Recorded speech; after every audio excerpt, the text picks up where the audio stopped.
Dat is vaak zo, hè. Dan komt er een flauw schotje. Een flauw schotje. Maar ze gaan zich nu in een neutralisatiezone, zoals dat in de koers heet, door Brugge slingeren om dan de officiële start te nemen op grondgebied Lopem, waar we ook een actie krijgen van de landbouwers. Vandaar ook de kleine vertraging.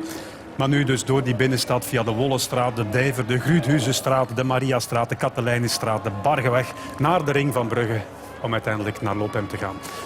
De echte favorieten, Nick, die zitten hier nog op hun gemak of ben je hier nerveus? Jij was gewoon van altijd achteraan te koersen, hè?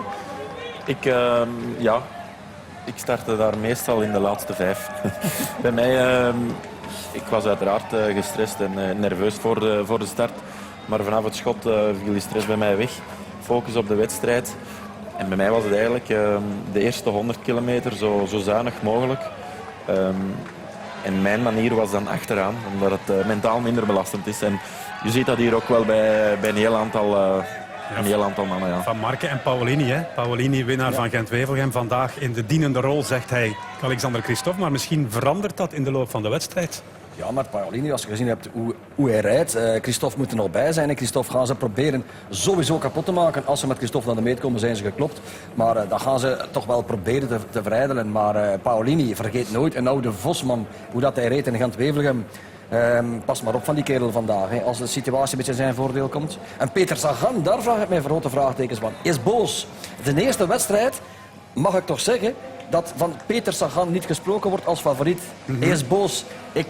Als hij vandaag ook zich niet laat zien, dan denk ik ook dat we toch stilletjes anders vragen moeten stellen bij Sagan. Ja, het is wel straf. Tot 5 kilometer voor de streep in Harelbeke zeiden we Sagan, dat wordt een topfavoriet voor de Ronde van Vlaanderen. Niks. En nu wordt hij niet genoemd. Niks. Door daar even door het ijs te zakken. Nog altijd de speculaties, hongerklop, ja of nee? Ik denk het wel en voor mij blijft hij wel een van de favorieten. Niet meer de topfavorieten, moet ik toegeven. Maar hetzelfde geldt bij Sagan als bij Christophe. Je moet hem maar afrijden. Ja. En Sagan was wel goed op de oude Kwaremond in de E3. Absoluut, hij deed er toch een mooie inspanning. Dus hij gaat er wel zijn. Maar ik had er ook meer van verwacht, eerlijk gezegd. Nu heeft het een beetje te maken met wat er allemaal gebeurt in de ploeg Tinkoff.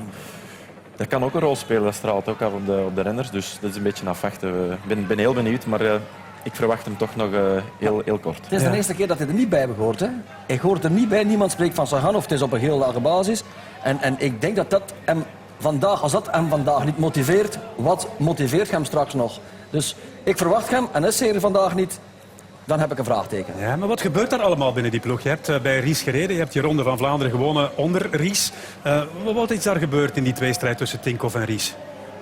Het zijn twee heel andere persoonlijkheden. Ik heb Tinkoff nog net meegemaakt.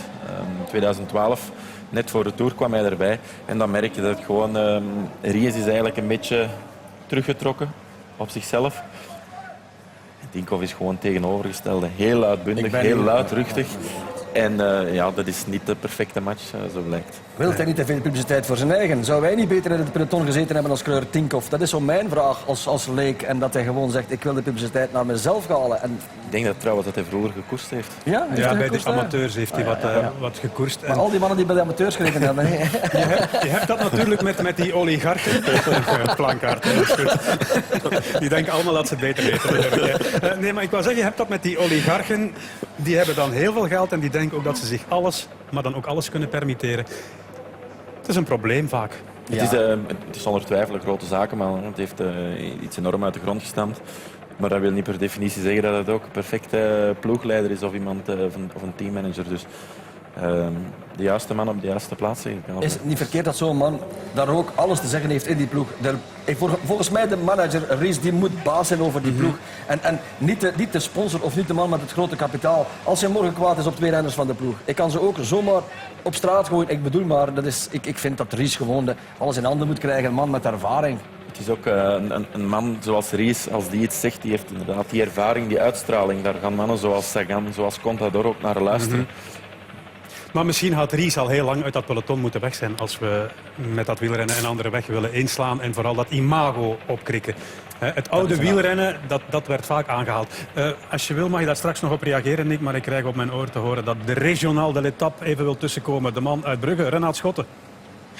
Ja, goedemorgen Karel. Het is een fenomenale dag voor Brugge, denk ik. Een dubbel feest met Pasen vandaag en de start van de ronde. En dat zorgt voor, wat mij betreft, een ongeziene volkstoeloop. En ik denk dat het mooie weer daar ook mee zal te maken hebben bij de start van deze 99ste ronde van Vlaanderen. Nu komen de renners voor het eerst in wat een beetje een publieksvrije zone is. Maar dat gaat zo meteen weer veranderen wanneer ze langs de UNESCO-rotonde eigenlijk de binnenstad van Brugge goed en wel zullen verlaten richting Lopem. Je weet, de koers is 9 kilometer. 200 geneutraliseerd.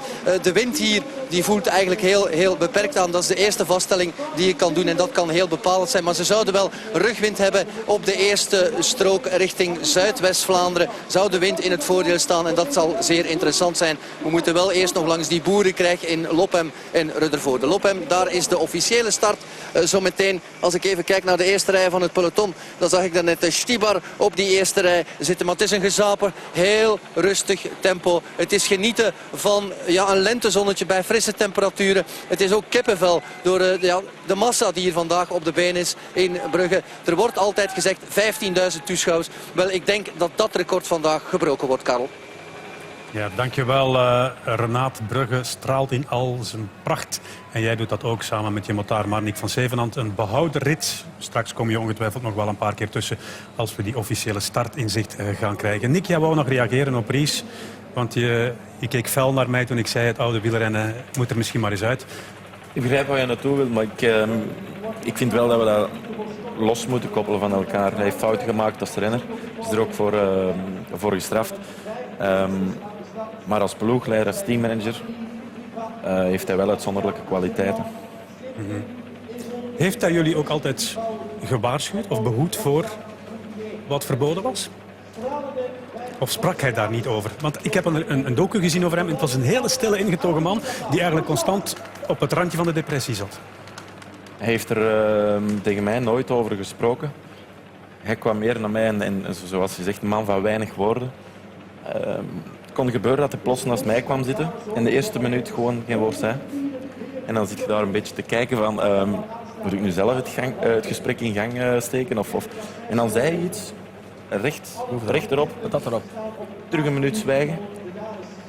En dat werkt wel, hij heeft die uitstralingen. Hij kan op 2 seconden tijd een groep van 60 man een muis stil krijgen.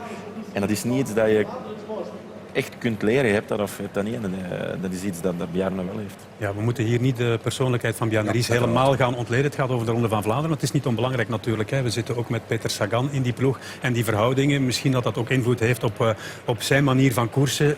Nerveus gemaakt door Tinkoff. Dan maak je ook fouten in koers. Hè. Uiteraard. En ik kan zich geen fouten veroorloven, vooral als je altijd als favoriet start. Maar laten we hopen dat Sagan vandaag voor het nodige vuurwerk zorgt. Hè. Want het zou spijtig zijn als hij straks de renner wordt in zijn carrière die net niet een van die monumenten gewonnen heeft. Een renner zoals hij. 2 jaar geleden verwachten wij alles van hem. Vandaag zijn we al bezig van misschien wint hij geen monument. Maar laten we heel voorzichtig zijn. Hij is nog jong, heeft nog zoveel tijd. En ik hoop dat hij... Misschien kan het ook bevrijdend werken natuurlijk. Hè. Nu dat ze iets minder die spotlight op Sagan staat. Anders moest hij altijd de scheve situaties rechtzetten. Dat gaan ze misschien nu net iets minder verwachten. Zeker. En dat kan juist een positieve uitwerking hebben. Wim van Herwegen hangt uit de wagen klaar om de vlag naar beneden te laten gaan. Maar dat duurt nog wel even. We zijn daar aan de achterkant van het station in Brugge. Sint-Michiels.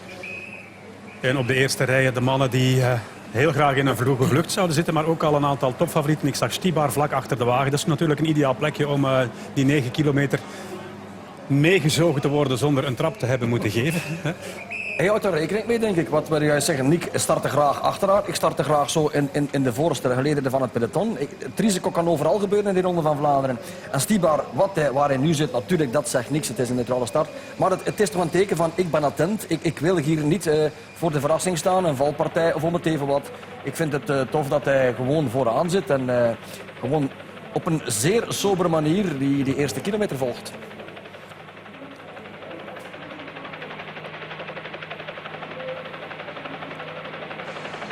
We hebben goed nieuws, dames en heren. We gaan iets langer kunnen doorgaan met de beelden van de start. Door de vertraging gaan wij door tot 11:15. Normaal tot 11:15.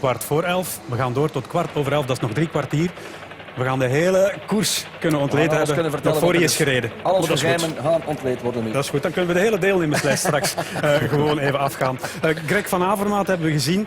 Ik zou binnen die ploeg niet alleen Greg van Avermaat durven aanstippen. Die Os reed fantastisch de voorbije 2 weken. Hij rijdt fantastisch, maar het is altijd het punt als je als kenner daar zit. Os is een fantastische goede coureur, maar het is het punt waar ze koersen, daar moet je goed zijn. En die mannen die kunnen zorgen dat de renner die goed is, hem daar brengen. En die Os, ik verwacht niet dat hij morgen of vandaag hier op die Quaremont die forsing gaat voeren. Maar tussen de stukken, zorgen dat Van Avermaat goed aankomt. En dan is de grote vraag, is die Van Avermaat dan goed genoeg? Daar heb ik ook zo'n klein beetje mijn twijfels. Goed, zeer goed, maar goed genoeg om te winnen? Ik denk dat hij iets te vroeg goed was dit jaar. Dat is mijn persoonlijk idee. Ja? Ik vraag me ook af. Ik heb de indruk dat hij ook de omloop, Strade Bianchi, Tirreno, net een tikkeltje beter was dan nu. Ik hoop dat ik mij vergis, want ik gun het gerecht echt wel.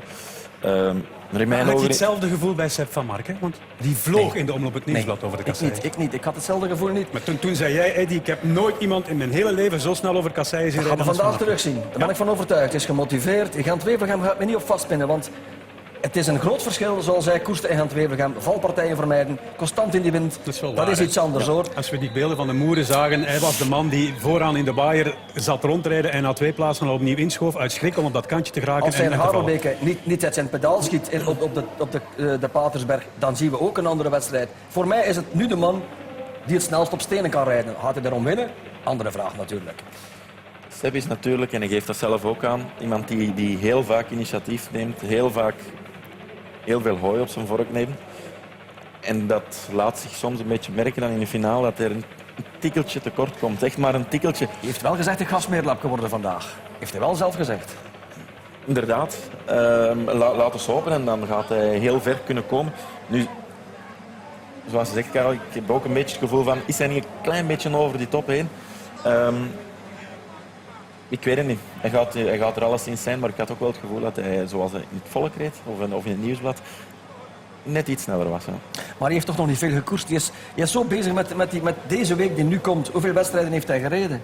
Toch heel weinig wedstrijden. Weinig gereden, klopt. Geen Driedaagse van de Pannen. Enkel en alleen gewoon tijdens Milaan-San Remo was hij het parcours gaan verkennen in Parijs-Roubaix. Ik denk dat hij nu vandaag, als alles goed zit, dat bloemetje gaat nu helemaal Sepp is wel opbloeien. iemand die zich enorm kan focussen op die wedstrijd. En En een enorm pieken. voordeel heeft ook, met een kleine groep, heel snel is na 260 kilometer. Hij mag met mannen als Van Avermaat, vorig jaar werd hij wel geklopt door Van Avermaat voor de tweede plek. Ja. Maar hij mag met die mannen naar de streep en heeft kans om te winnen. Als je ziet hoe dat hij spurt in Arelbeke, waar hij spurt, en als hij echt nog goed is, ja, dan is hij snel hoor. Dan zijn er maar een paar renners, nummer 5, die zijn sneller dan Van Marken, maar dan moet je Van Marken al gaan noemen. Hè. Van Marken heeft een enorme versnelling in zijn benen. En na die afstand geldt dat nog meer. Ik denk zelf dat hij van Sagan geen schrik moet hebben in een sprint. Ja, dat is... ik hoop het, hè. Ik hoop het van harte. Ik hoop het van harte. Daar wil ik wel voor wedden, voor dit paaskuikentje in marsepein eigenlijk. Dat zal toch spannen, Mocht het ooit zo ver komen. Dat zal toch spannen. Wie lust er marsepein van jullie? Allebei? Ik niet echt. Jij niet, allebei niet. Oké, dan is het al van Geen mij. marsepein. Dat is ook een goede zaak, dan is dit kijken van mij. Maar goed, ja, dit is natuurlijk speculeren. Hè. Dat gaan we straks wel zien als ze ooit samen naar de streep gaan. Van Mark was ook wel vrij duidelijk. Ik hou Geraint Thomas in de gaten, want dat is de man die 30 meter niet mag pakken. Als die weg is, dan kan ik hem ook niet kloppen in de spurt en er naartoe rijden. Dat ga ik ook niet doen. Dat lukt niet meer, nee. Maar favoriet, Nick, als favoriet starten in de ronde. Ik heb het ook een paar keer meegemaakt, zoals die Thomas nu. Die start nu echt als de favoriet. Denkt u nu echt dat het zo makkelijk is om die wereldtop daar vanaf te rijden? Ik geloof niet dat Thomas zomaar op die laatste berg, de Patersberg, iedereen gaat afrijden. Dat geloof ik niet. Nee. Het zal moeten gebeuren op die vlakke stukken. Dat hij demareert.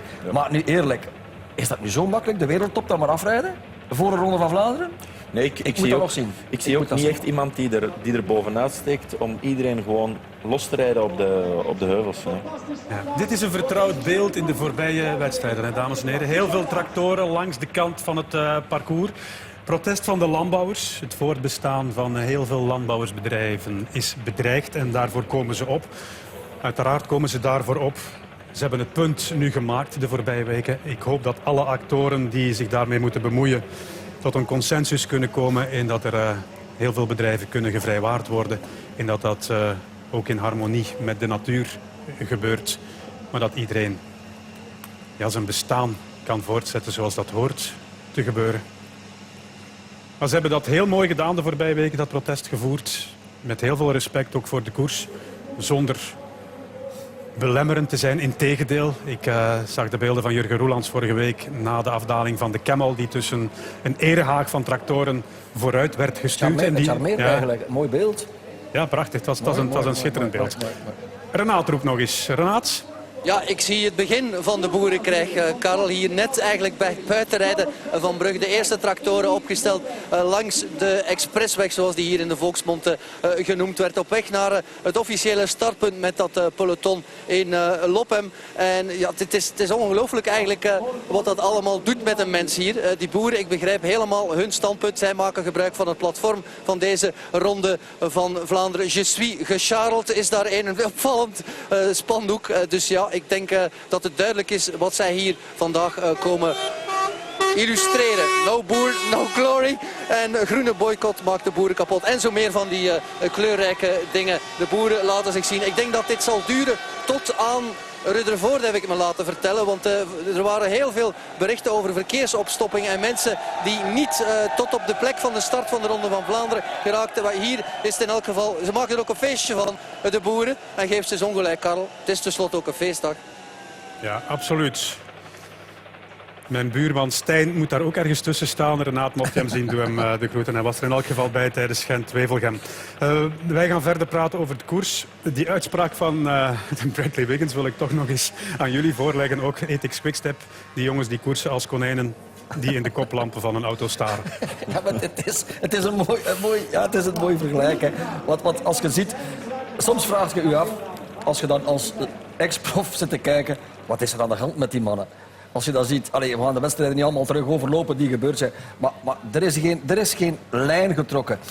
En die lijn, ik hoop dat ze vandaag is, maar ik verwacht ze weer niet. Ze staan te springen om allemaal die kopman te worden. Of die overwinnaar te worden. Maar er is er maar eentje die kopman kan worden in die ploeg volgens mij. Met de uitstraling en alles wat er bovenop is. En dat is Tibar. Wordt hem dat gegund, is een andere vraag. Die Terpstra is geen gemakkelijke jongen, denk ik. Geen gemakkelijk karakter. Goeie kreur. Ja, wordt hem dat gegund, zeg je? Er speelt natuurlijk iets. Hè. Tom Bonen is er niet bij en er is een plaats vakant helemaal aan de top bij Ethics Quickstep. Als Tibar de Ronde van Vlaanderen wint, komt hij dan op gelijke voet van Bonen? Ik vermoed van wel. Het is ook een publicitair interessante coureur natuurlijk. Misschien iets meer dan Terpstra.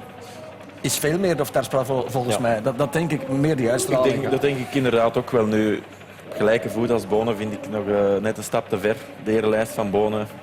Ja, maar hij moet de kans krijgen. Hè? Dat is juist, maar het gaat om de verhoudingen op dit moment natuurlijk. En natuurlijk staat hij dan nog niet naast Bonen. Bonen heeft zoveel klassiekers gewonnen dat dat niet ter discussie staat. Maar als je dan met een Stibar en een Bonen, zoals vorig jaar, aan de start staat van een koers, met een Stibar die al een Ronde van Vlaanderen heeft gewonnen, wordt dat dan niet je uitgesproken kopman? Het zal wel wat veranderen, maar ik denk wel dat zolang Bonen erbij is, Bonen de man zal zijn. Natuurlijk zal Stibar korter aansluiten en misschien wel een vrije rol krijgen. Een vrije rol? Als Bonen vandaag... je kan toch geen kerk meer bouwen op Bonen? Met alle respect. En die man heeft een fantastische carrière. Het zal nog lang duren eer er een nieuwe Bonen komt. Maar Bonen gaat geen 3 rondes van Vlaanderen meer winnen. Stibar kan dat wel nog. Het is tijd voor die aflossing. Bonen wordt 37 jaar. Stibar, ja... Het is een anders koersen met Bonen erbij, maar... Tom heeft vorig jaar hier de absolute finale niet gereden. Zat er wel achter, maar zat niet bij de groep die weg was. In Parijs-Roubaix zat hij in dat groepje. Maar toen was Terpstra de slimste en die vertrok. Al won Tom ook niet de spurt voor de tweede plek. Ja. Natuurlijk zijn er verzachtende omstandigheden in te roepen. Hij kwam toen uit een hele moeilijke situatie met een miskraam van Loren. Maar toch hebben we de echt goede Bonen van 2005, 6, 7... heel weinig gezien de voorbije 2 jaar. Ook dat is een vaststelling. En dat weet Tom ook. En Klopt. Die is heel eerlijk daarin. Natuurlijk, dat klopt. Het is minder uitgesproken als een aantal jaren geleden. Veel hangt af, denk ik, inderdaad, van wat Stibar nu gaat doen. Gaat effectief winnen. Dan heeft hij het bij manier van spreken alleen gedaan en niet een beetje onder de vleugels van Bonen. Het is wel een andere insteek, dat klopt. Ja, we zitten heel dicht bij de officiële start, dus gaan we nog eens naar Renaat op de motor. Ja, klopt. Die officiële start is elk minuut aan het gebeuren. We gaan voorbij de Brombelk in Lopem. En daar staat kilometerpaal 0. Daar staan ook lokale wielertoeristen om. Ja, iedereen brengt een eerbetoon aan de Ronde van Vlaanderen. Officiële start zit eraan te komen. Vlagje van Wim van Herwegen staat strak gespannen. Ik ben voorbij kilometerpaal 0. En nu versnelt de wagen. En nu is de 99ste Ronde van Vlaanderen officieel begonnen. Ja, mooi getal ook, hè. 99, fantastisch getal is het voor de cijferfetischisten volgend jaar. Een eeuwronde van Vlaanderen. Het is eigenlijk al meer dan een eeuwronde van Vlaanderen, maar de 100ste editie is volgend jaar. En dan krijg je die vlag naar beneden en dan zie je de ploegen die heel graag meezitten in die vroege vlucht. Hè. En dan wordt die Plankaart ook een beetje nerveus en gaat hij op het puntje van zijn stoel zitten. Dan voelt hij ook die adrenaline van die coureurs. Er zit er al iemand van Topsport Vlaanderen, Balwaze, die probeert mee te sluipen. Iemand van Tinkoff, Saxo. Dit zijn de momenten.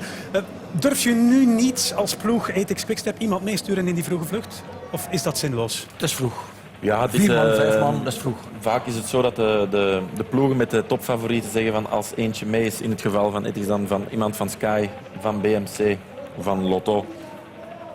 Maar Dan moet er ook iemand van ons mee Ja, zijn. en plak je er ook geen getal op. Als maar wordt dat 10? Ja, stel het is een groep van 10, 15 man, ga daarin mee. mee. Moet eentje Trap, mee, hè?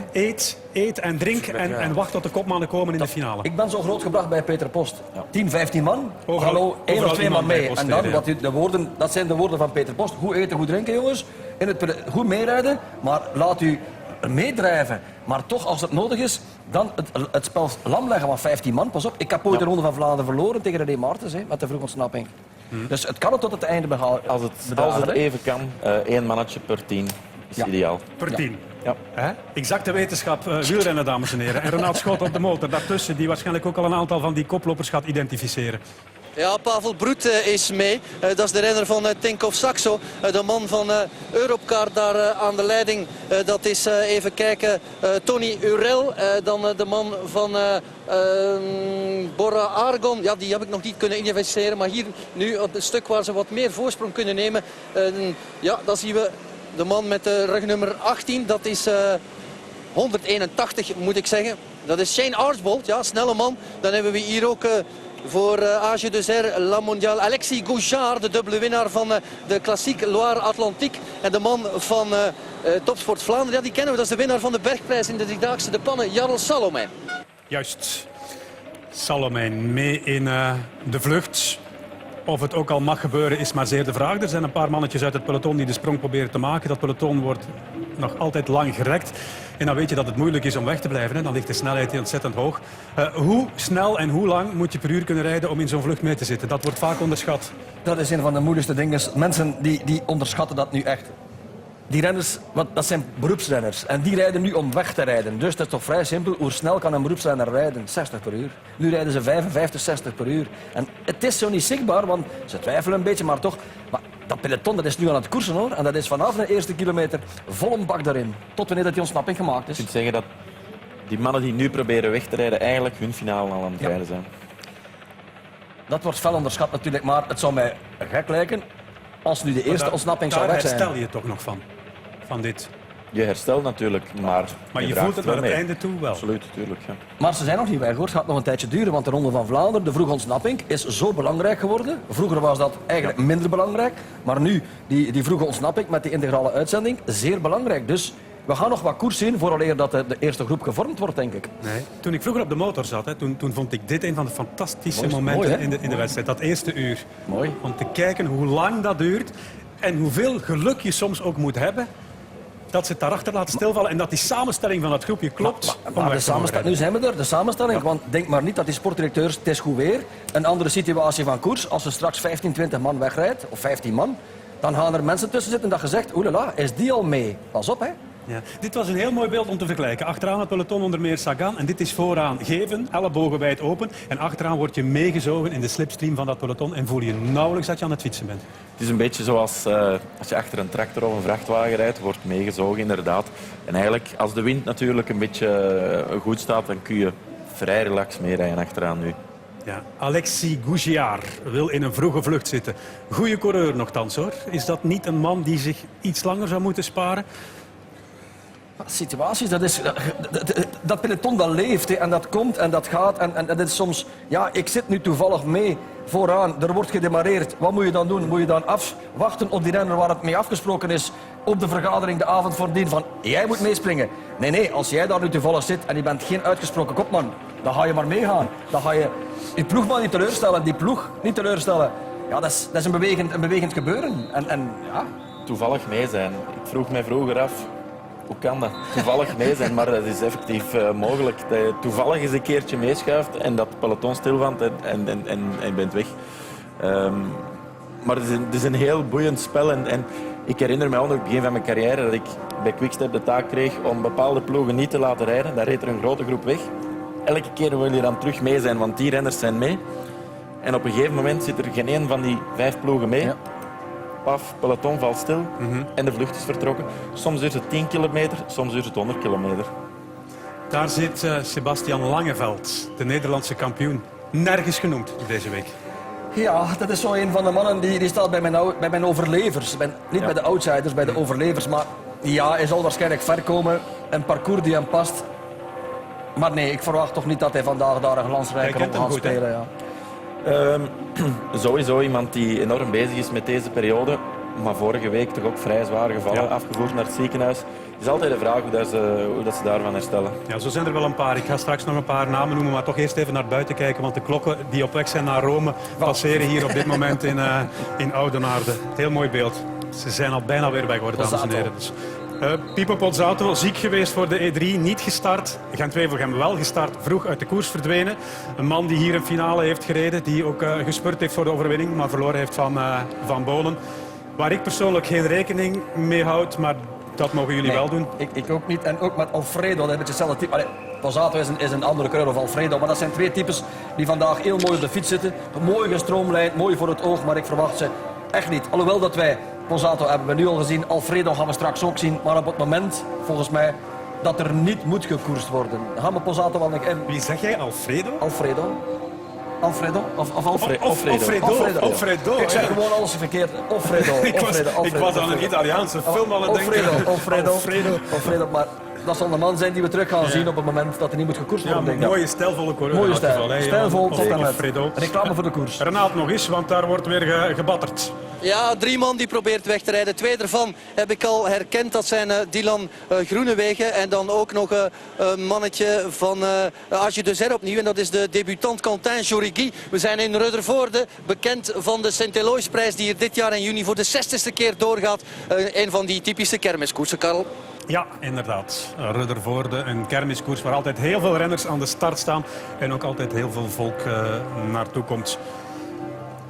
Met 4, dat lijkt me weinig. Nog een paar die de sprong proberen te maken. Alles aan het geven, die jongens. Ja, maar voor de grote ploegen is dit een goede situatie. Dus dan ga je niet mee achtervolgen. Maar er zijn natuurlijk nog kleinere ploegen die willen mee zijn en die blijven dan rijden. Je had het over de val van Langeveld. Er is de val van Van Avermaat in de E3, daar hebben we ook al over gesproken. Er was de val van Lars Boom in Dwars door Vlaanderen. Die aan een fantastische achtervolging bezig was. En wat de mensen thuis niet zagen, is wat ik wel zag. 2 vingertjes onmiddellijk omhoog als ik de naam Lars Boom liet vallen. Favoriet voor jullie? Of outsider?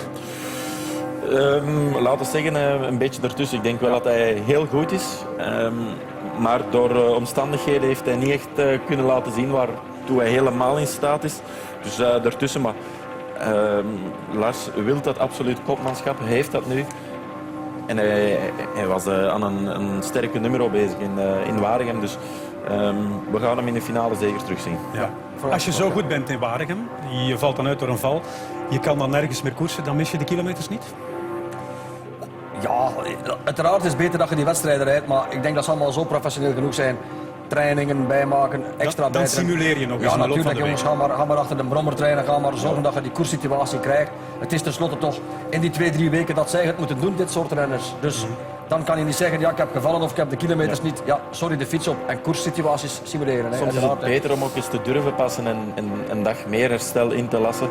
Om 100% herstellen van zo'n valpartij en dan inderdaad een beetje achter een brommer en een simulatie te doen. Ja, wat is de langste training die jij gedaan hebt in 2011, in de week voor de ronde? Weet je dat nog? In de week voor de ronde. Dat Je zal hebt de pannen niet gereden, hè? Ik heb de pannen niet gereden, ik denk 5 uur. Ik ben eigenlijk nooit de man geweest van 6, 7 uur training. 5 uur, dat is 160, 170 kilometer. Ja, ik denk dat jaar maximum 5 uur en half getraind. Ja. Insgelijk. Ik zorg toch wel dat ik in de weken voordien de afstand getraind had. Dat was ook de verplichting van de ploeg, maar op die fiets gaan zitten 6, 7, 8 uur, ik geloof daar ook niet in. U bent beter dat u echt intensief 4, 5 uur, 6 uur, maximum maar 5 uur goed doortraint. Kwaliteit.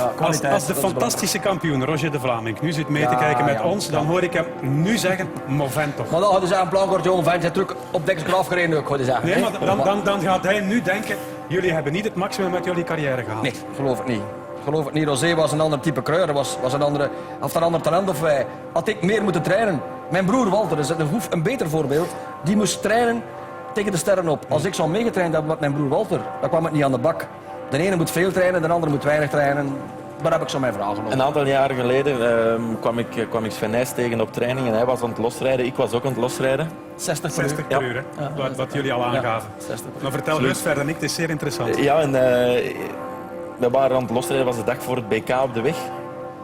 En we waren aan het losrijden en we reden eigenlijk sneller dan ik normaal reed op een gewone training. Om maar te zeggen, Sven Nys zijn tempo ligt heel hoog, dat van mij ligt laag. Het is gewoon, ieder traint op zijn manier. De ene kan meer aan dan de andere. Dat is het, hè? En ik denk dat je dat moet aanvoelen. Er is daar ook geen echte wetenschap over van het moet zo of zo. Een lichaam leren aanvoelen, leren kennen, is wel heel belangrijk. Ja, maar je moet dat volume kunnen verzetten, dat is waar. Je hebt heel veel knechten die meegaan op training met een kopman, omdat ze in de buurt wonen en gewoon kapot worden gereden.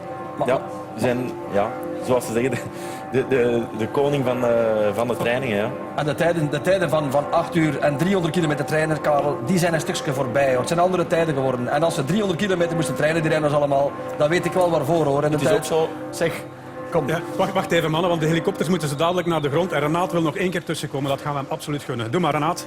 Ja, het is toch wel bakkeleien. Je ziet vooral AG Deuzer en Rompot Oranje Peloton die willen wegrijden. En dan zie je meteen dat ze gecounterd worden door de grotere ploegen. Het is ook gevaarlijk in deze fase van de koers. Van we rijden van dorpje naar dorpje, nu op weg naar Zwevenzelen. Zo meteen Koolskamp, bekend van Koolskamp Koersen. En dat doorkruisen van die centrumdorpjes, ja, dat is heel gevaarlijk. Omdat daar af en toe wel een onhandig geparkeerde wagen staat. Maar de vroege ontsnapping, ik denk niet dat we die zullen zien wegrijden in deze uitzending. Karel, weer een renner van AG Deuzer, La Mondiale, die het probeert. De wind die waait hier schuin, dus er zijn wel wat mogelijkheden. Maar in vergelijking met Gent-Wevelgem is het geen wind, Karel. Het wordt de moeite.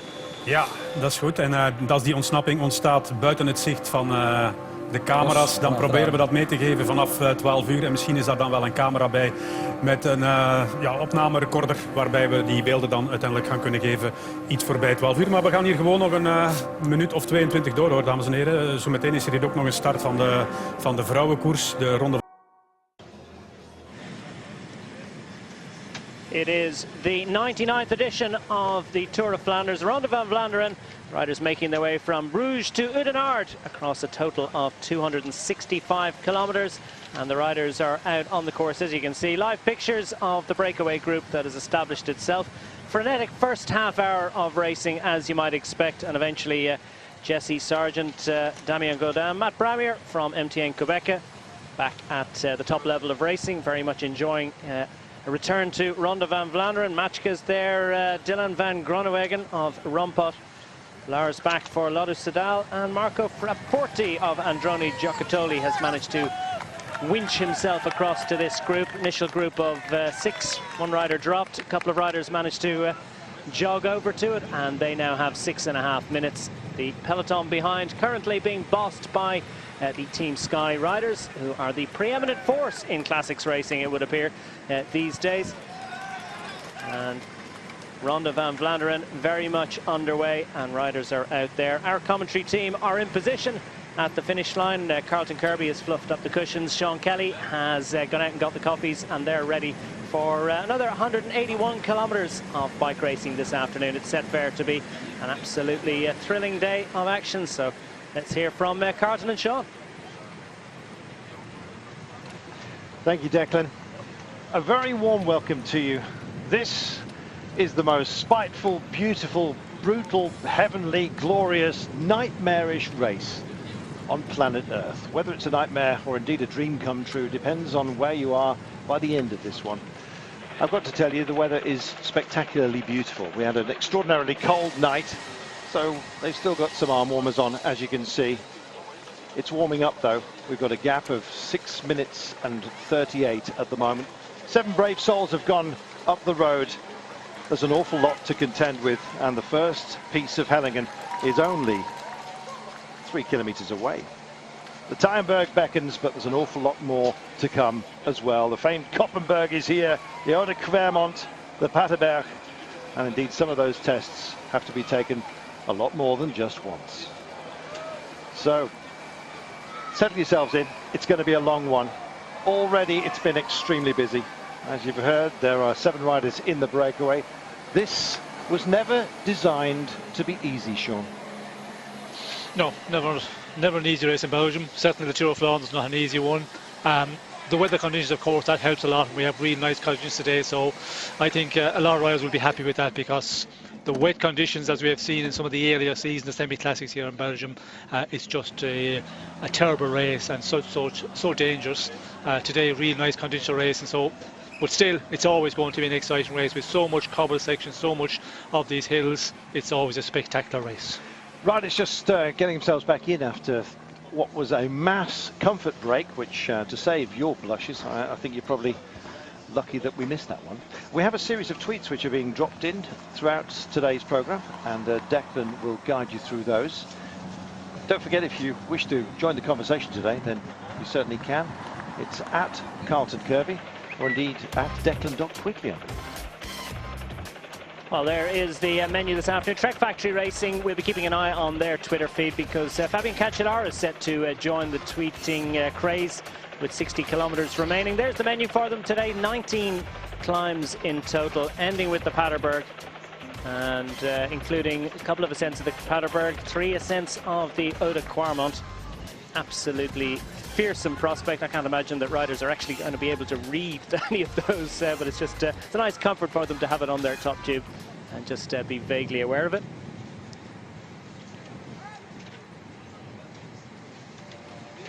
Thank you, Declan. Just let's do the honour, shall we, of mentioning those who were in the break. It was a 5-man breakaway that went up the road, and they were joined by 2 others that bridged over. Lars Bak was one of the late arrivals to the party, and Frapporti as well from Androni Giocattoli. As you can see, they're just starting to think about getting rid of rain gear, wind protectors and gilets. The wind is out there, but it's nothing like it has been over the last few days, and indeed nothing like that has graced other events such as the E3, the Dwars d'Or, and indeed the Omloop and Ghent-Wevelgem as well, as you know. None of the storms then. It seems there's a sort of a calming period has arrived right now, and we like that. 6 minutes and 32 is the breakaway. Jesse Sargent is up here, the 26-year-old Kiwi. Dwars d'Or West Vlaanderen a few years ago, so kind of used to this sort of area. As you can see, we're just approaching our first Hellingen, and it is a non-cobbled version. There are, however, certain pave sections which aren't actually counted within the climbs, the Hellingen, of which there are 19 to be dealt with today. Independent cobbled sections which also have their own wearing character. There'll be 5 of those along the way as well. So it's been a long, sinuous run to get to this point for the guys in the breakaway. Just quickly, Jesse Sargent from Trek Factory Racing, Lars Bak from Lotto Soudal, 82 Ola Mondial's Damien Gaudin. We also have Frapporti from Androni Giocattoli, Masca from Bora Aragon, as well as Matt Bramier, the Irishman, 3 times an Irish road race champion, for MTN Quebec in the black and white with a little hand there, or is it a tree? Bit of both on his back. And Dylan Groningen as well, Groenewegen, I beg your pardon, from Team Rompot, who was very busy in Japan, the 31-year-old Dutchman, and he's decided he hasn't had enough fun just yet. You see the great mannequin up the way. That's one of the giants that protect this part of the world. It's a 7-man breakaway, Sean. More hope than possibility, I think, about this move. Well, at this time out in the race, it's always a difficult one to see anybody surviving that distance, to have the energy and the power to hold on out there. But you know, when you look at the 7 men, I suppose Bak is, you know, a very, very powerful one. He can't hold out for a long time. And the 6.5 minute advantage at the moment, when people look at that, and especially our viewers back home, they say 6.5 minutes. my God, that's, you could go on and win this race, but it doesn't work like that when you see 177 kilometres still to go and all the difficult parts are still to come. These guys just really suffer in the end, and I mean in the end, in the final 100 kilometres. It's rare that we see a breakaway going out early and holding on, but it has happened. Jackie Duran, I think he won a Tour of Flanders a number of years ago. He was out in early breakaway, and there's a few other ones, but we can see the way Control back in the bunch and Sky are taking control of affairs, and it's not going to grow to anything much greater than it is now to 6.5 minutes, so highly unlikely we will see these guys having a chance of going on and fighting for victory in this year's Tour de Flanders. As aforementioned, no Fabian Cancellara. He has a couple of broken vertebrae, but he's still able to use his thumbs and tweet. So you'll be dropping a few of those in, or Declan will be throughout the programme. No Tom Bonen either. No Edvald Boasson-Hagen. Likewise, broken collarbone. It's been a very, very tough start to the season. Not one that has been pleasant for those guys, but what it's done is blown this race apart. Some, like twice former winner Stein de Volder, come into this race 150 to 1, I think he was, about 3 or 4 weeks ago. Always was going to race this. Suddenly his odds shortened to 20s. There are plenty of others as well who now believe that they have got a great chance in the absence of Cancellara, not least Sepp van Mark. Poor old Sepp, he's been brutalised by Cancellara on a number of occasions, fed up with finishing second. It's not a pleasant thing to have to deal with. Sean Kelly knows about that on this particular race. Of course, he's got monuments to his credit. But Peter Sagan is a man who constantly is on the search, it seems. He's not a man who is on the best of form at the moment. However, never discount him. We've been saying that for quite some time. And he's here towards the pointy end. And I believe he needs this more than just about anybody, Sean.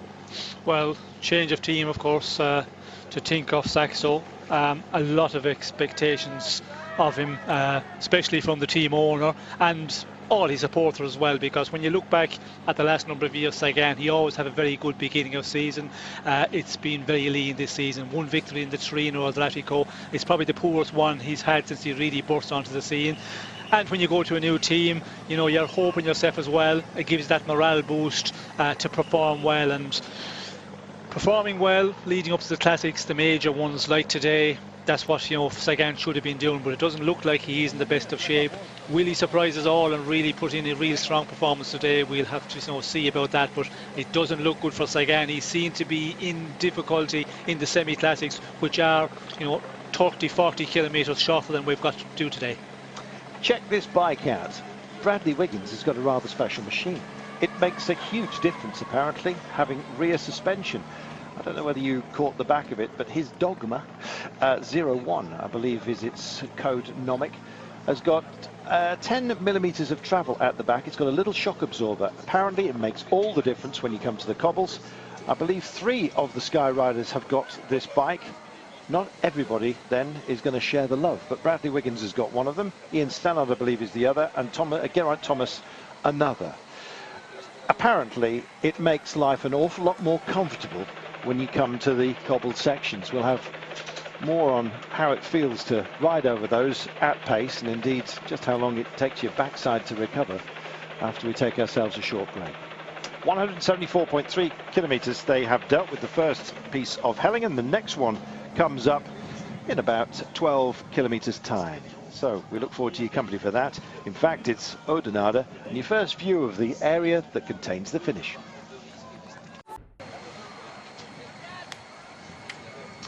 Welcome back. Just checking in on the Belgian chap. He was busy in Japan, backed off to try and give himself a little bit of respite. There's the back end of that bike. Just looking at Ian Stannard, he's one of the lucky ones that have got the bike. The aforementioned before we went on to the break. And he's finding himself on the comfort machine. Sean, the cobbles, you take a lot in terms of punishment in terms of your elbows, well, just about all parts of your body. But the main punishment zone, of course, is your back end of your own body. And as he skips his way through here, clearly the machine is nice and tight. It's not overly flexible, but it flexes in just the right place, which will give him a more comfortable seat when we get to the rough stuff. Well, I think anything that's more comfortable, it's probably fatigue as well.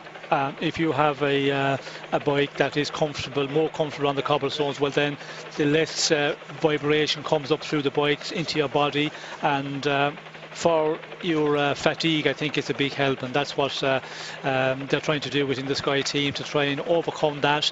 Today's race, it's not major for the cobblers because there's not a huge amount of very difficult cobbles. Nothing like Paris-Roubaix, of course. You know, we have a number of sections, 6 sections of stones which are on the flat, and then we have in the uphill. But on the uphill, you don't get that much pounding because you're going at a very slow rate.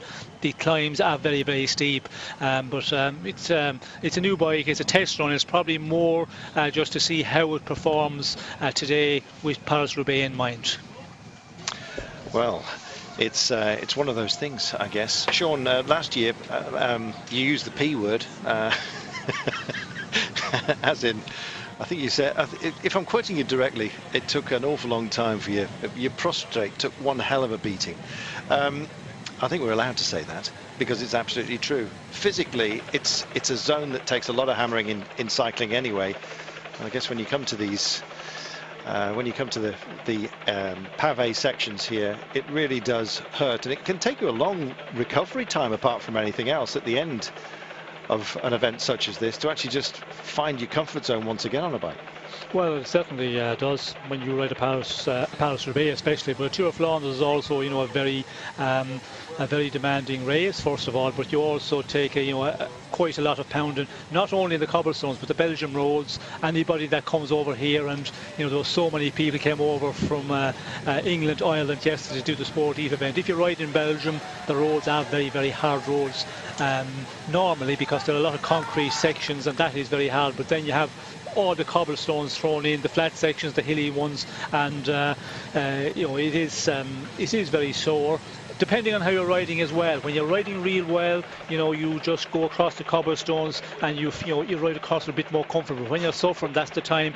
It seems to be that all the vibration comes through the bike, and of course that is, you know, part of the fatigue at the end of the race. And a race like this, with so much difficult climbs in the end, the little bit of energy you have more in the end, it just counts a lot. There we are. So these guys are going to be more comfortable. Sky already badging themselves up as potential contenders, and of course they've got an amazing team. Possible winners today from Team Sky: Luke Rowe, Ian Stannard, of course, and not least Geraint Thomas. We're not mentioning Bradley Wiggins. He's likely to be a big engine along with the likes of Bernard Eisel. He's thinking about the Paris-Roubaix and of course world records and the like. As you can see, it's a long old day today. They took plenty of fluids on at the top of the day, and they've got to go somewhere. So for the time being, Flanders fields are being made more green as we speak. 6 minutes is the gap. Thank you for all of you who have joined us for this momentous day. It is absolutely huge. As Greg LeMond was saying, this is the big one as far as the Belgians are concerned, and they've got plenty of players who can make a difference today. A lot of local interest, and indeed across the border in Holland. And Belgians, they really, really want to be on that podium again. They feel like they've been bullied off it of late.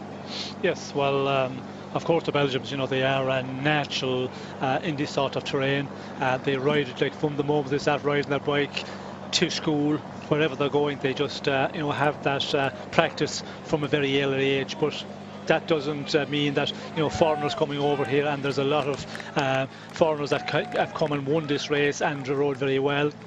And we have a lot of them today. The question is, you know, will we see a Belgium being capable of winning it? After losing Tom Bourne in the Paris-Nice, of course, you know, it was a bit of a hit for them because he was looking real good, real strong.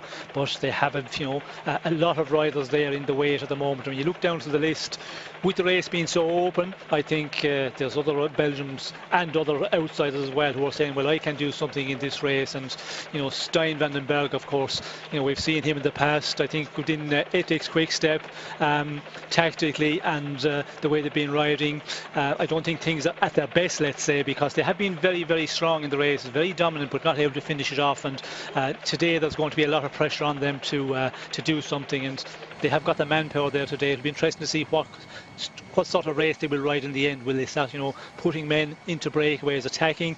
Because normally we see Quick Step, like with Sky at the moment, they control the race a lot. Will they do that today?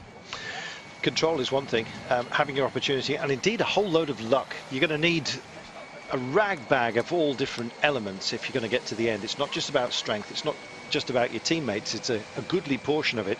It's just having good fortune. Big blessing today is that we've got fantastic weather, and that means that when we get to the pavé sections, at least they'll take them clean. Whether it lessens the problem with punctures is anyone's guess. It probably lessens the likelihood that you're going to take a tumble, because the surface will be less skittery, if not less violent. And plenty of violence there will be along the way, I can tell you. These roads have been paved. They started paving, putting tarmac upon them in the 1950s, post-war. A little bit of money started to be spent on the road surfaces just to make things a little bit smoother for the cars, not least. So they were starting to lose their traditional paved roads, the pavé, the cobblestones, all of which were made after hard labour, incidentally. If you were sentenced to hard labour, then you were cutting stones to make the roads. They are flexible. Unfortunately, if they're not maintained, they do flex and fall to pieces. They've got very rough. Then you get potholes, and car drivers didn't like it. So they started tarmacking everything, asphalting it. Well, suddenly they realised that the character of their race was changing, and there have been some preserved sections. There are societies that look after them. And we come and play here every year, not just in Flanders, but in the huge sort of run-up that goes to it. The Omloop Het Nieuwsblad, the Dwars Blader, and the E3 Harelbeke. This is like a little mini world championship of pavé riding, all in Belgium. And of course it culminates with this, the Tour of Flanders, which is the big one. And those sections of old road, as it were, well, we'll be on them, and we'll describe them as they come. Thick and fast, late on, which means this race can't be called too early. Is the longest climb in the region of the Vlaamse Ardennen, like we call it, the region where the Ronde is ridden. And it's the longest climb, probably the climb that suits the climbers best, because you really have an effort of, I don't know, 4 minutes, 5 minutes sometimes. I haven't really timed it yet. So you really have the chance to guys like Geraint Thomas, even a Bradley Wiggins, who are able to do this good performance on the longer climbs. They are an advantage there. And it's something strange, but the Kwaremond is a climb, you like it or you don't like it. Some guys, really good riders, are not ever good at the Kwaremond, and some other guys, they fly over it like it's nothing. There we are, and the Ode Kwaremond is coming up. We were taking it 3 times today. We're coming into Oudenaarde. That will be in about a couple of kilometres time, so you're going to feel very much that you're in the same region, albeit taking a series of ever more increasingly difficult loops, not least because your fatigue levels are starting to play a part. We're going over the Ode Kwaremond for the first time, and that will be at 152 kilometres, so into town to Oudenaarde fairly shortly, and then it'll be the race for the first time of asking. How much advantage, Sean, would it be to get a good look at this and just almost practice your approach if you're a major contender later on?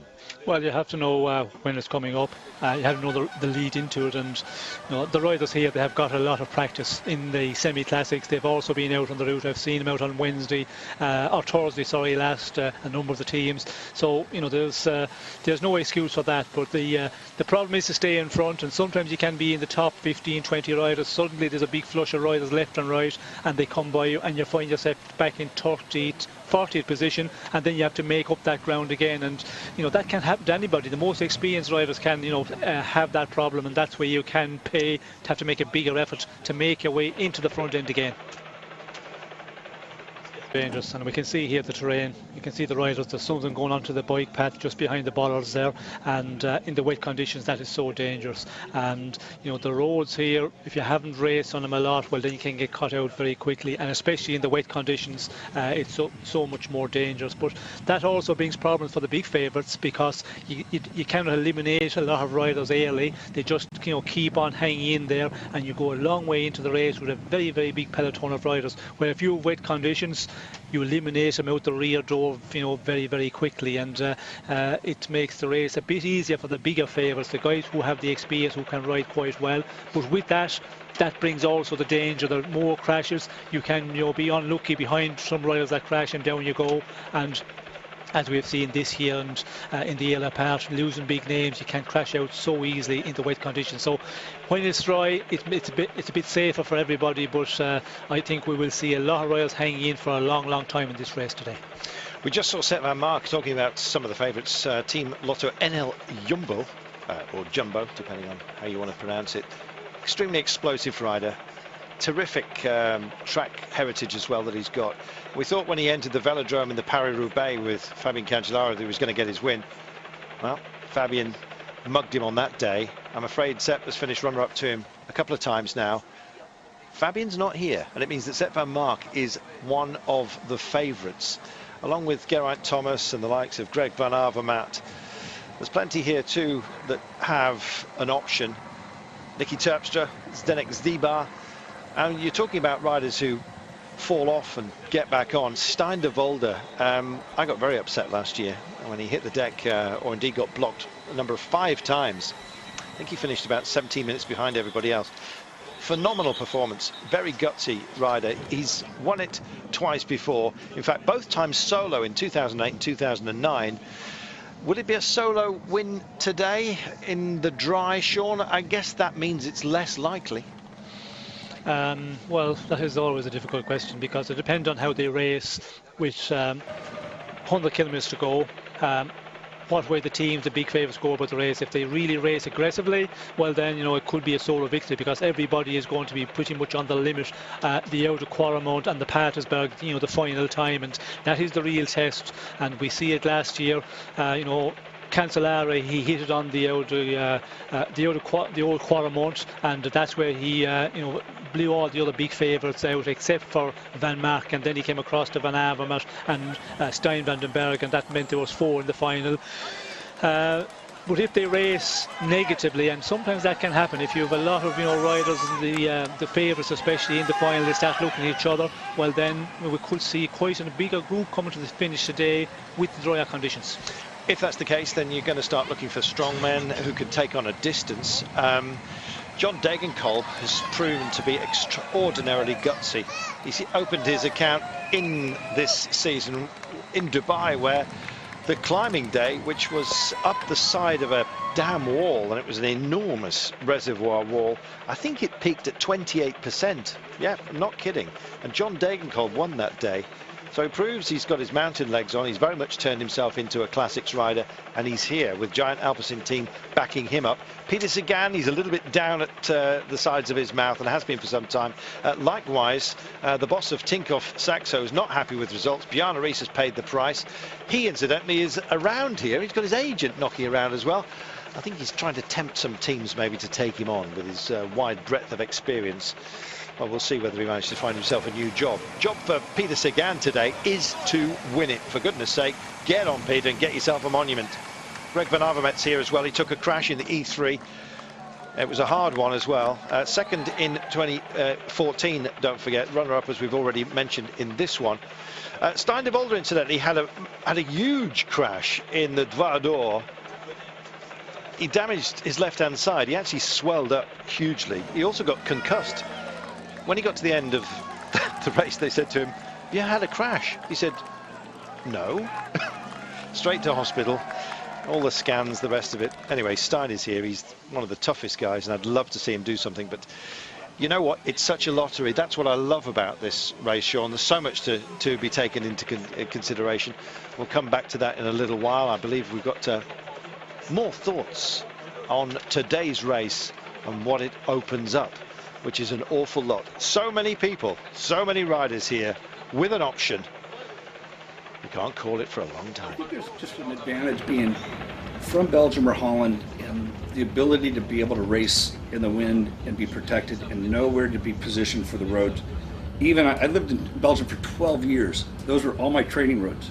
I rode there every day in Kluisberg, Koppenberg, or once or twice a week. And even now, to me today, I can't remember all the little roads. So imagine if you're a pro coming from another country. It's a lot of professionals go there, and the only time they see the course is the day of the race.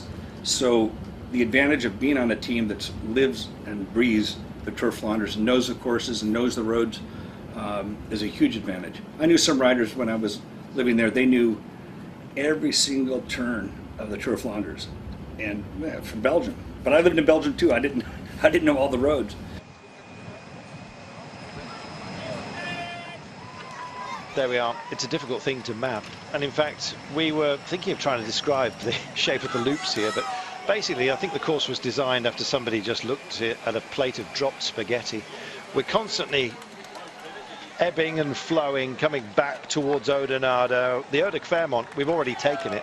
We will be taking it for the first time, I beg your pardon. We're already on the approach to it, I should say. 152 Ks, so in 6 kilometres time, you're going to be on the Eau de Clermont. It forms part of a real nasty solar plexus punch sequence that goes on later on.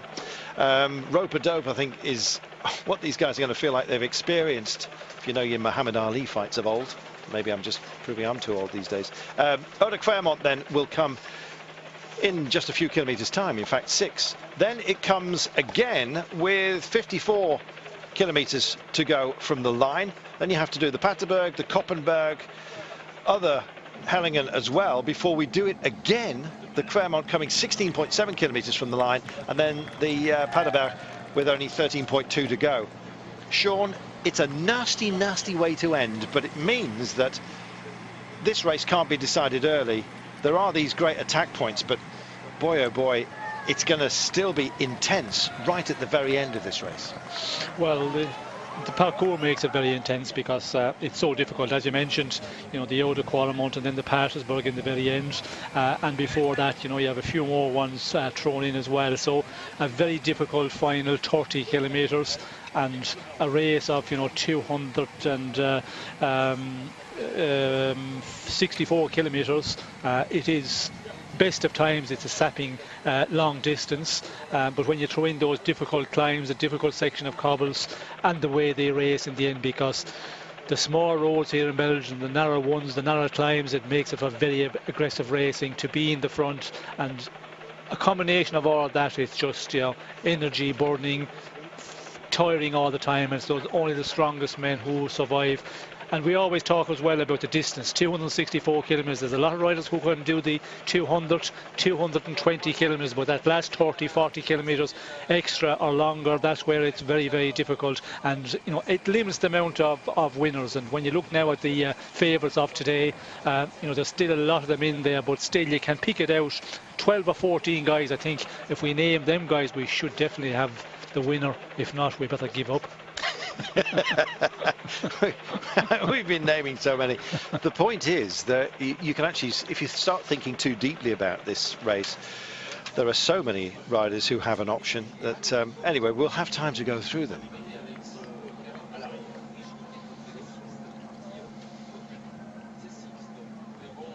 The word that Sky were going to be selective as to who had the bikes has clearly been cast asunder. I don't know whether they were thinking of keeping spares on top of the cars for a select few. Well, they've handed them out. Even Viviani looks nice and comfy. Well, he will do for the time being, because we haven't really been tested on the cobbles just yet. But we're about to be. The Eau de Clermont heading for that. And then it will be the Korteker, and then the Elkenberg, and then the Wolvenberg. And then we have a whole series of pavé sectors which are flat to be dealt with as well. We'll talk you through them as we get there. So technology, Sean, it's been allowed. Clearly, Pinarello have done a fantastic job of getting this machine up to, and it's obviously been cleared to race. The riders absolutely love it. If they have a great deal of success today, Sky, everyone's going to want this machine. Well, yes, if it's really successful, and we've a lot of Sky riders in the final, but I think you can give Geraint Thomas, Stannard, you can give them guys, you know, the normal bike that everybody else have, and they would still be there in the end because they are, you know, class riders. They're in really good shape at the moment. Stannard a little bit less because of his accident. Bradley Wiggins as well, you know, I think he should go into the final of this one today. He needs to go into the final if he's focusing Paris-Roubaix next week, well, that's what you've got to do. You have to do the distance, and I don't think, you know, there's any way you can prepare outside of that. You have to, you know, do those races leading up to the one you're focusing or targeting, which is the Roubaix for Bradley Wiggins. So we should see him today. But again, you know, we've seen material and testing and that. I'm hoping that Sky and the team have tested the bike very well, that, you know, we don't see some problems, or will they be saying at the end, well, it wasn't as good as we were expecting, because we all remember in Paris-Roubaix the rock shocks, the suspension forks at the time we were using it, but it went out very, very quickly. So if it's really good, it will live on for a long time, but if it's not good, it will be a one-year wonder. There we are. We've seen that before, haven't we? Some very strange designs have come along and not been proven, but Sky have been practicing with this bike and say it makes an awful lot of difference. We're not on for a freebie, by the way. I'll just be fascinated to see how it works. I've been fascinated as well to see that Geraint Thomas has just been so exceptionally brilliant this year. In fact, Sky they've had their fun, haven't they? Well, they've had a fabulous beginning of season, you know, in the classic races, the semi-classic races, in the tours as well. You know, Richie Porte, it's really been a good season for them. The earlier part has been exceptional, and now it will be interesting to see if Sky can, you know, win a monument. They've been targeting that for the last number of years, and I think this year, with this with the Tour of Flanders Day, Paris-Roubaix coming up, I think this is the closest they've ever been. The Eau de Clermont is approaching. It's 2.2 kilometers in length, so 2,200 meters. They love to give you the meters here because every single one of them you feel. 4% with a maximum of 11.6. It's actually mixed, so 2.2 kilometers, but 1,500 meters of cobbles within it. They kind of come and go, ebb and flow. It's hard to set a rhythm on it. Sean, on the Clermont, and in fact, I guess the one that we're all dreading is the Koppenberg much later on today. But this is your first look at the Eau de Clermont. The Eau de course itself, it's hairs on the back of the neck stuff, isn't it? And look at the crowds that have already been drawn to witness the spectacle for the first time of 3 crossings of this sector. Yes, well, of course, the spectators, they can just, you know, camp out there and see the rails going through on 3 occasions. So it's, you know, a great place for the spectators. And it has been the last number of years since the change of route. And we can see here very, very narrow roads. In the earlier part, it'll not be as nervous because here, of course, in a 7-man group, it's easy. You just ride up it, and they're just riding up it at a good pace. Back in the peloton, they're a little bit more nervous, but it'll be nothing like when we get into the real serious stuff in the race and when you get into that final. But we can see Sky there, the riders are, you know, a little bit tense. They're all riding the front at the moment, and that's something, you know, just riding out in the front there at an easier pace, it all takes a bit of energy. If you can hide back in 15th, 20th position, get the maximum drafting and spare your energy for the end. But we see all the Sky except for Bernie Eisel on the front of the peloton at the moment. All different pavé sectors have their own character. This one, as you can see, is partially wet. Don't get yourself too far over to the right-hand side. That's where the rain has been gullying. It's almost like drainage, if you like. This very road acting like a drainage ditch for the fields around. But there, the heads-on view is the one you want. You see the shocks that the arms are taking. You understand what the body is going through right now. At pace, this is magnified, Sean. Yes, well, of course, at pace, you know, it's magnified many times over. We can see here there is, you know, a lot of vibration come through the bike and up through the body, and that's what, you know, causes the fatigue at the end of this long race. There we are, so safely through this time. You can see there's not much space. It does beg for the course, that is, for very, very aggressive racing. There are no kind of long recovery zones, particularly later on. It is just like hammer blows, one after the other. From the 54 kilometers out mark, that's where we'll be at this point, much later on. In 100 k's time, they'll do this, they'll do the Paterberg, the Koppenberg, and then a whole raft of others. They'll have another 3 Hellingen to take on before they take the Oder again, and then the Paterberg, and then finally they can race for the line, but only from 13.2 kilometers out. So it never allows a breakaway really to feel, or the pack really, to know precisely where their retrieval zones are. They are notoriously difficult when they're this tightly packed to actually manage. And I think that's the point, Sean. You've got to have a great deal of talent, and indeed at the end of the day, a lot of strength and self-belief if you're going to carry the day. Well, when they're tightly packed and when you race full on, and that's the time that is really difficult. And at the end of the race as well, you know, when you have 200 kilometers done and you start racing, you know, so fast, so aggressive, and that's what they do in the final 50 kilometers, 60 kilometers of this race. Not only getting up the hills, you have to make a huge effort. Then when you're on the flatter sections, they're going at such a fast pace, then, you know, it's all about, you know, how good you're feeling. And if you're feeling, you know, still quite good in the final 50 kilometers, well, then you're not close to giving it your 100%, and that's where you come out in the end and you have a chance of doing something. Well, there you go, a big left-hand turn, and of course wheels will touch and riders will go down. Russian champion is on the deck, he's remounted. Andrei Greipel held up. This is the sort of thing, Sean, when we were talking about aggression late on. This is what everyone wanted a first look here. They know it's going to get very narrow a little bit later, and the last thing you want is to have to make up ground and dig in. That's Yves Lambert, by the way, right at the very back as he tries to get back in. And as you can see, everyone else struggling to find gears and the rest of it. And Bradley Wiggins, there we are, has got himself a puncture by the looks of things. Certainly not overly happy. I don't know whether he, in fact, he's got a brake issue at the front by the looks. So Sky quick about it. And in fact, I'm just wondering who else has got their issues. There is Bradley. Well, there we are. It looks like he must have been down. He looks like he's taken a bump, Sean. He's got a spare bike and casting asunder a very expensive machine. And what's he back on now? Just checking it out to see if it's the same rear end or whether he's back to his old machine. Yes, it looks like an old machine. The colours, of course, we can see there. The new machine's all blue. We can see there's a lot of black in this one, so it looks like an old machine. Didn't see him falling down there, but again there was, you know, a number of riders splattered about the road. But you know, that's that corner. We'll just get a view of it now. But certainly Bradley Wiggins was in the front, and was he who went down? Yes, it was. Left wrist went down into the Russian champion from Katusha. Had to stand back up, and it was Bradley that actually went down. I don't know whether he had the nose taken off his bike or whether it was down to his own line through. But big compression.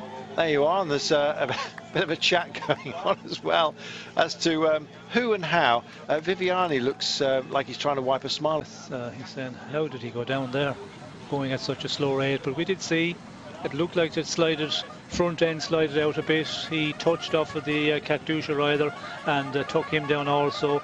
And it looked like that, yeah, he was feeling his wrist a bit. So hopefully he hasn't any damage done that way. A bike, they've got plenty of them. They've got plenty of those, but he's gone for the standard old bike. Not quite sure why. Maybe, I mean, we speculate. we could speculate all day as to the flex at the back. Would you want it, Sean?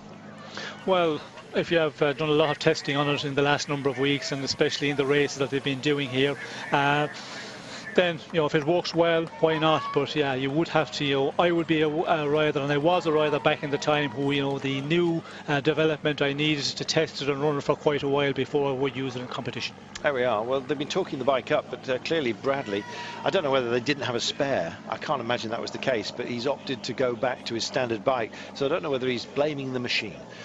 Anyway, they have been saying how comfortable it is, but in race conditions, that's very different to testing conditions, Sean. Well, still you get, you know, a pretty good idea what it's about and how good it is, because you can, as I say, run it in some of maybe the other races. I'm not sure if they did that, but on training as well here to ride over the cobbles, cornering and that, you can push it through its test quite well. So I'm sure they have at least done that, but in competition it's always the real test. The maximum distance between two successive climbs of the all the Hellingen that we're dealing with that have actually got cobbles here is about 16, 18 kilometers, something like that. But there are, most of them are actually much closer than that. So the point is that the respite areas, very few and far between. There's certainly not that kind of distance to let you recover. And here's Bradley having to pick his way through the vehicles, and he's got onto the back end, and he doesn't look best pleased at all, Sean. No, and I'm not surprised, because, you know, when you when you get a tumble like that, you know, it's not good at this point in the race. You take a little bit of a morale hit, and yeah, depending as well, you know, how he's feeling now. Is he suffering a bit from the fall? That is going to be the important one, because if he hasn't any major problems after the crash, I think he will recover, because we can see here there's no racing being done up front, and he will have, you know, time to make it to the front of the peloton later. It's interesting to see Sky just mobbing the road at the moment, and I'm sure that's not overly to help Bradley get back on, because the speeds here aren't really that much of a test for the time being. It'll be very different for the second time of asking, which comes in 100 kilometres time. That's a long, long way, Sean, to get back to this point in the race. Yes, well, there is a lot of racing to be done. There's 150 kilometres still to go. Of course, it will, you know, be a different climb when we get back. A lot of riders that are not, you know, comfortable with the longer distance. Maybe their fitness level is not as good at this moment as they would like it to be. Some not really the big classic specialists. They will feel it a lot more than the next time round, and they'll be feeling it this one.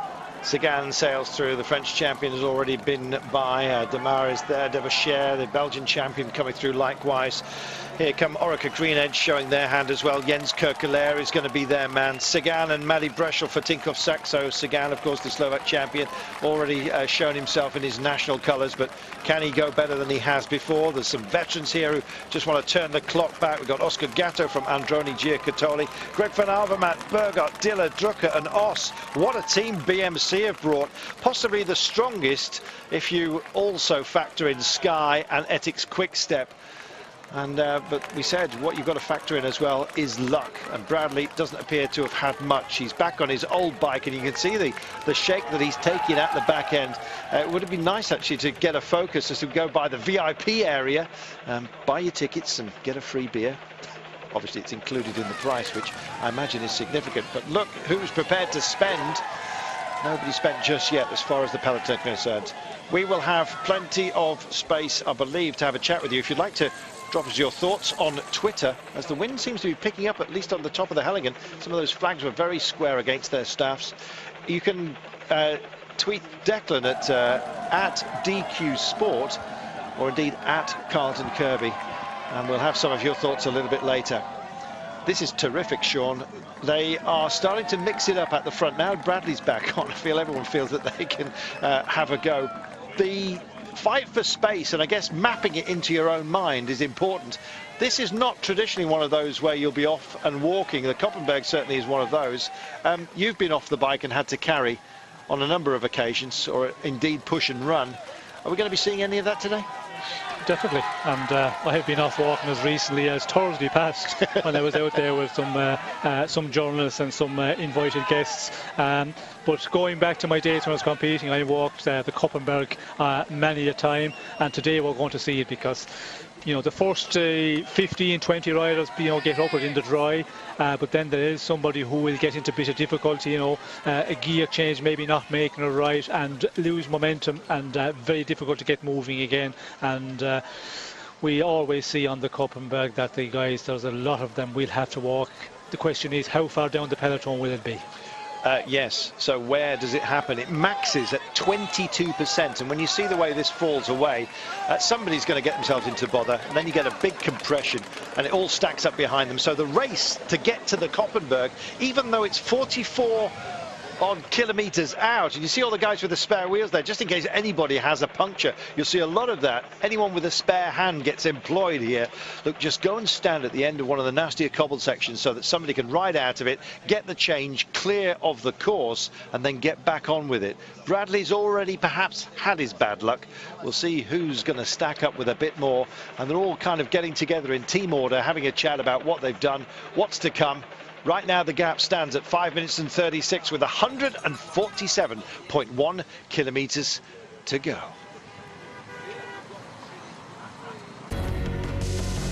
Our friends on British Eurosport as well. Marignoni asking for help as well for Cannondale Garmin, and Van Heck making a good fist of this.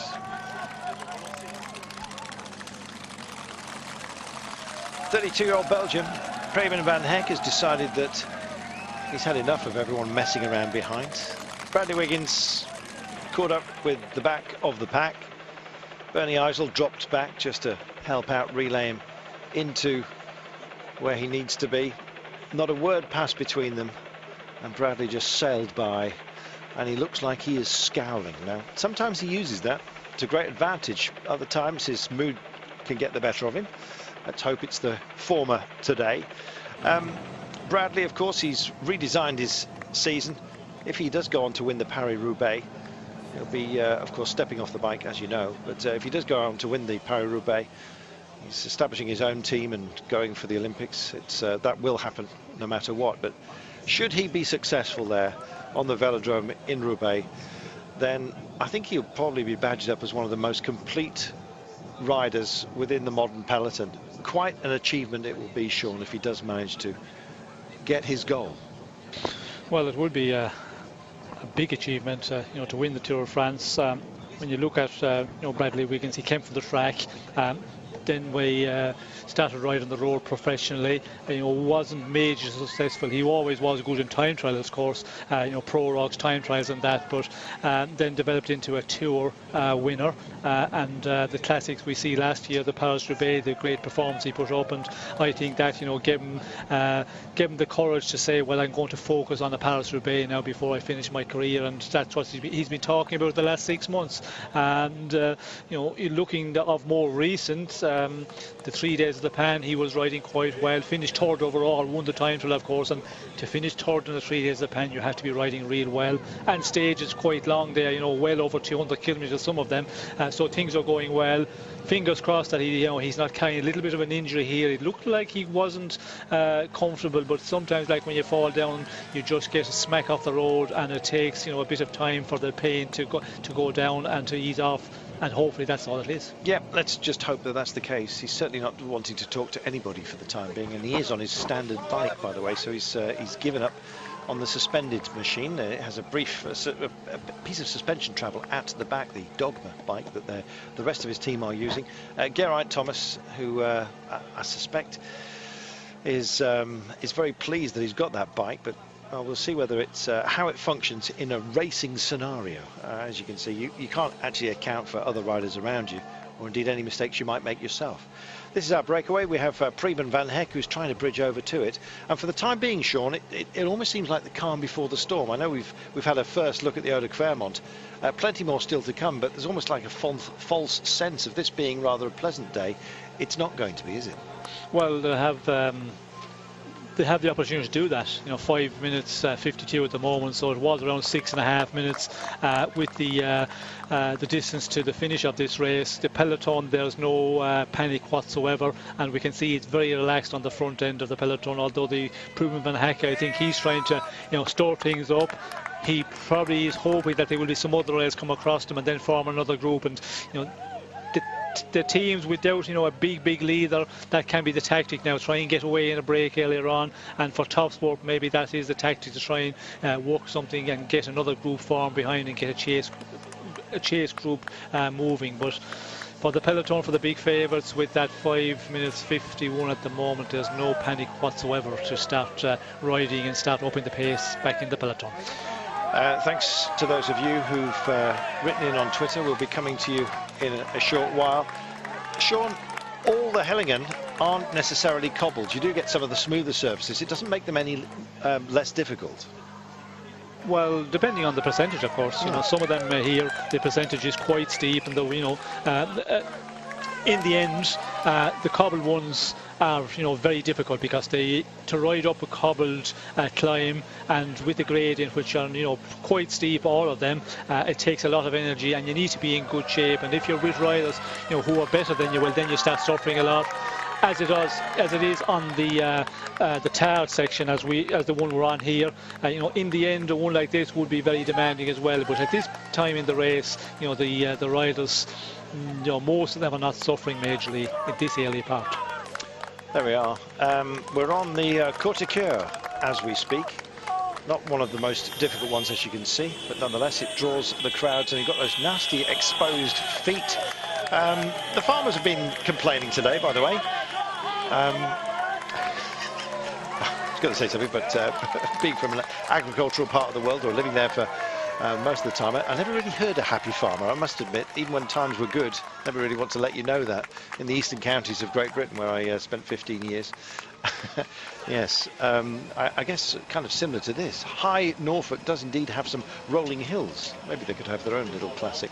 Tour of Britain is heading that way this year, as I'm sure many of you know, and of course you'll be able to see that on Eurosport during the period of the Vuelta, of which we'll be bringing you, of course, live coverage as ever with myself and Sean Kelly. Tour de France beckons, but right now it is Classics season, and many of you are already more than appreciative of what you're getting and what you're seeing. Well, believe me, you've got an awful lot more coming. Are all the cobbles similar, says Duncan Rimmer, or different? Well, they are. Each road does have its own character, and in fact it depended on when they were built, and indeed I guess how the rocks were being broken by those who were serving their hard labour punishment, which is the prisoners' efforts that provided us with the cobbles. I guess whatever gauge depended on what horses were going up and what the road was to be used for. They do differ. Overly settled, I guess a bit of a rude awakening, but sometimes it can give you a little bit of focus. Bradley's still trying to make his way through and still not happy. I wonder whether he's going to make another bike change and whether he'll give this machine a little bit more respect. He could be running out of machinery. Oh, puts it down nice and gently into the grass. He has been known to abuse his machines in the past, Sean, out of frustration. I remember one spectacular a few years ago where he hurled his time trial bike and it went and parked itself rather neatly up against a cliff edge. Yes, well, we've seen that a number of times, not only from Bradley Wiggins but from other riders as well. Sure. And of course it happens at a real important time in the race. Well, then the riders really get frustrated and they get really aggressive with the bike. They take their aggression out on something. Got to do it. Bradley is not the only one. Gerald Cholik, you may have seen a couple of weeks ago, took himself a tumble, and indeed I think he actually smashed his helmet to pieces. And the problem was I don't think there was another helmet of his size in the car. So yes, it can be a time where you just have to take a moment and then get back in the zone. Meanwhile, Sky at the front, still controlling things and waiting for Bradley to get back in. And as you can see, the clock's just expanding ever so slightly out towards those up the road. And this is exactly what we were talking about, Sean. A little bit of an issue for somebody. And this isn't even on one of the most focused climbs. Later on, we're going to be seeing more of this. Well, we're going to see lots of this in the more steeper sections here. This climb is not anything really serious for those guys. Somebody, just puts down the foot, and the way they're riding, we can see with Sky on the front here, they're controlling the pace and they have it knocked down a lot, and the advantage is growing out for our breakaway men.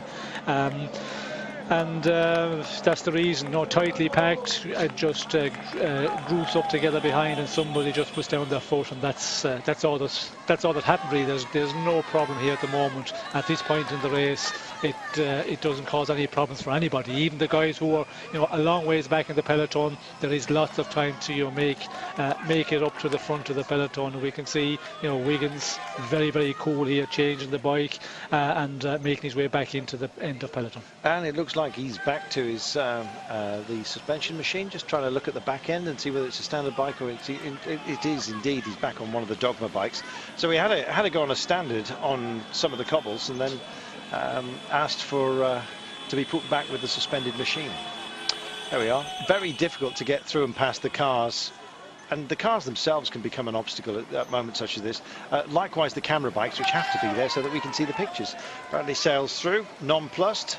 His team, however, as we've said, controlling matters, and so he'll get back in. There's Jens Debusschere, the Belgian champion. He likewise has had a very busy time of things. A lot of riders here coming in, Sean, post crashes, and I guess that does upset your progress. Some people said they were surprised to see Bradley taking this on, what with Paris-Roubaix only a week ago. I guess he did have the skipping option, but your belief is that it's better to ride.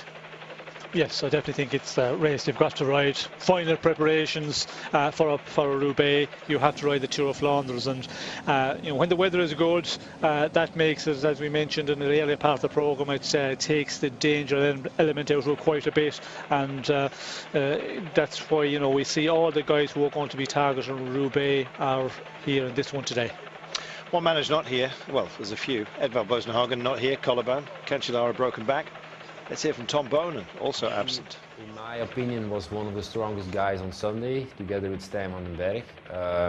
Nicky has a good finish. You know, he can win in a small group sometimes, not always. It depends a little bit, but he doesn't have to be afraid, I think, to go to the finish line. Not with Tegen, Kolp and Sagan, for example, but he can for sure beat some other guys of the favorites. But he's going to try to go solo. I'm already sure of that.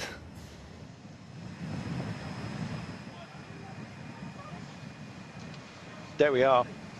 Nicky Terpstra is going to try and go solo. I don't think he's got any options, Sean.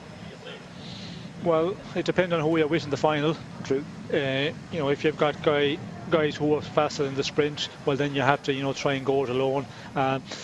Terpstra, he has a bit of a sprint on, but again, you know, the guys who are here, the favourites who are here, if you look at Degenkolb, for example, if he gets the finish, well, then he is a real fast one, and that is going to be a problem for, you know, some of the riders if he can hang in there. Christoph as well, Sagan, we all know those guys are, you know, quite fast in the sprint, but yes, to go it alone, it's a one which takes a lot of energy, and you have to be really good. But we know Terpstra is the one who can do that. Last year, we see in Paris-Roubaix the way he, you know, took advantage, made the move at the right time, and was very strong when he gets out there. And of course, you know, he is a good time trialist as well. So you know, he can push on when he gets the gap. If he gets 15-20 seconds in the end, well, then that's it's a great opportunity for a rider like Terpstra, and anybody who has got the real power in the end can do it.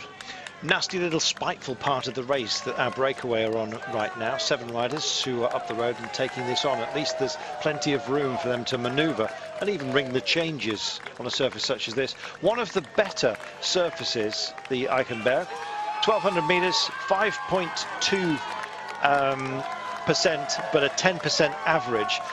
The problem is what comes after, which is a very, very nasty Wolfenberg at 17% max, and then a series of pavé sectors that just come like punches, one after the other. The Reuterstraat, the Kerkegate and the Hollenweg. So there will be pavé, 3 sectors of it that come after this climb. In fact, after the next climb, I should say, there's another climb to come in very short order, in fact in only 3 kilometers time, and then these nasty pavé sectors which are on the flat but rough as anything before we go climbing once again. It's a real compressed shark's tooth profile to the day, and this is one zone that can bite, Sean. Well, yes, it can bite if the racing is going at a very fast rate, but for the moment, you know, in the peloton we can see very much grouped together, no urgency to push on, and still with the distance we've got to do, I think it's just, you know, right along with the race. All the big favourites are content to, you know, leave it roll as it is for the moment, and I think it's all in the final 56 kilometres, that's where all the action will break loose.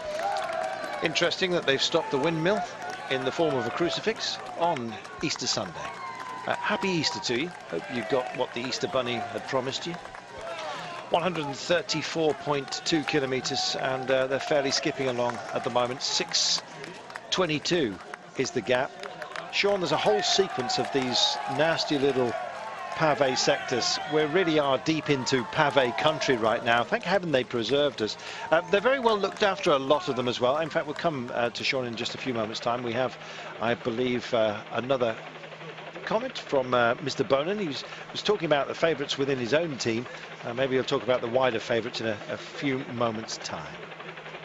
Sepp is also a guy that's able to do different kind of tries. He can try it from the Quaremont for sure. He's going to try to make a decision there because he needs those longer distance climbs to really get rid of all the fast guys. He's not slow, but if he goes to the finish line with Christoph and Degenkolb, he's always going to get beaten. So he needs to get rid of as many guys as possible. And I think also, in my opinion, he's also going to have to try to go solo to be sure to win. There we are. Zet van Markey's talking about a man who started, well, he kind of burst onto our consciousness, I guess, about 2 or 3 years ago when he came into that velodrome in the Paris-Roubaix. He started at 150 to 1 that day.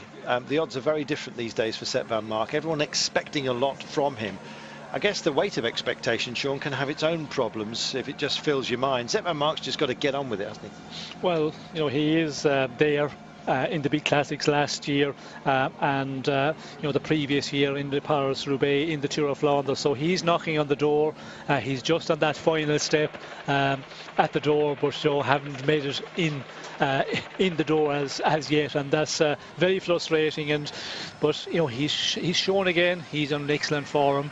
For me, maybe he does a bit too much riding, too aggressive in the earlier part of the final, let's call it. That means in the finals 50-60 kilometers. If he just, you know, maybe just conserve the energy a bit and give it a good hit at the right moment, he could go it alone. And as Tom Bonan said, he really has got to go alone, because if he comes to the sprint with a Van Avermaet, who's not a good sprinter, I think he's a better finisher than him, and that is always the problem. So the team will be very important to make it difficult for the rest of the sprinters, and I think with the team you've got, they will, you know, take control of this race at a certain point, and we will see them really up in the pace at a point when Van Mark want to make it difficult for everybody. So watch out for the Wasps, the yellow and black of Team Lotto NL Jumbo.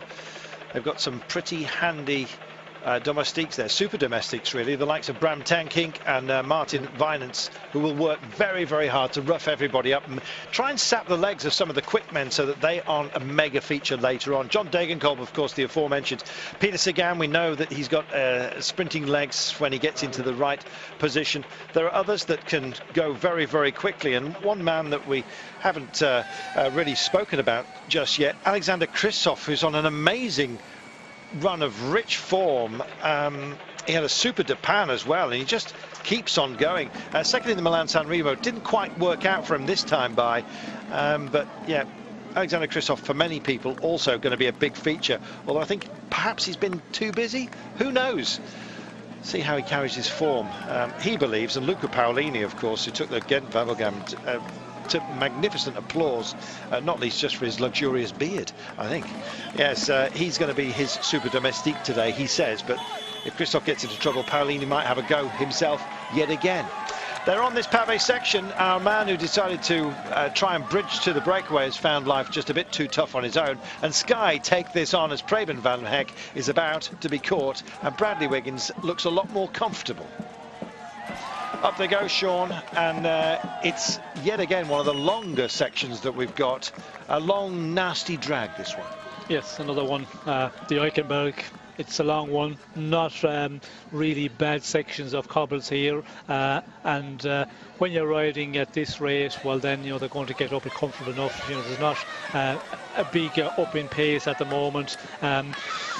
And we can see everybody is following pretty comfortably, and that's what the Tour of Flanders is about. It's just a wearing down progress. This hill, of course, it will take a bit of energy out of the riders, out of everybody, but it takes more of the ones who are not real good classic riders, who cannot manage the distance, and that's what professional bike racing is about. Long distance, long hours, wearing down process. It's nasty when it gets like this, because the road does ebb and flow in terms of its width. So you come into it, let's say 6 wide, the road then can only accommodate 5. Somebody's got to be squirted backwards. There are a solid bunch of riders behind you, so the danger of touching wheels when the road does constantly change in terms of its width, Sean, is very, very high. Well, when you're racing really fast, really aggressive, well then it's always dangerous. But at this pace, and we did see on the previous climb where those riders had just had to put their foot down for the moment, and everybody had to slow up. But you know, there's no gaps appearing, and when it races real fast, well then in the peloton, if there's 120 riders, there will gaps start appearing, and then to close them gaps, even if it's only 50 meters, that's all very, very energy demanding, and that's where you pay the price. Where here we can see the peloton is in just one bunch of riders coming over, and if you're at the very tail end, we can see Wiggins is still back there. There's lots of time to move up in this peloton later on in the stage, on the day with 130 kilometers still to go. So keep calm is the watchword for the time being. They're going to crest this. Breakaway will be on other pavé sections. In fact, they've just gone over a couple of them. In fact, they're in the middle of the Reuterstraat flat pavé section with, as you can see, a little bit of rain gully towards the side. If it is absolutely bone dry, you might want to just test the muddier areas, but to be honest, the danger of actually getting yourself ill, and they are doing, sort of going for a bit of smoother tarmac repair by the looks of things, a sort of a cheap repair to a pavé area. Lots of riders just working their way back in, as you can see, and we've had some tumbles, and it's Rumpot that are on the deck, and Johnny Hoogelander, a man who's used to taking a tumble or two, as I'm sure you know. 130.4 kilometres then, 6 minutes and 12. It's a solid holding gap for the time being. There's that compression we were talking about. You see riders just unclipping and just shuffling their way round as 6 wide become 3 wide to make the corner. All this becomes very, very, very specific, and indeed has huge implications later on. We're going to come back to you shortly we're going to take ourselves a break now that we are between the Hellingen, just for the time being. So we'll take a break, and then we'll be back and have a chat with some of you on Twitter. Carl Griffith, Dave Johnson, Rob Kelly, Josh Kelly, Kylie, and the rest of you. Thank you very much for your kind thoughts. We'll have a chat with you in a moment. 8 kilometres remaining, and the gap absolutely rock solid to our 7 riders who are up the road and in a breakaway. We remind you that the women are also racing today on a different course out of Oudenaarde and back again on a looping course. We'll see, I'm hoping, some of the action from them later on after the men's race is finished, ahead of their podium, so at least you'll be able to see how they rode today. For the time being, conditions, well, just about near perfect, and Andre Greipel just showing himself towards the front, and bike changes further down the line. Trek Factory Racing have got big options on a day like today. Well, they need to just keep it cool, keep it calm. And is that Paolini getting a bike change as well?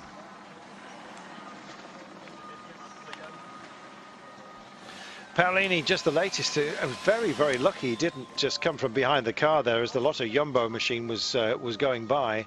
Paolini with a bike change, one of a number, in fact a couple of the Trek Factory Racing boys also getting into a bit of bother. Punctures can happen at any time. In fact, I retweeted a few moments ago that BMC have got a super helper today. It's Cadell Evans, bless him. He's carrying on working, he says, even though he's off the bike. There we are. Paolini gets a big cheer, almost instantaneously recognisable. So, in case you're only just joining us, there have been some spills today, and Declan is going to fill you in on the details from a little bit earlier on today on this great day, the Tour of Flanders. Yes, the action always hot and heavy in Tour of Flanders, and here was a key pinch point. This left-hander, lots of dive bombing down the inside, and who should go down? Only Bradley Wiggins. Just sliding off on that left-hander, touched down with his left hand, and he was shaking his left wrist for a little while afterwards. I can tell you he is, as you can see here, on his Pinarello K8S, the new prototype suspension model, created very much with Paris-Roubaix in mind. Next week was consigned to the team car for a little while. Bradley did manage to make it back into the fray, and he stopped again, I can tell you. And he has resumed once more on his K8S, having spent a little while on the original, on his earlier bike. So that's the situation back with the main group as we pick up the live pictures. Please keep getting in touch on Twitter. It's hashtag Home of Cycling. It's at DQ Sport for myself. It's at Carlton Kirby. For the man at the finish line in Belgium, Matt Hiltman. Well, it's the game of predictions as we see more bike changes, and that's going to be the constant refrain during the day. Jimmy Engelvin of Team Europcar has picked up a bike. So to Luca Paolini, who's been very much to the fore in the classics in recent days. Superb performance in Ghent-Wevelgem. Rolling back the years at the age of 38, Luca Paolini, he'll soon be back in the fray. Hashtag Home of Cycling if you want to get in touch with us this afternoon. Matt Hiltman in Australia suggests that Jelle Wallace is a big outside hope for him, and that would be, I suspect, to net him a lot of money if he has a bet on him. Richard M, head equals Stibar, heart equals Thomas. Outside Wiggo, a lot of people plumping perhaps for Bradley Wiggins to pull a surprise for the Team Sky squad. Shot in the dark prediction, Wiggo for the win. Sky game of double bluff, says Paul Robertson. And Eva Francis Brady not at all happy with Bradley Wiggins, not impressed with Bradley throwing that Pinarello Dogma K8S on the ground. In fairness, it wasn't quite in the Jack Bauer mode of bike throw, was it, or even up to Bradley's own standards from previous years. Alfie Crockett wants to know, is it only Team Sky that has the new bikes? As far as we understand, yes, it's a collaboration with their sponsors Jaguar, and the suspension developed in association with the car manufacturer. Rob G. VCSE says tractors, essential ingredient of the classics this year. We have seen some signs of that ongoing protest from the Belgian farmers, as Carlton mentioned earlier. Not so many tractors, actually, so hopefully they'll make an appearance. We have seen some flags and cheering. Cadell Evans, interestingly enough, is at the side of the road, and there are some tweets out there. You can pick them up of Cadell, ready to hand out wheels to his BMC teammates, his former BMC teammates now. Just a quick shout out for Matt Bramier, who's in the breakaway group up front. He's apparently won his weight in beer. He took the first sprint of the day, and apparently that means that he's now 73 litres heavier. Does that mean that, what will his weight be after he drinks that beer, I suppose, is the big question. And just mentioning the women's races you did a few minutes ago, Carlton, the last information we had was that there's a group of around about 30 out front, and that's the very much the established leaders of the women's Tour of Flanders, 145k in total for them, so they'll be finished before the men get finished in Oudenaarde this afternoon. Roseanne Knetemann, the most significant breakaway of that group. The Rabo Liv rider had a lead a little earlier on of about 16 seconds. I think she's back in the fray at this moment, but Roseanne, of course, daughter of the late great Gary Knetemann, a man who will have been well known to Sean Kelly. I believe they were teammates at one stage. So there's Matt Bramier, looking forward to collecting the beer a little bit later on this afternoon. Thanks, Declan. 1 litre, of course, weighs 1 kilo, and Matt Bramier weighs 73 kilos. I'm just wondering whether they're going to factor it in liquid fashion, or whether they measure it just in terms of the weight of the glass bottles as well. Let's hope for his sake that it's just a liquid conversion, and indeed that it's party time with MTN Quebecer. I'm not sure which beer it is, but there is a special beer called Claremont, which is actually available in the press centre. So expect some pretty slack writing coming your way. Matteo Tozzato just having a brief change and quickly back underway. It has been very handy. The helper there almost getting taken out by the camera bike, so he good and skippy that he got out of the way there. Yeah, so plenty of beer going its way to Matt Bramier, and best of luck to those, and indeed MTN Quebecer. In the old days, the riders actually used to be tempted to stop occasionally. In fact, it was actually used as a diversionary device. There was a rider who was sponsored by a brewery, and they set up a trestle table back in the old days of the Tour de France. I believe it's in the 1930s, actually, in the approach to the Second World War. And riders actually stopped and just helped themselves to the beer, and then, of course, he abstained and won on the day. I struggle to remember who it was, Sean. Can you remember that one? Shake of the head. Not at all. Sorry. There we are. I'll shift back through when we get to the Tour de France and find out exactly who that was. Peter Sagan, notably, just using the gullies to get himself a bit of clear space here. A lot of rocking and rolling, as you can see. They've been through another feed zone. A lot of riders just making sure that they keep their calories up. Don't forget that on many other days, they would have already finished the day's trials and tribulations. 264 kilometres to be dealt with today, and we are beyond the halfway mark now, Sean, but still an awful lot of racing to go. Yes, we are, and we can see riders starting to suffer there. The riders who are not maybe used to riding on this sort of terrain, on the cobbles, and they're starting to get spat out already. We can see some losing contact with the main peloton, and it's early days. It just tells that they're not up to this style of racing. Maybe they're not in good shape as well. Sometimes riders have been out sick. They're thrown in here just to get maybe 100, hopefully 150 kilometres of racing, and then the day is over for them. And we're seeing some riders having difficulty, considering IAM Cycling is just setting a strong pace in the front, and there's no line out here in the peloton, so it's not anything like at the pace these guys can actually go to. Apparently the beer for Matt Bramier is Steenemolen. We went to a pub yesterday which was called the Beer Wall, and it must have had 400 different kinds of beers, most of which seem to be above 6.5%. So it really is sort of eyeball out the next morning if you go for all of them. And Brian Smith, in fact, 73 litres of Steenemolen is indeed coming. It doesn't count the glass, they'll be happy.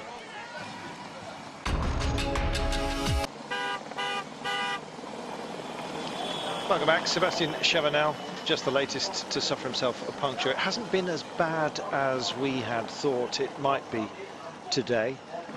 We might have a brief moment to talk about tyres and the like and how you cope, because there are things you can actually do to your bike just to make life a little bit more comfortable in terms of widths and indeed pressures and the like. So we'll come to that fairly shortly. Hollenweg, 350 metres is what they're dealing with right now.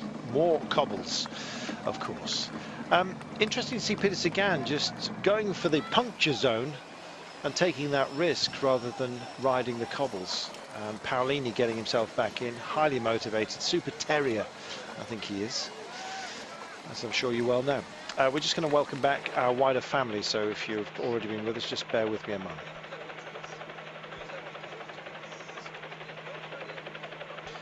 Team cars parked up side of the roads. It's the latest part of the pavé, another pavé sector that they're dealing with. And just in case anyone's got themselves a puncture, a lot of riders are choosing to use the gullies and head down the side of the road. We saw Peter Sagan a few moments ago was riding those, just trying to give himself a smoother ride, but in so doing taking the risk of getting himself a puncture with the little bits of flint which actually pepper the land here. Yeah, I got a puncture myself with a split pebble. We are going to be talking to Tom Bonen in a few moments' time. He has some thoughts on Peter Sagan, and shortly afterwards Greg LeMond is going to give his two penneth regarding Oleg Tinkoff and indeed the friction which has of course resulted in a split with Bjarne Riis. I think we already mentioned that he's been out and about here with his agent looking for well, employment, frankly. I can't imagine Bjarne actually walked without some form of compensation, but you never know. I'm not privy to this kind of information. While the breakaway still has just shy of 5 minutes, and there's 121.4. I think the fireworks, I think, if you're wondering, will be coming, well, maybe at the Leberg. It's not long before we get there. Other flat pavé to come before we get to that Hellingen. Meanwhile, let's have a word with Tom Bonen again. Peter Sagan is a guy, if he's in a good shape, he can do anything. It depends a little bit on the day, how he feels. He still has to make a good result in the longer classics, so he's still waiting for that. He did some good Milan-San Remo, but it's a completely different race. So we'll see. I think he's in a good shape. I think in Harelbeke, he suffered from Frengal, and it's not because his condition is bad. So for sure he will be in the front group on Sunday. I'm sure he'll be in the front group. He's certainly looking motivated, Sean. Out of all of the favourites, he appears to be the man who wants to stay at the front. It's almost like he's bagging himself a bit of insurance here by his positioning. We'll come to Sean in a few moments' time, because I believe Greg LeMond also has thoughts on what's going on at Tinkoff Saxo, and then we'll have a chat about Peter's riding style today. It's very early. I mean, to get upset about lack of performance, it's discounting the competitiveness of this sport. Sometimes it doesn't matter how much money you spend and put into a team. It doesn't mean you are ensuring all the victories. And I think Contador won the Vuelta. He could have been a real player in the Tour de France. And it's only March, and to say that that the team's not producing results, it's funny. You can't go by results in February, March. You know, it's always in the news, but it really doesn't matter what happens in February, March. April's the classics. What matters is the Tour de France. What matters is the Giro, Tour de France, and the Vuelta. And I think, you know, unfortunately, I don't think many riders, I don't know of any team, any athletes will perform well when there's pressure, an intense pressure to perform. You can't force people to perform. It's got to come from interior. You've got to want to perform. And so a great coach is not one that you know, forces and says you have to perform. It's somebody who can work with the riders, get the best out of each rider. And I know I would never race well with somebody that was high pressure like that, because you know, I would probably done well just to say screw you. You know, psychological pressure is is difficult, more destructive than it is the physical pressure. And so there's a difference between having the pressure of motivation and pressure of expectations. That's more difficult.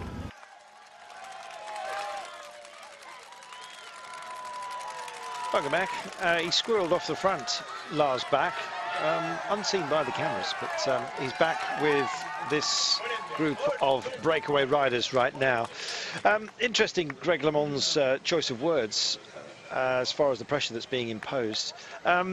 Some riders respond to criticism, others not quite.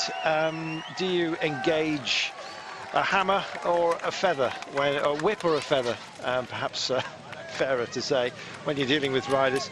Sean, you've got your own team. You've had a lot of close attention. You've paid a lot of close attention to riders' performances and indeed the mindset. Just how do you deal with a whole cross-section of different personalities? I guess it depends on the rider. Well, first of all, depending on what level you're at. If you're at a continental level, like the on-post chain reaction team, but if you're in Tinkoff Saxo, it's a pro tour team.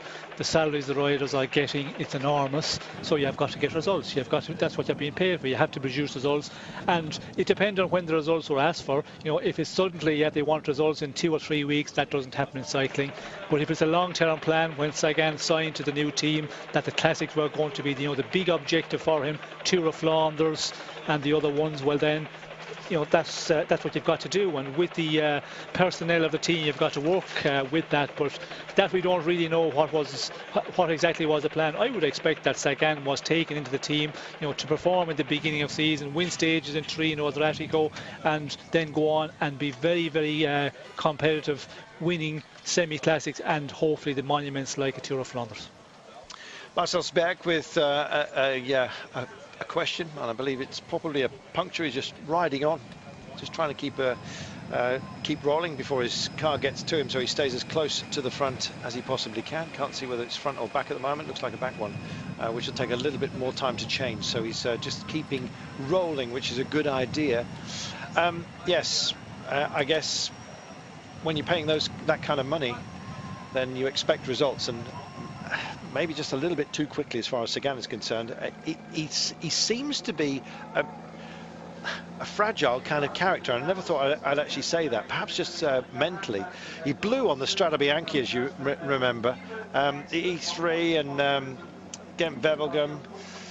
I don't know, he's not been a happy bunny, Peter Sagan, since his move, and I just don't know whether he's being allowed the settling period or whether he deserves one. I don't know what your thoughts are, but these guys get paid enormous amounts of money. I was speaking to, as they make this big turn, actually it's onto the transition of the cobbles. Let's just deal with this, shall we, for a few moments, and you'll see just how they can come to an almost standstill. You'll see potentially riders unclipping and just waiting for them to get themselves an opportunity. It's a dead stop, and some big names being just compressed and held up at the back. It's been a long process of getting back in for Bradley Wiggins. That's Christian Nace, who's been held towards the rear as well for Sky. Lots of looking over shoulders to how they deal with the Molenbeek. 7%, and Andre Greipel decides, I've had enough, I'm going to show you what I can do. And it's quite a lot at moments such as this, but he's got 116.9 to go. Who's he going to drag with him? That's the big case. A first of our big names to take a step forward. Well, yes, it's a big attack. It looks like the sprint is the top of the hill here, the way he takes off. And the interesting one, there's somebody going to follow. The Ethics Quick Step guys are going to follow him. That is going to cause a problem. BMC, we can see. And if you get a number of riders like that go off the front of the peloton, well, then it will start to up things. But will it last long? We can see here Greipel looking about and getting no help from the rest. So just happy to follow in the wheel. There we go. Greipel, by the way, is part of the softening up strategy today for Jürgen Rollens, let's not forget, who had a great Ghent-Wevelgem. It was a podium here in 13. He's a canny mover. He's a man who's going to have to rely on strategy because there are stronger guys in other departments than Jürgen Rollens, but he's one of those that many of you are talking about. Somebody mentioned Jelle Valais as an outsider. A lot of people are saying the same thing. He's a long-range attacker for Topsport Vlaanderen. Don't be surprised to see them being engaged. They've got a man in the break. They've had another man who tried to bridge over, but Jelle Valais can do it. Dwars d'Ors, very, very successful, as you know. Paris Tour last year as well. So there are other names, not just the overly familiar ones, and Andrei Greipel, it's not going to be his day today surely, but he may well be part of the wider story on behalf of Lotto Soudal, a team that often spends its time looking after him. Today he's a team player. Yes, well, I think Greipel in this one, we never see him in the final, in the real heat of the race when it's really racing, you know, aggressively in the final. So he's going to try and attack, and that's what he's trying to do here. Is, you know, he's trying to get off the front here, take a number of royals with him. We can see it started to stretch out the bunch majorly. So the Molenberg has announced itself. There's 2 pavé sections, by the way, still to take, the Paderstraat and the Hagenhoek. I'll be on those before you know it. And there he is. The windmill is actually bedecked with its own flags. Not quite sure what it's advertising or indeed what legend it is announcing. This man, Greipel, has announced himself right out. It's almost like he's gone off and thought, hang on a minute. What am I doing? Exactly. Come on, somebody help me get back in. I think he may well be regretting this. Quite often you can see a kick-off, a nice explosion, nobody follows. They really don't want to carry it on, but equally they don't want to be seen to sit up. I think he might be in that little moment. Well, when you announce your attack, as Greipel did on the climb there on the Molenberg, well then, you know, he wanted to continue and he put in another dig, but he's looking around a lot and he's saying, come on guys, will some of you come across to me, please? Just otherwise it's embarrassing, for goodness sake.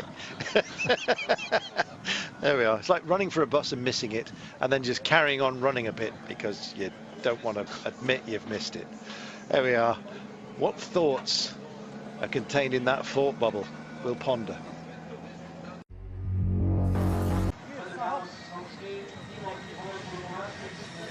Welcome back. It has been a busy one. We said that Peter Sagan was rolling the dice by using the gutter, where it's smoother but you have more of a chance of a puncture, and so it proved. He was afraid, and as a result it required his teammates to help him back in. I'll probably have to re-explain that to our friends on British, who are still on their own commercial breaks for the time being. Meanwhile, the break rides on, as you can see, albeit apparently starting to diminish.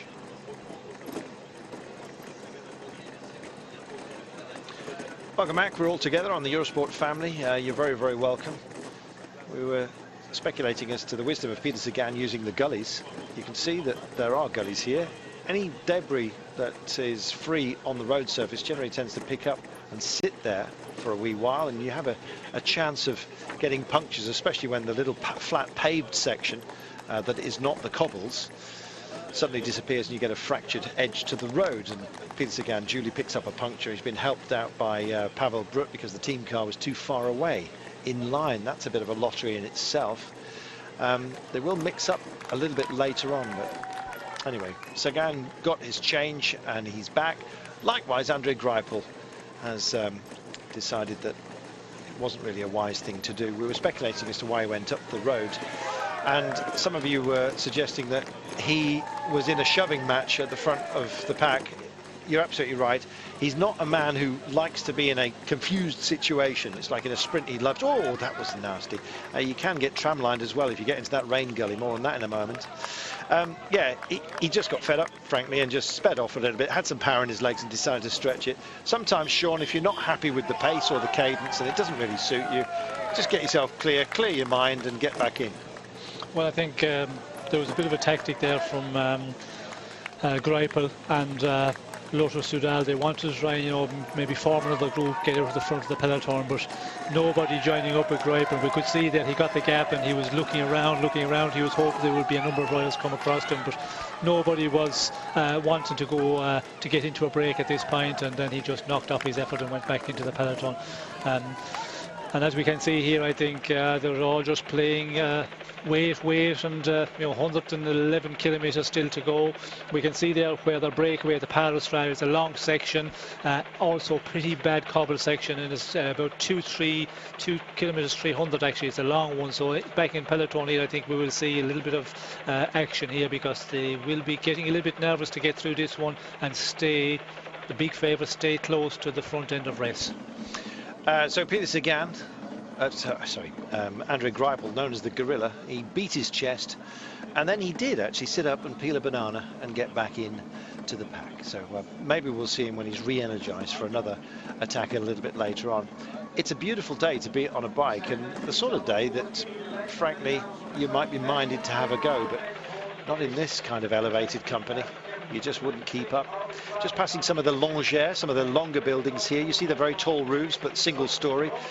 They used to live in one part downstairs. They'd have the animals in another part. You see the sort of blacker section of that long building. And then they'd dry the grain in the roof. So they'd sort of sprinkle it out. And the heat of the animals would dry the grain. So sort of mixed farming whenever you see longère buildings in this part of the world and also in northern France. Used to own one myself, long time ago.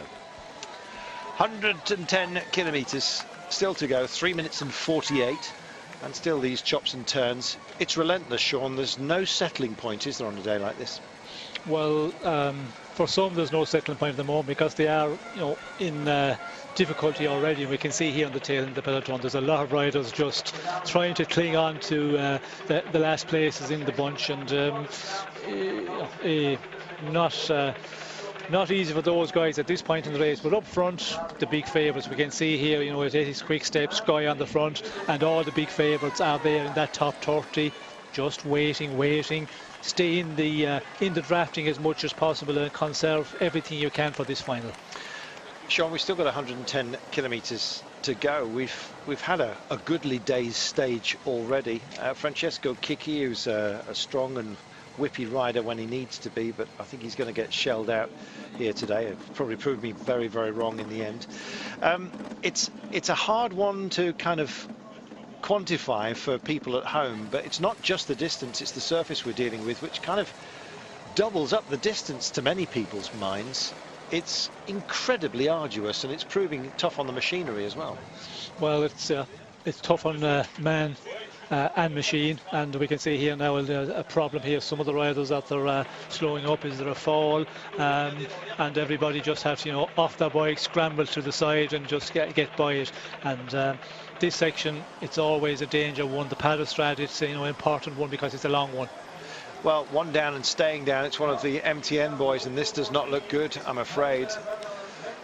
Well, it's going to be a while. Always hate to see riders who are down and staying down. It doesn't look good. That's Guarnieri as well, but just trying to get an idea on our man on the deck for MTN Quebecer.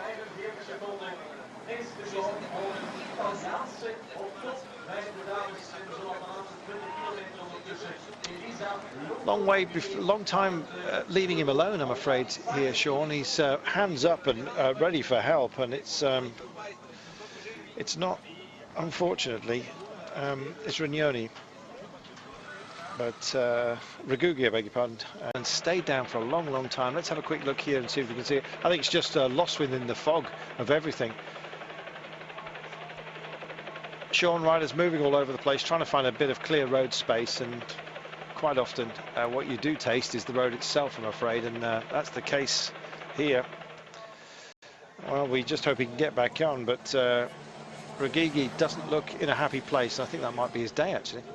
Yeah, it looks very much that he is, after doing some damage. We could see there, just sitting on the road, not able to move over. And if you have some damage done, the first thing you try and do is crawl to the side and get the road open. He was not able to do that. We could see the doctor arriving, so it's not looking that he's going to get back on his bike. Peter Sagan stopping and marking out his territory in the middle of the road. I don't think there's anything else to worry about other than that. 108.1. Been seeing an awful lot of Peter Sagan today, and it's all been for the wrong reasons. I hope it's for the right reasons later on. And yet again, he's way at the back here and just getting in. Didn't take himself to the side of the road for his comfort break, which is a bit of a surprise. There may well be a Swiss franc fine later on. All fines, incidentally, in cycling are in Swiss francs. Oh, somebody else from the breakaway is on the deck. And we're riding away from them rather quickly, I'm afraid. But from the long... Let's have a quick look. There we are. Still can't quite get it, but I believe it's Jesse Sargent.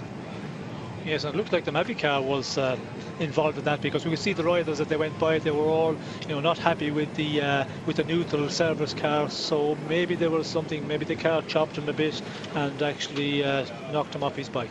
There we are. It is Jesse Sargent at the side of the road, and it wouldn't be the first time we've seen cars involved. We saw Johnny Hoogeland earlier on, who had a big mix-up, a tussle with a France Television car, I believe it was, some years ago on the Tour de France, and got hurled into barbed wire and suffered severe lacerations as a result. I'm just hoping that Jesse Sargent is okay. He's certainly not here. Let's have a quick look. Oh, that's why. My goodness, well, no wonder they pulled to the side of the road. Wow. Well, that was a real bad one there. You'd expect a neutral service car, the way he just came through there, and he just cut it real tight, pushed the rider. You should have the experience. You should know that was too tight, that you should have backed off a bit or keep a little bit over to the left. But we did not see how it started to happen. I think the rider, they cut the corner a little bit and the car was coming by. But as a neutral service car, you should know that as a driver. Wow, that was terrible to see. And well, let's just hope that Jesse Sargent is okay. 26-year-old Kiwi, he's been, he's had his good days as well. This is not one of them. Hopefully we'll get a condition report upon him. Let's wish him the best.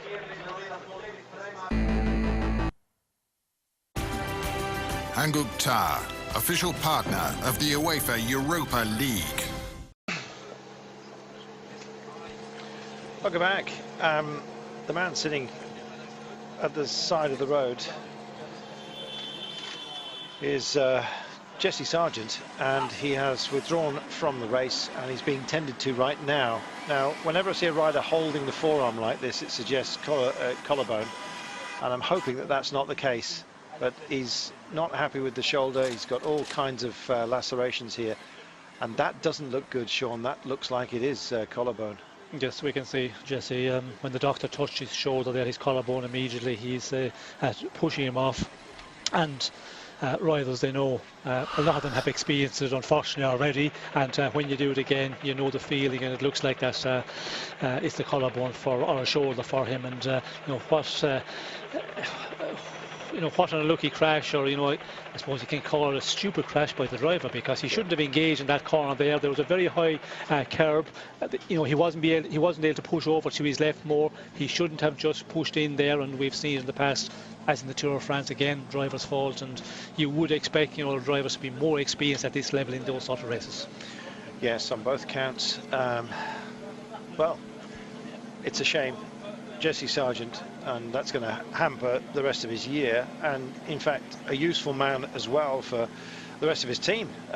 Jesper Stuyven, and indeed Stein de Volder himself, twice a winner of this race. So man down for Trek Factory Racing, and we wish Jesse Sargent all the best. And the neutral service driver that caused the accident will already be off the race, I'll tell you that for free. The car has 3 men inside. One of them will no longer have a seat. Certainly won't be allowed to drive, because in terms of brain fade now and just refocusing, it wouldn't be expected anyway. But the commissaires are very quick on this sort of thing, and the car will have been sidelined and he will have been thrown off the race. Pippo Pozzato, another name to conjure with, and probably best man for Lampre Merida today, but what chance, Sean? Well, again, we've seen some flashes of Pippo Pozzato in the past in the classics, and of note in the Tour of Flanders. He can produce some really excellent performances. Will he be able to do that today? It's possible we could see him there in the end, because he's been there before. He has. Long in the tooth these days, but that doesn't mean he can't bite. 4 minutes and 5 is the gap. Apparently Trek have been busy tweeting, and there we are, saying the same as us, suspected collarbone, and I think that's coming from Fabian Cancellara himself, who's laid up with some broken vertebrae. Declan Quigley is liaising with us today and indeed keeping in touch with your tweets. Declan, you may have some more. No surprise that everybody's very exercised about that very serious incident. And Trek Factory Racing are tweeting, it's an official tweet from them. Jesse is with first aid. Sadly, it looks like a broken collarbone. We will confirm when we know more. You can read that on screen. I suspect it's not Fabian that has given us that one. His Twitter ease is always very entertaining, and we will look forward to hearing from Cancellara a little bit later on in the broadcast. Please keep getting in touch with us. Hashtag Home of Cycling. Mike Nailon, we just saw Pipo Pozzato on screen. He says dark horses for today, Sylvain Chavanel and Pipo Pozzato. Perhaps rolling back the years for those two established stars. Stuart Dolphin would love to see Geraint or Brad win, but what about Ian Stannard win today? After all he's been through in the last year, and Stannard of course has that superb victory in Het Nieuwsblad. Back-to-back wins, of course, for him in that race. It's already made it a great classic seasons for him and for Team Sky. And always entertaining, Dan Worry suggests that the winner of the next sprint gets all the bikes that Brad Wiggins discards by the roadside this afternoon. And some others have suggested they'll be thrown at him. A little bit unfair, I think, in fairness to Sir Brad. He just sort of nonchalantly tossed it aside as opposed to a full-on bike throw. Bradley Wiggins, several people who are coming to it a little bit later in the afternoon are asking, is he still in there? We understand that he is still in there. Team Sky still trying to boss things up front, and look at the way that the action is really picking up at the front as the teams try and get organised ahead of the next big challenge for the riders. Thank you, Declan. Don't forget it's at DQ Sport or at Carlton Kirby, and Declan will be keeping in touch and across all of those. Wanty Group Gobert have got Bjorn Lokemans and Marco Mercato as well. More than capable. It's a team that often punches above its weight, especially in this terrain, because they have a lot of local riders. A lot of street furniture to be painted and guided around, and the pace has certainly cracked up here, Sean. They are now on full chat, and the reason is we are coming into yet another pavé sector. The breakaway are going to be onto it. It's the Hagenhoek, and this is an important one. It goes on for some time, and then we are into a sequence of Hellingen directly off the back of it. Yes, well, it's getting to the point now where it's going to start getting heated more and more as we go on. Just over the 100 kilometers to go, and this section of the Hagenhoek coming up. That section, I think everybody wants to be in a good position on the front of peloton, and it's a long one, 2 kilometers long, so we can see here that's the reason there's a lot of action in front of the bunch. It's the big turn essentially where we'll come back after a major loop, and well within the second half, of course, of this race. And if you're looking to find Jesse Sargent within this breakaway, if you've been away, it's down to 6. Unfortunately, Jesse's been hit by a car. One of the neutral cars has been taken to the ground and is now being taken to hospital with a broken collarbone. Nasty stuff. A reminder, really, just how dangerous, even in controlled conditions, cycling can be. So, the Hagenhoek pavé sector, onto it right now, and then, of course, off the back. We start to think it looms, Sean, the Valkenburg's coming. Yes, well, I think when you go over this section of cobblestones, well, then you have a lot of hills coming up. You have the Leeberg, you have the Berendries, you have the Valkenburg. So, you know, it's in a section where there's, you know, hills very, very close together, one after the other, and that's the reason in the peloton we see it's starting to up in pace a lot. And then it just goes on from there. You know, there's a lot of more hills to come, and they follow very quickly, one after the other.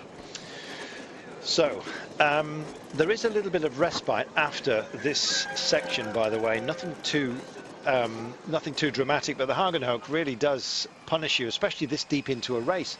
We've done 164 kilometers, don't forget, or at least those out front have, and the puncture's coming thick and fast. We were going to talk very briefly. We'll look at Aviti with just radioing back for help at the moment. We're going to talk about tyre widths and the like for this one, Sean.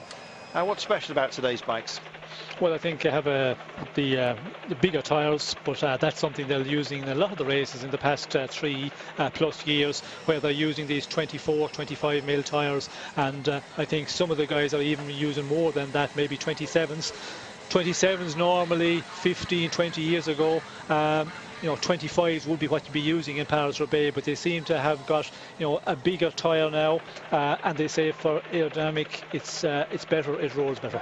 There we are, and the rolling resistance as well is not such a negative as Vita gets his front change. As you can see, one of the others who's carrying injuries from other days. We saw Greg Van Avermaet a few moments ago as well. He was second last year, we remind you. We're looking to go one better this time by, but took a crash in the E3 and didn't have a happy time in the Ghent-Wevelgem, as did not many. So, but he's...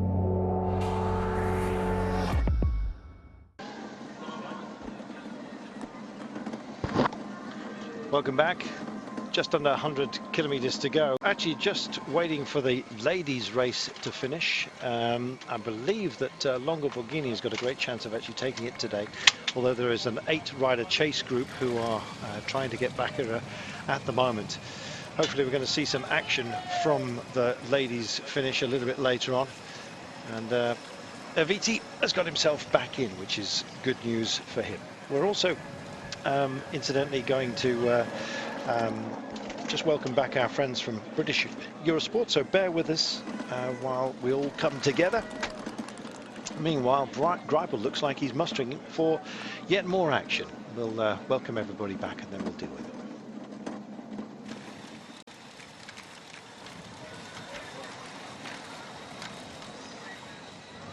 Eurosport family all together, if not the peloton. 3.5 minutes or so is the break for the time being.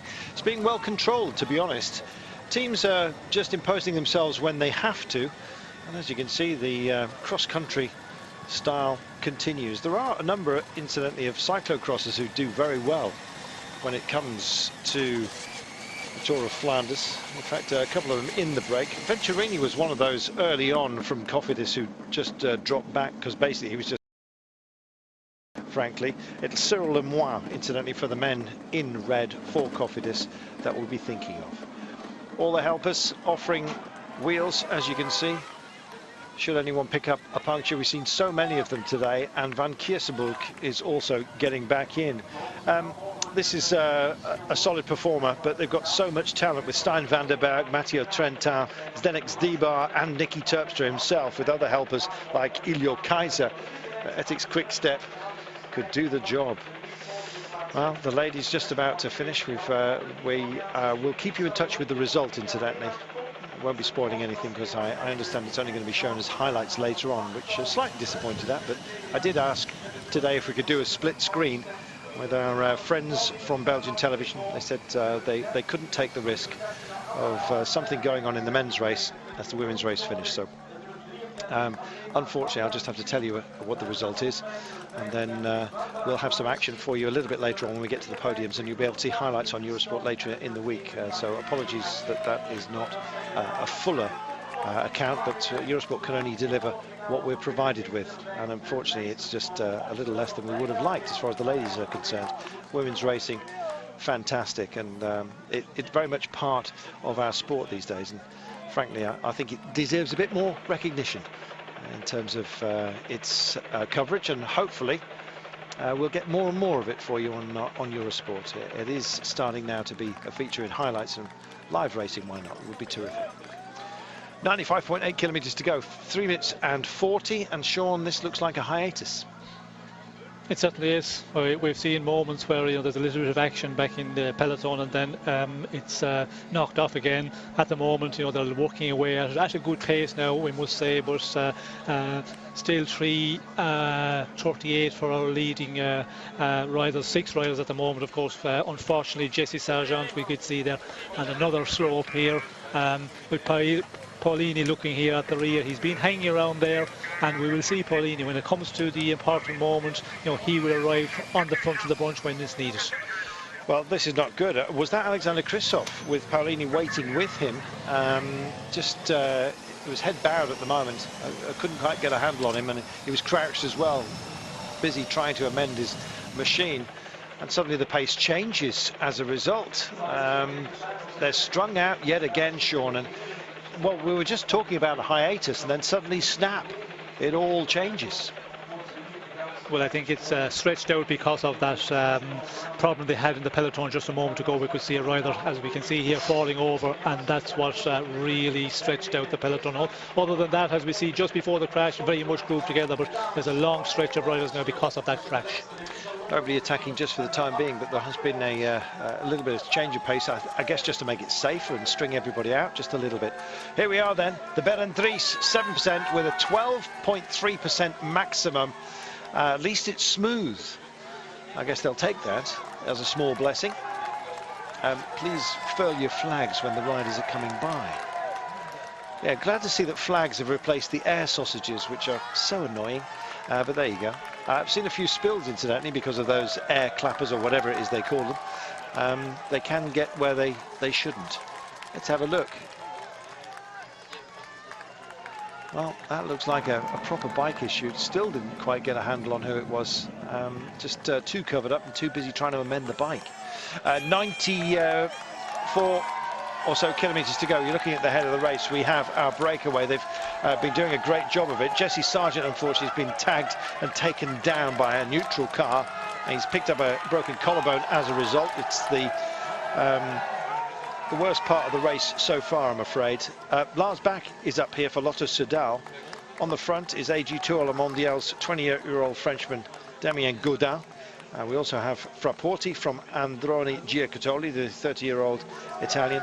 We have Meschke as well, the 25-year-old German, the runner-up in the German Nationals a couple of times as well for Bora Aragon, where he's plying his trade these days.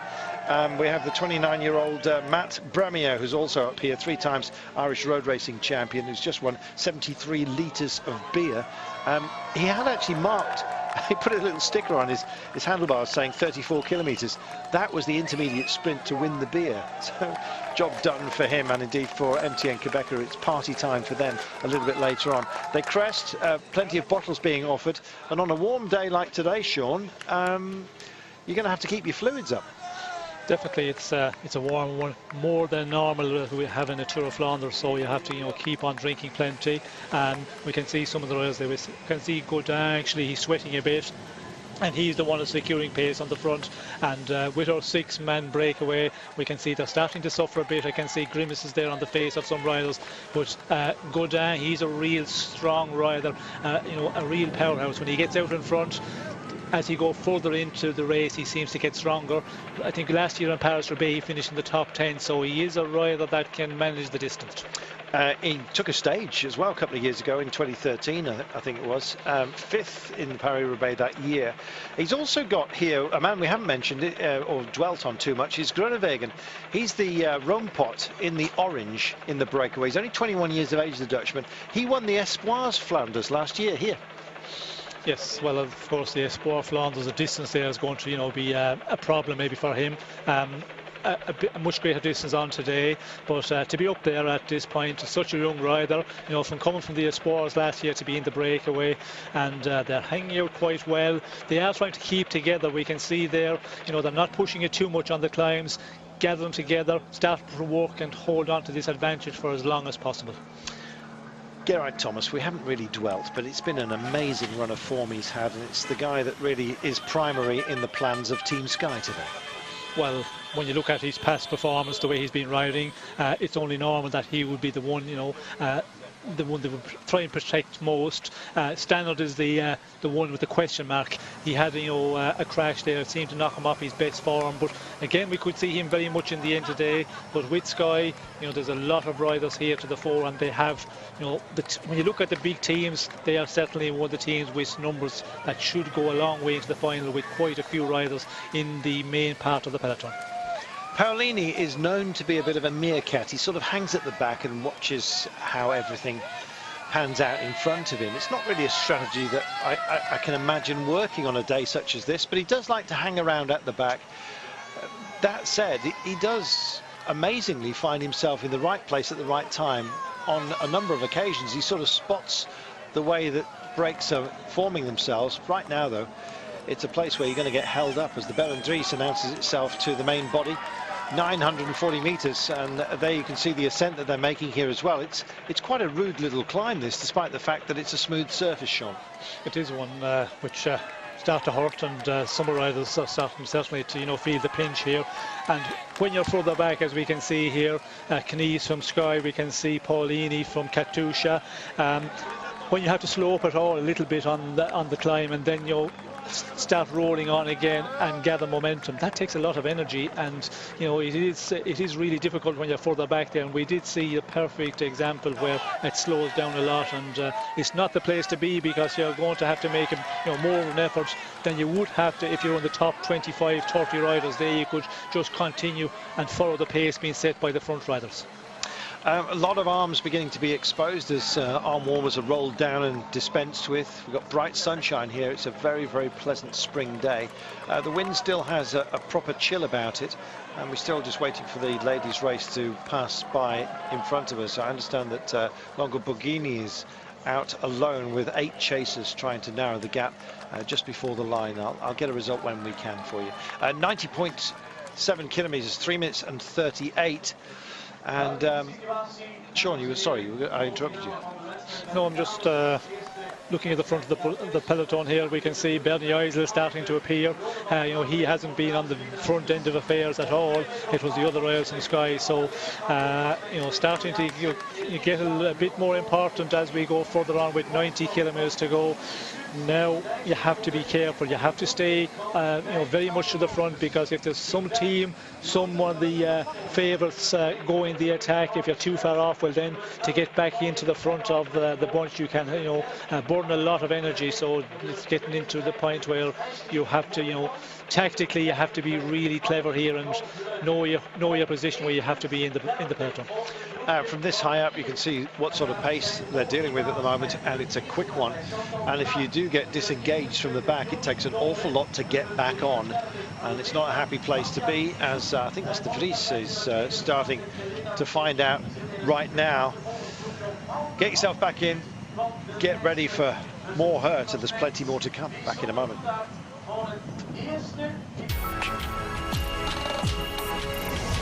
A hazard amongst themselves, so they need to approach this in a sort of a sinuous fashion if they're going to get through safely. So let's keep our fingers crossed, shall we?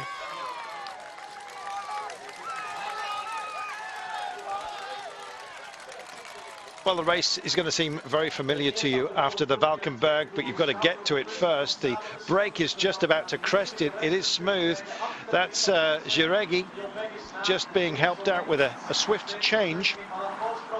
And there'll be a change of pace as well by the pack as they try and approach. That's Uleg gets back and underway. Obviously, the Canadian is the favoured rider, and he's off and underway with some work to make up, because there's going to be a bit of pace ahead as they try and approach the Valkenburg. Incidentally, Longo Borghini is about, we believe, to win the women's race. She had a gap of 58 seconds with 6 kilometres to go. 5 chasers on her case to try and deny the Italian former champion victory today.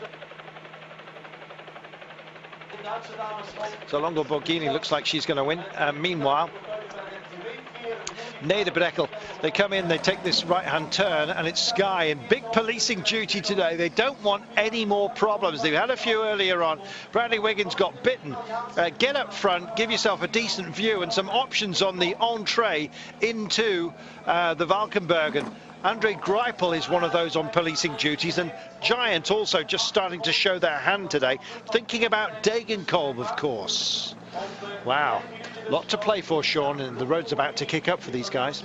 Yes, it's about to start, and you can see just the nervousness is building in the peloton here on the front end. You know, there's a lot of movement and a lot of teams trying to keep in a good position, and we are at that point now with 87 kilometres to go. When you look at us, what is coming up on this on the route, it's normal that everybody is starting to get a little bit concerned, and nervousness is starting to kick in.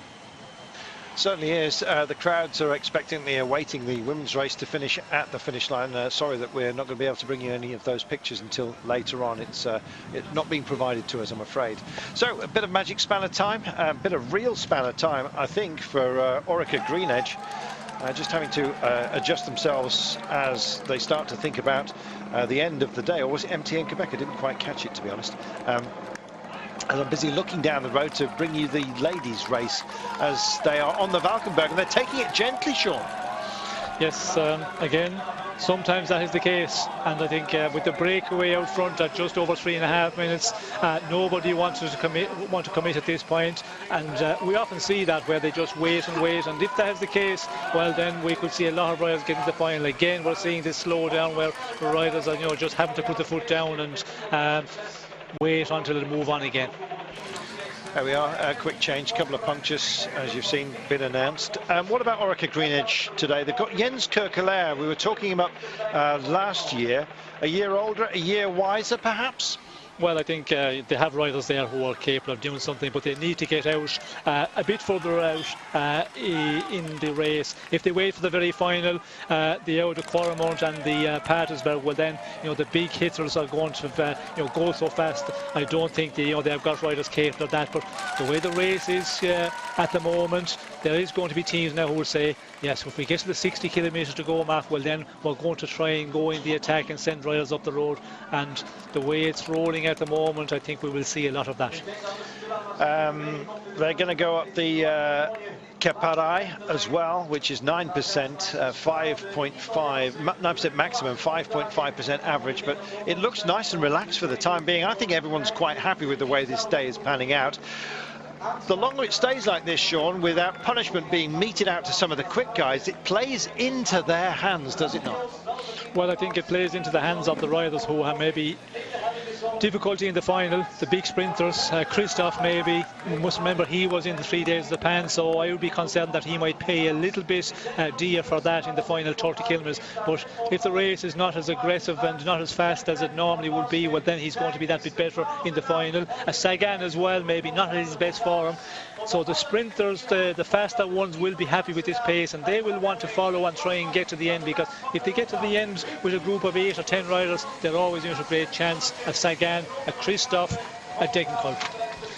Well, the ladies' race is just drawing to a close, and I'm kind of hanging outside of our commentary position to give you the heads up on it. But Longo Borghini has taken it, and she crosses the line, arms aloft. Wiggle Honda have delivered, and the clock does count. There were 5 chasers, incidentally, the 6K marker.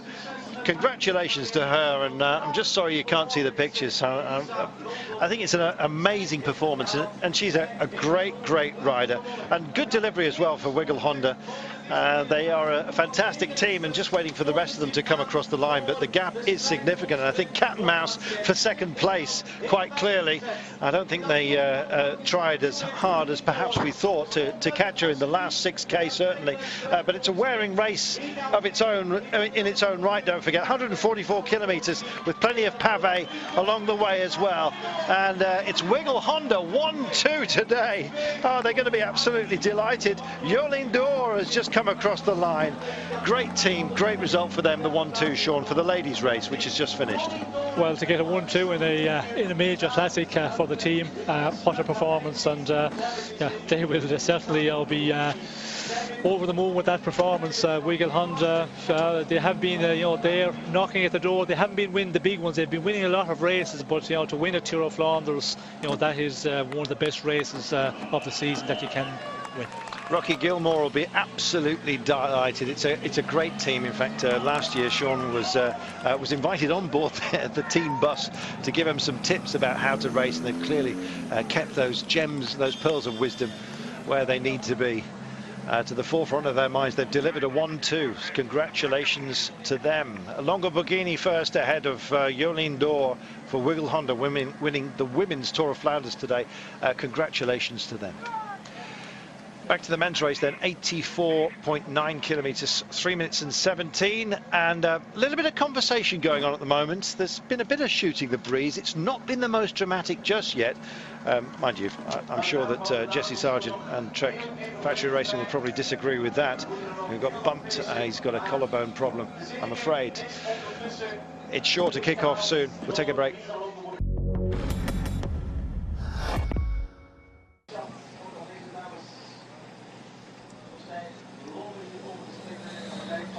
Welcome back.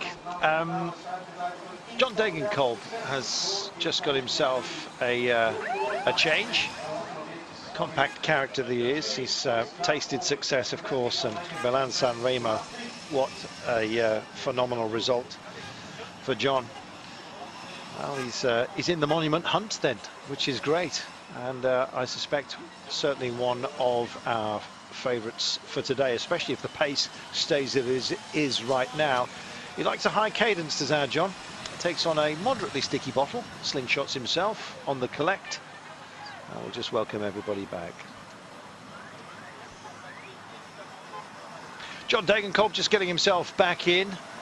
As long as the pace stays as it is, reasonably benign, it's going to play into his sort of hand. So expect the pace to be changed by teams who want to work for strong men and potential breakers. They need to break the demeanour of the quick men. Let's catch up with what's been happening today with Declan. Well, Carter, the big stories of the afternoon. The first big crash of the day. And it was Sir Bradley Wiggins that went down on that left-hander. Touched with his left wrist. We haven't seen him too prominently towards the front of the bunch. He did get a bike change. Got back in his bike, got a bike change off the current prototype K8S, which he just discarded nonchalantly to the side. Picked up one of the older models, the F8, and then changed a little bit later. But this is the big story of the afternoon. This is what's dominating all the conversation on Twitter. An absolute outrage at the driving behaviour there. Jesse Sargent in the early breakaway, and we understand that he's been taken away to hospital, and the official tweeting response from Trek Factory Racing indicates that he has a broken collarbone. So massive disappointment for Jesse Sargent, and that's put paid to his racing for a little while, it would appear. And no doubt there'll be further comment on that after the race and beyond for a couple of days. As I say, that's dominating all the Twitter chat. Hashtag Home of Cycling at DQ Sport for myself, at Carlton Kirby, as we see Sky Pro Cycling on the front of the group. We've already had the completion of the Women's Tour of Flanders this afternoon. Sensational race, 145 kilometres in total, 10 Hellingen for the women to traverse. And the victory going to Elisa Longo Borghini. She soloed in almost a minute advantage over her teammate Jolien Daur, and Anna van der Breggen getting up for third for Rabo Liv. So 1-2 for Wiggle Honda. Superb performance for that team, and a breakthrough victory for Elisa Longo Borghini. She has taken victory in Trofeo Binda last year, third in the World Championships in the past. But that's a really, really big win, a really serious addition to the 23-year-old's Palmares. Thank you, Declan. Thanks to all of you who've been tweeting in, and a lot of you I know a little bit upset, more than a little upset, and I join you in that we didn't see pictures of the women's race finish. I did indeed ask on site if we could have them, but our local providers told us that it would be too confusing. I'm chuckling, but actually it's I'm shaking my head at the same time. I would have loved to have seen it, especially a Wiggle 1-2, which is it's a fantastic team, as Sean was pointing out. Meanwhile, back to the men's race, and you will incidentally be able to see highlights of the women's Tour of Flanders on Eurosport later in the week, I understand. So check your schedules for that. I don't have it to hand as to the time, but I'm sure Declan will fill us in a little bit later on. Just under 80 kilometres to go. It's going to get busy from now on in. It seems, Sean, that it's sort of skipped along really, and all of a sudden it's the one race where 80 k's to go, you really feel like you're getting to the end. It's bizarre. Yes, well, it's a long race, and we've been on air for a long time already, and you know, it goes on, and we can see now that we're still, you know, just under the 80 kilometres to the finish. Sky are taking control on the front of the peloton, and the problem is when the weather is good, the race sometimes is not as active as you would expect it to be. If you had a lot of side winds, well then the race will open up automatically. But here, if you really up the pace and start making it difficult very early in those conditions, well then you pay the price later with your team. We have the Canary Berg. I guess it's something to do with canaries. A lot of mining in this part of the world, and they did use the birds, of course. This is the Caparai that we're dealing with right now. This is 5.5% with a max of 9. And they're going to get fed fairly soon as well. And then we will, of course, have the Canary Berg. I'm sure it's bigger than a canary. Well, it's actually a kilometre in length, incidentally. 7.7%, and Max is out at 14. Now, the point about the canary bag is it's kind of been built in the course to be a big regathering where everyone can kind of come together and then sort out their strategy. Even amongst the breakaway riders here, they've got other fish to fry, it seems, and I think they're getting fed up with passengers. Now, I think those like Lars Bak, who we know is got something on board, both he and Damien Godin, maybe thinking about a duo. Not again, and that's Team Car.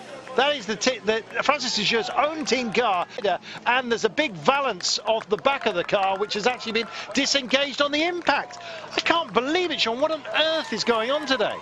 Well, we could see there the Francis Lejeur rider had a problem, and Marc Madio not happy at all, and not surprising. We could see another team car smashes into the back of him, and we can see the damage. Well, I suspect that the valance has actually shot out and collected the rider. So there's been an impact.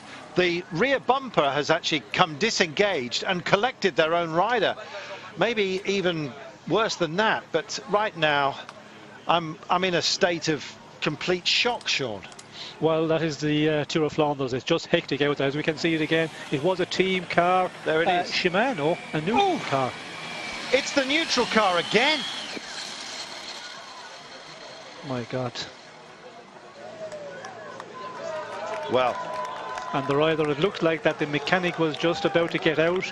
The rider got hit by the open door, but not looking too bad, not looking too injured, but still he's still sitting on the pavement. Well, I guess the only saving grace is that car's out of this race, if it's the same driver, which I understand had been taken off. No neutral cars left.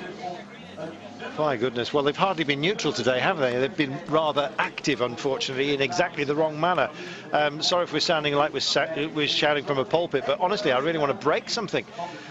They've been damaging our sport, for goodness sake. 77.2 kilometres to go, 2 minutes and 34. Let's try and calm ourselves down and get on with this. But wounded riders for no good reason, Sean.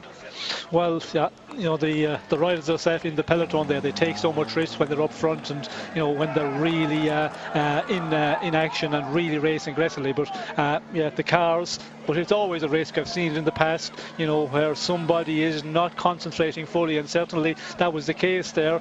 You could see the rider, you know, he had his hand up, he was to the right hand side of the road, so the neutral service car should have seen that the Francis Lejeur car was about to stop, but you know, a little moment of hesitation and then job done.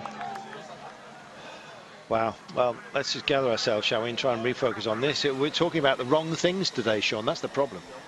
Well, yes, unfortunately, you know, for the riders, the car situation, we could see Marc Madio there, you know, not at all happy, and not surprising, because you know, his car is totally wrecked, and his rider on the ground, and you know, it's as I said, something the drivers, you know, in the cavalcade behind the peloton or behind the breakaway, you know, they should have the experience not to get into a situation and that not to happen.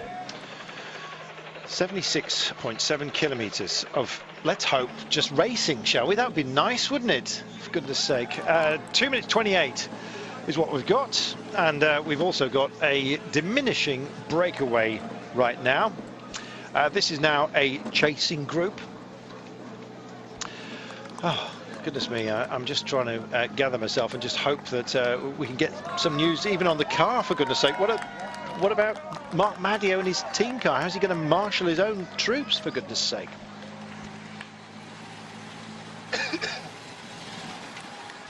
So, chasing group sets off in hot pursuit, and it's Michael Morkov is here. Pretty handy for Tinkoff Saxo. This is turning out to be a solid roll of the dice here. Is that Leurbacher? Also, likewise, no, it's not. It's Spacebrook is also here, and Docker as well. This is reasonably handy, Sean.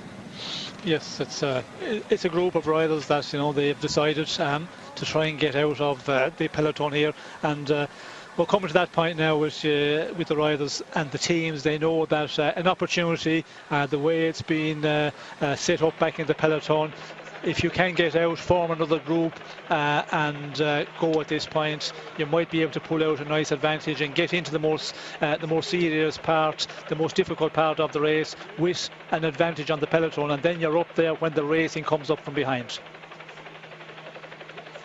And it's coming up from behind right now. Sky are in marshalling duty, as you can see. 6 of them. Haven't seen much of Bradley Wiggins, I must admit. Up towards the front. Don't mistake the beard. Meanwhile, Europcar have sent a pilot up the road to try and join the Lotto Soudal rider, who's trying as well to just latch on to this chasing group. Everybody with an option. And soon you're going to run out of them because there's going to be a call. Little tap to say, hi, come on, let's do this. I love the camaraderie between riders, the way they just sort of come up to each other. Earlier on today, by the way, there was a Alexander Kristoff, I think it was. Oh no, it was Paolini, incidentally. Somebody came up and did one of those really nasty little whip slaps on his backside. It sort of shocked him a bit, and then he realised he was one of his mates from another team, so all was okay. But I think for a few moments anyway, he looked like he was thinking of violence. Just over 75 kilometres to go. Sean, there's going to be a lot of fresh legs out there, which means that the racing onto the Hellingen is going to be quite brutal. It's going to be pacey. There's going to be a lot of people who believe that they've got an interest today. Just look at how many riders we have locked into this pack of talent. Yes, well, we can see here, you know, perfect picture, still a lot of riders, 140 maybe riders still in the peloton here, and with 75 kilometers to go, that is the case. The weather conditions, you know, hasn't been at all difficult out there. Very little wind, dry conditions, and when you get that, well, then there's a lot of riders go a long ways into this race, and there will be a lot of riders as we go further to the finish. They're starting to bridge over and try and form themselves into an effective fighting force. Meanwhile, the police force is just behind it. Still Sky that are they burning themselves, Sean, or is the pace today not been overly arduous, even for those who are on the front? Well, I think, you know, when you're on the front for as long as Sky have been there, they've been up there for a long time now already, and, you know, you're going to lose some of your riders because of that, and it's all... you have to look at the other teams as well, the bigger teams like Evetics, like the Lotto Soudal. All of those riders and teams are keeping as many riders as possible, and you could get into a situation where you could find yourself, you know, with not enough riders in that final 30-40 kilometres. Well, here we are. It's the men from the original breakaway have decided just to push on a little bit. Lars Bak, 35 years of age now, took a stage on the Giro in the past. You're just looking at Godin. Also, I suppose, just nudging towards veteran stage. Just 28 years of age now. He took a stage on the Paris-Nice. Finished 5th overall, in fact, a couple of years ago in 2013. So Godin's had his glory days and can go well. He was busy in Japan back as well. You may remember if you were watching that live on Eurosport as well. Hashtag your home of cycling. And finished 6th in the GC. So he's on great form for a 35-year-old. There are other veterans in the pack. Stein de Volder as well. I'd love to see how he goes today, but I think he would have preferred rougher conditions. I'm sort of rebooting myself, Sean, in terms of who I think might be up towards the front. A lot can change. There's plenty of stories still to be told, but for the time being, it's going to be the quick men who are going to have their fun the way this is going for now. Well, you would expect that at the moment, but again, with, you know, over 70 kilometers racing to go, if they race very, very fast in the final 60 kilometers, for example, well, then it becomes very difficult. And, you know, if you real fast racing on the cobble climbs, on the non-cobble sections, well, you know, we could see the group splitting, but they have to race at such a fast rate, and who's going to do that? That is the big question. What team is really going to take it up and try and, you know, blow this big peloton to pieces with the conditions we have today? Very difficult one to see that happening. Hugely, hugely difficult. Then again, it's hard to tell any story. We're on this. It's hard to know how the chapters will be written, as it were, of the story of this year's particular race.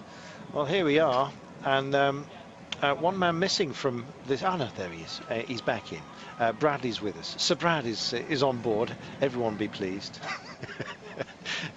He had a rough start to the day. I guess it's calming down just a little bit. It's taken his time to get himself back towards his teammates. I suspect he may well have brought up some bottles. Meanwhile, here we are. These are the men who've disengaged from the breakaway group. You can see the security car up front. Cars have had a bit too much influence today. We're on the Canary Berg, and after the Canary, it flattens out quite a while, and I guess if the wind had been blowing, it would have been a significant part of the day, or more significant than it's likely to be. Anyone's guess. This maxes at 14%, by the way. It's 1,000 meters, so 1k, but at least mostly smooth, as you can see, apart from the fact that somebody went and they just paved it, and then somebody went and dug in a cable or something like that on the right hand side of the road and rather spoiled it somehow. 3 minutes and 3. They've just got to grind this one out, Sean. Yes, well, they are starting to grind, as we can see here. You know, the two strong men we've got in front, Damien Godin and Lars Bach, two real strong riders, but still they are starting to suffer now. And when you look at the peloton, the pace they're going, it's the peloton who's deciding who, how long and who's going to stay out front here. For these two, it's all up to the front of the peloton. When they want to, when they decide to turn it up, this advantage of 3 minutes will just come down so quickly, because they have been out there for a long time and they are starting to tire majorly. Well, I guess in that regard, it's probably a good time to have a bit of a break from all of the tests, either climbing or cobbled sections. In fact, the next one doesn't come until we get to the Eau de Clermont for the second time of asking out of the 3 visits. We'll be doing that and the Paterberg, so it's going to be a bit pacey. All of a sudden, I think there's going to be an increase in the cadence as the roads get smoother and we start to head for, it's about 25 kilometers or so they've got of reasonably flat and predictable landscape. There we are. One thing you can't predict is the style of the onesie. Looks like he made it out of curtains. Congratulations. Hardly Bowery, but anyway. 70.7 kilometers. Bless it. 3 minutes is the gap, and look at the pace, Sean. They know they want to get over the Canary Berg and then probably put in a bit of hurt while they possibly can. It'll be a return to as near normal as you can get within the Tour of Flanders in terms of terrain. Not too many of the obstacles for them to take on for the next 26 or so once they've all dealt with the Canary Berg. Yes, and it's the opportunity to the riders who feel that if they would just wait in peloton, then when the race really starts to open up, they're not going to be able to follow the real strong, powerful riders and the big favourites. And we can see for that reason a number of riders, a number of teams wanting to get out of the peloton, but it's not happening for them. As we can see, Sky are still setting quite a fast pace, and nobody being giving any major advantage to get away and pull an advantage sufficient to get into any position where you could go a long ways into this final. Despite the fact we're going to allow you to rip up your predictions, have you changed today in your view? This morning you said Degenkolb was, or last night you said Degenkolb. You still stick with that view today? Yes, well, I think when you look at the list of riders capable of winning today in the conditions we have got, Degenkolb, of course, if you had maybe more wet, windy conditions, he would survive maybe a bit better, but he's still a good rider and he can, hang on in there, and if he gets to the finish with a group, he's always a real danger one. Greipel, a question mark with him has always been about the distance. Right now, I believe he's sacrificing himself. There have been questions asked as to how he manages once you get over the 200 mark. Well, I guess on a brighter day, he might have had his fun, but he's on duty, I'm afraid. And this is about roughing everybody up and maybe just being part of the action out front. If this comes together and then pushes on, there will be 3 Lotto riders up the road. Lars Bach, who's nosed off right at the very front, one of the chasers, and of course Andre Greipel as well. That's a handy little formation. You've got a couple of teammates as well as yourself. Same deal for all of them. And a few checks over shoulders. I don't think they believe that this can make it just for the time being, but it's showing intent, and it's mixing it up, Sean, with just under 70 to go now. Yes, well, we can see again Ulrika Greenedge. It's Michelle Ducker here pushing on, and a number of riders trying to come across, and it's the point of the race where you have to try and do something. If you're not sure that you can last the real hectic racing in the end, try and get out of the peloton at this point. And this group is, you know, becoming a nice group now. If they can start working together, they could maybe, you know, get an advantage and get, you know, a minute and a half. And if they do manage to pull that out, well, then they could go a long ways in the more difficult, before we get to the more difficult parts. The danger has been spotted, and Essex Quickstep has sent a man up the road. They don't want to be caught napping, and I guess if Lotto Soudal are starting to form themselves a bit of a breakaway party, a marauding party, you might say, of 3 riders, then you need to mark that down. And right now, on the chase, one of the Essex boys is actually just trying to bridge over, and in so doing, he's got company. I'm not surprised. It's a game of chess at the moment, Sean. Yes, well, I think it's all happening out there on the front of the peloton, and Essex Quickstep, they can see that, you know, there's a number of riders, you know, starting to peel off the front of the peloton, so they want to get into the action as well. They don't want to be in a position where they're going to have to, you know, start riding later on, and that was always the question: what way would Quickstep, or Essex Quickstep, let's call it, what tactic would work this in this race? Because they have been, you know, using the team, riding a lot, but not getting the results that they would like. So it seems to be a little bit of a change of tactic if they're going to fire a man into this breakaway. Change of tactics, change of pace, and this is a little regrouping of the breakaway riders, save for, of course, the 2 who are up the road, go down and back. This is getting fascinating.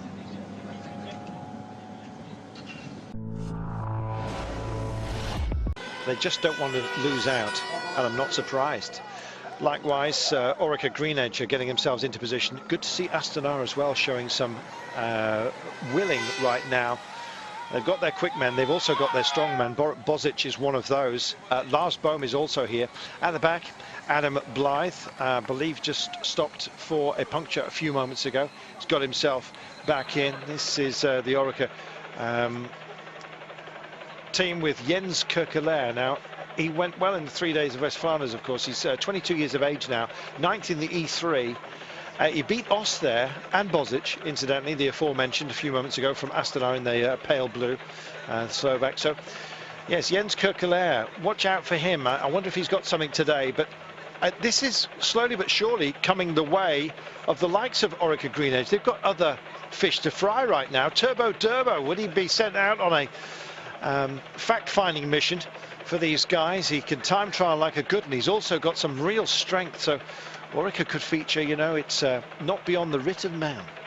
So, your favourites coming in: Stein de Volder for Trek Factory Racing, along with perhaps Jesper Stuyven, but they've got to think about their strategy. From distance, Nicky Terpstra for Essex Quickstep. They've got Denix Dibar as well. We've just seen the Czech champion a few moments ago. Matteo Trentin and Stein van der Berg, who's strong, but is suspect sprint, and it may well be faster legs that get there. We've got Jens Debusschere, of course, the Belgian champion, will always want to honour the tricolour. Gold, coal and blood. Somebody unwisely described the flag once. It was me. A lot of criticism, but I just thought it sounded great. Jürgen Rollens and Taija Benut as well can also go quick. Lars Bohm Bozic for Astana. Can't really see, could be proven wrong, of course, by AG2 à la Mondiale. And we've got another issue. I'm hearing screaming. Marcus Burkhardt. Be careful of the car. Yeah, there we are. Watch out. The blue car is the danger car. That's what everybody's screaming at here in the commentary. Is that Be what careful it was? The car. Is that what it was? Oh, do you know what? We're laughing, but in fact, we're just dismayed. Marcus Burkhardt, Greg Van Avermaet, Sylvain Diller, Jean-Pierre Drucker, Daniel Os. What a team BMC have brought to the party. And they've even got Cadel Evans helping out, not only with strategy, but also carrying spare wheels past some of the pavé sections, which are rapidly approaching right now. Likewise are the peloton. They're in heartbreaking mode at the moment, and it's Team Sky who they've got. plenty. Wiggins, Eisel, Viviani if it's quick, Christian Nace, of course, Luke Rowe, Silva Puccio. We've got Ian Stannard and Geraint Thomas, who started off as one of the pre-race favourites. If it is going to be for the strongman, Katusha with Christoph, Luca Paolini as well. John Degenkolb, who's already done the job on the Milan-San Remo. He's here. Dylan Van Baal and Jack Bauer for Team Cannondale Garmin. Orica Greener, Jens Kirkeler, the aforementioned Movistar with options, clearly feel they have. Pippo Pozzato for Lampre Marisa, Chavanello de Vence from IM Cycling. Arnaud Demer, why not, the French champion with Chavanel as backup. Indeed, the other Chavanel, I should say. There is, of course, our friend French champion, or ex-Chavanel, is also in the mix here. Cyril Lemoine, Gerald Cholek from MTN Quebec. He's a quick man who can function well, but it's maybe just not grizzly enough for him. If you want to be savaged by a bear, what about Peter Sagan, Matty Breschel, likewise for Tinkoff Saxo. The list is huge here. Oscar Gatto's in the frame for Androni Giocattoli. Sepp van Mark, why not? One of the out-and-out favourites for Lotto Jumbo in the yellow and black. Ted Turns, Yellow Valais for Topsport Vlaanderen, don't count them out. Vincent Jerome from Europcar in their green, and Loikemans and Mercato from Wanty Group Gobert. I'm sure I've forgotten some people, not least Luca Paolini, of course, who went so brilliantly in the Ghent-Wevelgem. He'll be back up for Christoph, but might well be giving his head out there. I don't think I've forgotten anybody, Sean, but I'm sure I most certainly have. It's impossible to pick a winner because we don't know how the strategy is going to pan out, but I tell you something, we're going to find out right now on these approaches. Yes, well, I think we can see now that it is really starting to race rapidly now, and that group out front, which was quite a big group, and a lot of teams represented, and a lot of very good riders. You know, we had Lobato there, we had Selvaggi from Wanty, we had Greipel, we had Dillier from BMC, we had a Lothar rider, we had Turo from Bora, Martinez from Europcar, Van Keerspoel from Ethics. So they're all, you know, they're all just putting men into that group going away, but unfortunately it's not happened because with the pace being set by Sky, they're keeping it under control. As we can see, another problem. Oh, a puncture, and this time on an air bridge. They're just going to get underneath while it descends. They can't quite get the compressor to work quick enough, and there's going to be a safe way through this. They're holding it up, but it's gradually, slowly deflating like a bad party. Goodness me, what next, Sean? For the team cars is going to be a problem. As we can see, it's just going down slowly. So with the bikes, they have to get it, you know, down and actually drive over it. Basically, they've got to pop it, destroy it, or unhinge it from one side and drag it across the road to get it clear. My goodness, and the motorcycle cameraman almost had his head taken off. Likewise, this lot. Duck, everybody! What next? This is madness today. Oh. Like being hit by a soggy baguette. With that, thankfully they are past it, but we are on a loop, for goodness sake. I don't think we repeat this road on this approach, but nonetheless, don't hold your breath. They'll deal with that when they possibly can. Oh, wow. Whatever next, let's take a moment, shall we? Declan, your thoughts? It must be exploding on Twitter at the moment. Yeah, Twitter has expired pretty much. When it does return, it's hashtag home of cycling. I'm expecting to see lots of chat about exploding balloons and things like that, barrage balloons, etc., to annex Shimano team cars. That's one suggestion that's come in already. Needless to say, the Shimano team car issue has been dominating affairs. Wacky races from Alison Ludlam. Mr. Discara says wacky races among the supports. Dan Hall comparing them to Dodgems. And well done to West Country Lad, the first man coming in with the suggestion that this could be Jeremy Clarkson's new employment. First one to get that. Julie Watts has to get a mention for having the best name on Twitter. So new to cycling, how do teams work together? Maybe you guys get a chance to explain that. And Caroline Allison is a driving instructor who's been offering her assistance to the drivers. And plenty of tweets coming in from Trent Factory Racing as well. Equipe Française de Jeux, no doubt, no surprise they're active.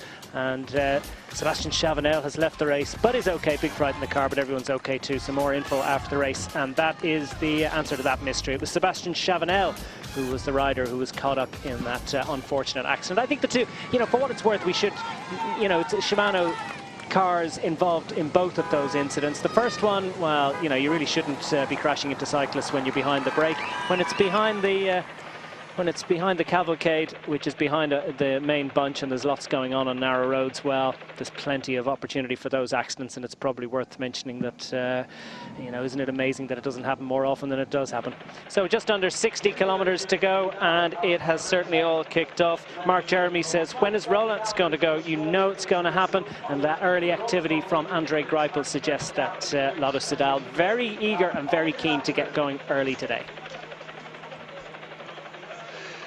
The men in red are mustering themselves, and it's a rag to a bull at the moment. And look at this. This is a race for a pinch point, and there's going to be plenty of these. 57.9 kilometres to go. A lot of you expressing your views on all the elements of today, of which there have been many. I put a cross by Sebastian Chavanel earlier on today. Not because I thought that Sebastian would do it, but just so I didn't mention him in error.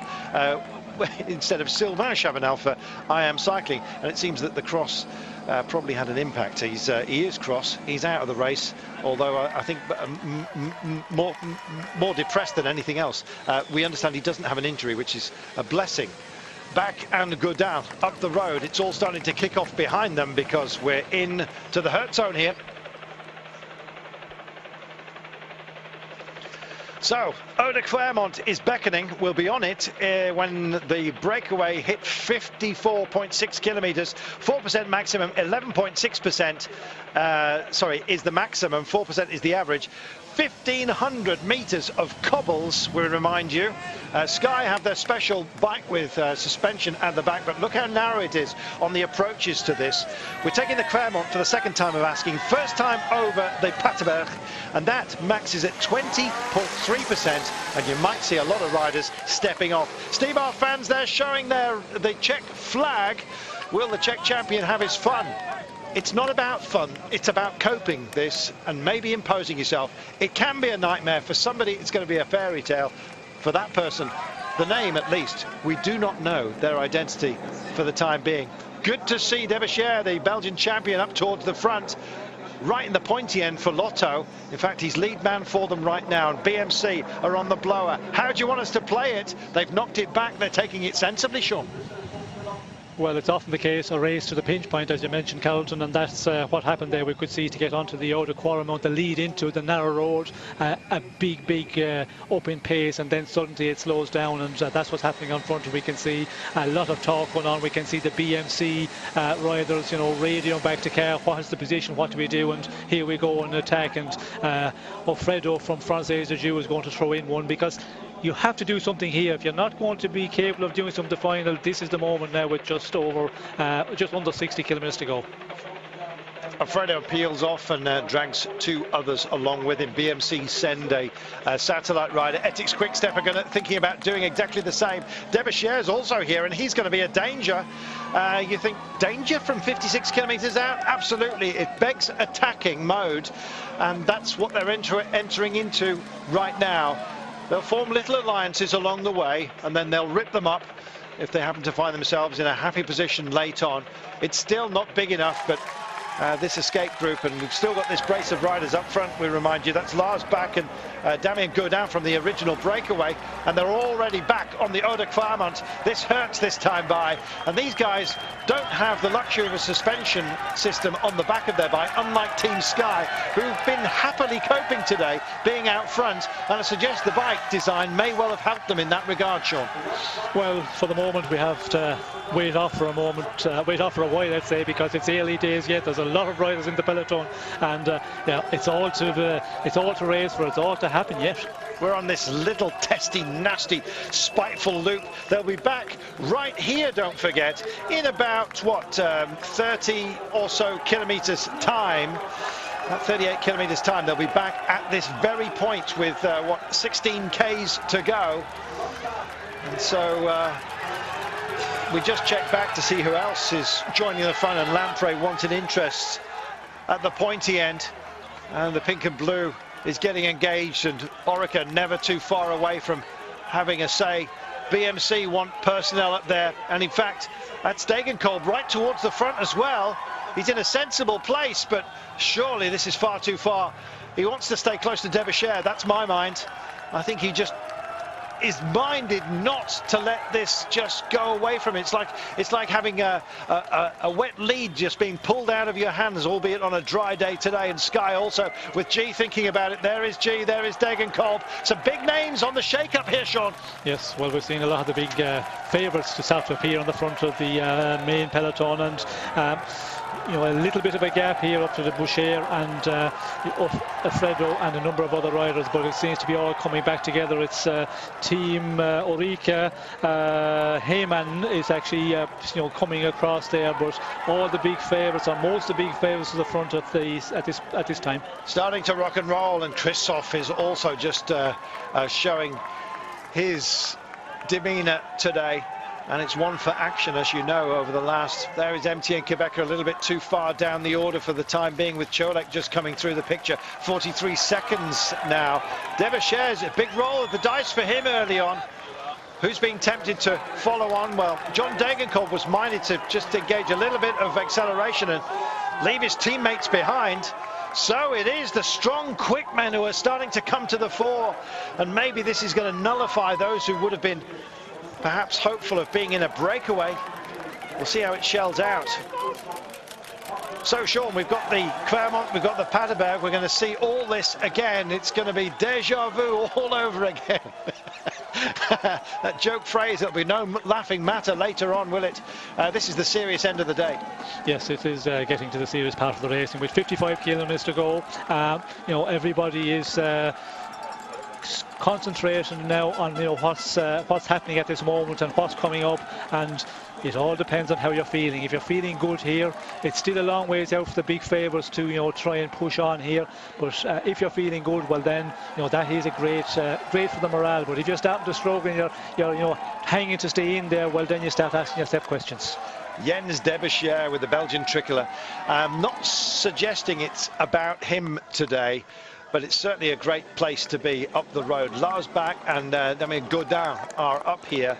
So Debusschere has got a man to bridge over to. That's Lars Bach in that little duo up front. And look at the way it's just starting to settle itself down. Terpstra is not going to hang around. I saw Stibar a little bit earlier on as well, just thinking about getting himself into a decent position. You don't want to overprotect yourself at a moment such as this. And Paolini's come away from his traditional place further down the order. Just spotted Stibar, by the way, in the main body of it. But Debusschere is a powerful man to have up the road. A very, very useful man to bridge over to if he's your team. Yes, well, it's always good to have a teammate up the road, and Debusschere, he knows that opportunity there to get out of the peloton, because we've seen him in the past in the semi-classics. He's there, but he's not, you know, just good enough to match the big riders, the big favourites in this race, and a good move by him. Groups split and spat all over the road at the moment, as you can see. There's our duo up front, and it's a long view. It's also a painful one. If they dare look back, they're going to feel aggrieved. Only 39 seconds is what they've got. It's all kicking off behind. Out of the saddle, Lampert, Debusschere and Kimolai, and there's others bridging over, and Degenkolb is aware and wise to the problem, and he's within that little group that have just distanced the main pack. Actually, it's a piece of elastic that still has stretch but hasn't actually snapped for the time being. It's catch-up time, and Stein de Volder's out of the saddle and just on this little drag up right now. You can't describe it as more than that, but it's certainly sapping. And Geraint Thomas never that far away from the pointy end. His team have done a great job of getting him into position. Now he's actually ready and feeling capable of doing this alone now, Sean. Well, I think you know, it's certainly all to play for the race. You know, it's all to happen yet. It's all about who has got the best form at this time. Still with over 50 kilometres, a long ways to go. So yeah, you know, you have to hold off for quite a bit more. But if you're feeling good, well then you follow. You watch the other big favourites. You don't allow them to get any advantage on you, and wait for the moment and you know, work. You have a tactic, and you can be sure Sky, Geraint Thomas, they know when they have to really push on. Geraint Thomas not good in the sprint, so you have to always, you know, consider that he has to try and go it alone or go a bit further out. 2 kilometres, that's what we've got until we're on the Paterberg. It's 20.3% for goodness sake. It's cobbles, it's nasty, it's part of this race because it hurts, and it's at a crucial point, Sean, very late on. There's very little time to recover before you're into more climbs, and then we come back in a loop and we go and do it all again.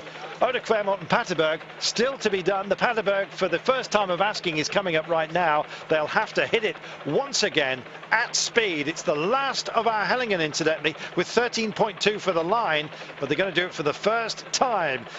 They'll peak out at 51.2, so it's coming. They know it, and that's why it's busy.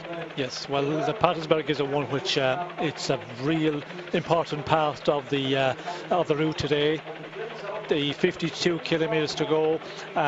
The steepness of the climb is always a danger because there's riders maybe not able to make it if they get a little bit of problems, maybe a gear change not working right, and then you cannot get moving again. So you have to go to the Paterberg and try and be in a real good position in the top, 5 or 6 of that group you're in. These guys look like they're on a Sunday afternooner. I've got a feeling that Lars Bak is being called back at the moment. Too far for him to go alone. He could be very, very useful. Here's the turn. They give themselves a good view of it. Easy to get into, tough to master.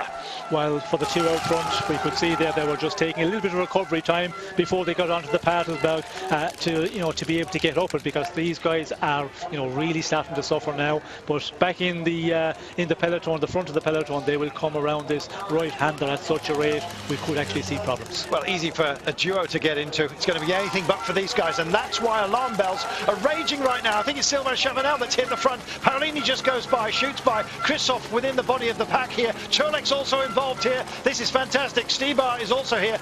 Oh, it's all opening up. It's going to get very, very busy. There's not much space to actually introduce yourself. And as soon as you are here, it's a whole world of hurt. And suddenly it's Godin that decides that he's going to press the go button. Who else is going to be minded to join him here, Jean? Well, I think, the front end of the peloton now is really going to push on up here, because there is a big fight for position back there on the front of the peloton. We can see Godin struggling to get up it, as we can see back as well. And the advantage they had 30 plus seconds there, a couple of 100 meters ago, and now it's just melted down totally. Well, as we can, Chavanel is just leading a little bit off the front of the peloton. Yes, he is. It's the sort of distance that he's not afraid of going from, and with the punchy terrain that we've got, it draws out attacks. This was not supposed to be a peaceful lead-in, anything but. It's been built for a crescendo, and the cobbles are just about to finish right now, at least on this section. Plenty more of this still to come. In fact, this very, very part of the course will be dealt with as Chavanel just tempos himself in. Degenkolb is not that far away either. There is Peter Sagan. He just nudges almost into the cameras as he takes that turn and gets on with it. Wow, what a race we've got, and it's almost just starting now, Sean. Yes, well, it's really starting to heat up, and we can see the amount of riders we still have got there, and not any major gaps here. Continuous slow riders, and unless they can keep going, race very, very fast up front, there will be a lot of riders will make it back in and will form a very, very big group with 50 kilometers to go. And that's the deal. The consequences of the weather conditions today, as we mentioned, as I forecasted, we could have a lot of riders in the final. It might be a huge bunch at the end. It might be something completely different. If you write a script on this one, you'll be tearing it up for sure. With 50 kilometers to go, we're going to take ourselves a break, and then we're going to be back. The Clermont and the Paterberg have been dealt with. We're going to do it all again. In the meantime, we've got 3 other climbs before we get there.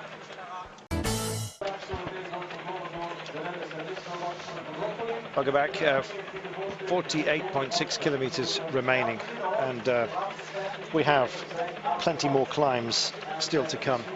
Sean, not as focused the next 3 climbs, but still with an impact, and any of them could prove to be a launching pad, I assume. We'll just wait till we're all back as a family on Eurosport before we engage Sean in this one.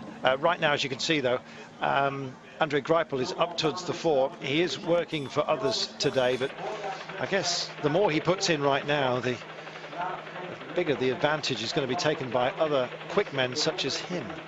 Particularly Degenkolb.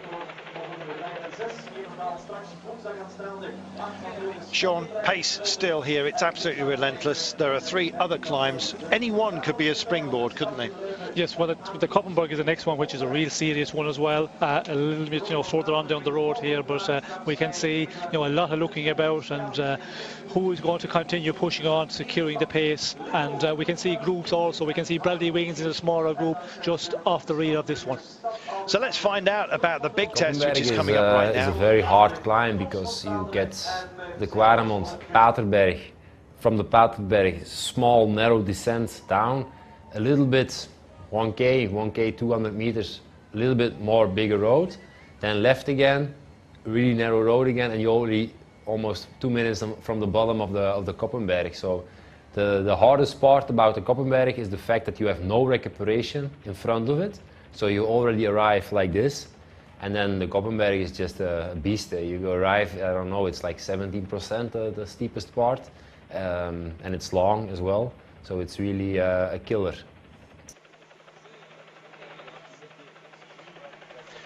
It is a killer. This is the one we were talking about at the top of the show, where you can actually come to an absolute standstill. It's 22%, but maximum gradient over the full reach of 600 meters of cobbles, we remind you, is 11.6. Many famous pictures have been taken here. Riders usually look absolutely the end of their tether. Today, we've got a sense of freshness about the pack due to the weather conditions, but nonetheless, it's very important to take this well and not get trapped, Sean, and you can be. Yes, well, very important that you get your position right going on to the Koppenberg because of the gradient, and we can see a very, very big group still here, and more riders coming back in. We can see that group of Bradley Wiggins joining up with the main part of the peloton, but you have got to be in the front here, and as we heard there from Bonin, it's a very, very steep one. Normally it'd be much more aggressive at this point. We can see here there's a big slowdown in the peloton, very much grouped together, so that will give a bit of recovery time, but you can be guaranteed when they get close to the Koppenberg there will be a big sprint to get to the bottom of it. Oh yes, and it comes in about 2K's time, so there's going to be a bit of a drag race right now. I think it possibly suits just about... Oh look, you had to reach out and go.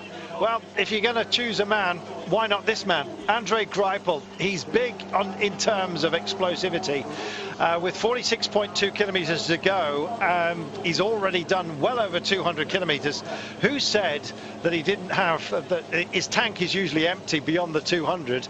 Well, I'm probably guilty of that myself. But the weather today has allowed some of the quicker men, some of the very quick, strong men, such as Greipel, to have their fun. And he's having a joke with us right now. I don't think it's going to be about him. I think this is part of the team softening up of everybody else. But he's going to be in a very, very safe place by the time he gets to this hellish Helligan of the Koppenberg.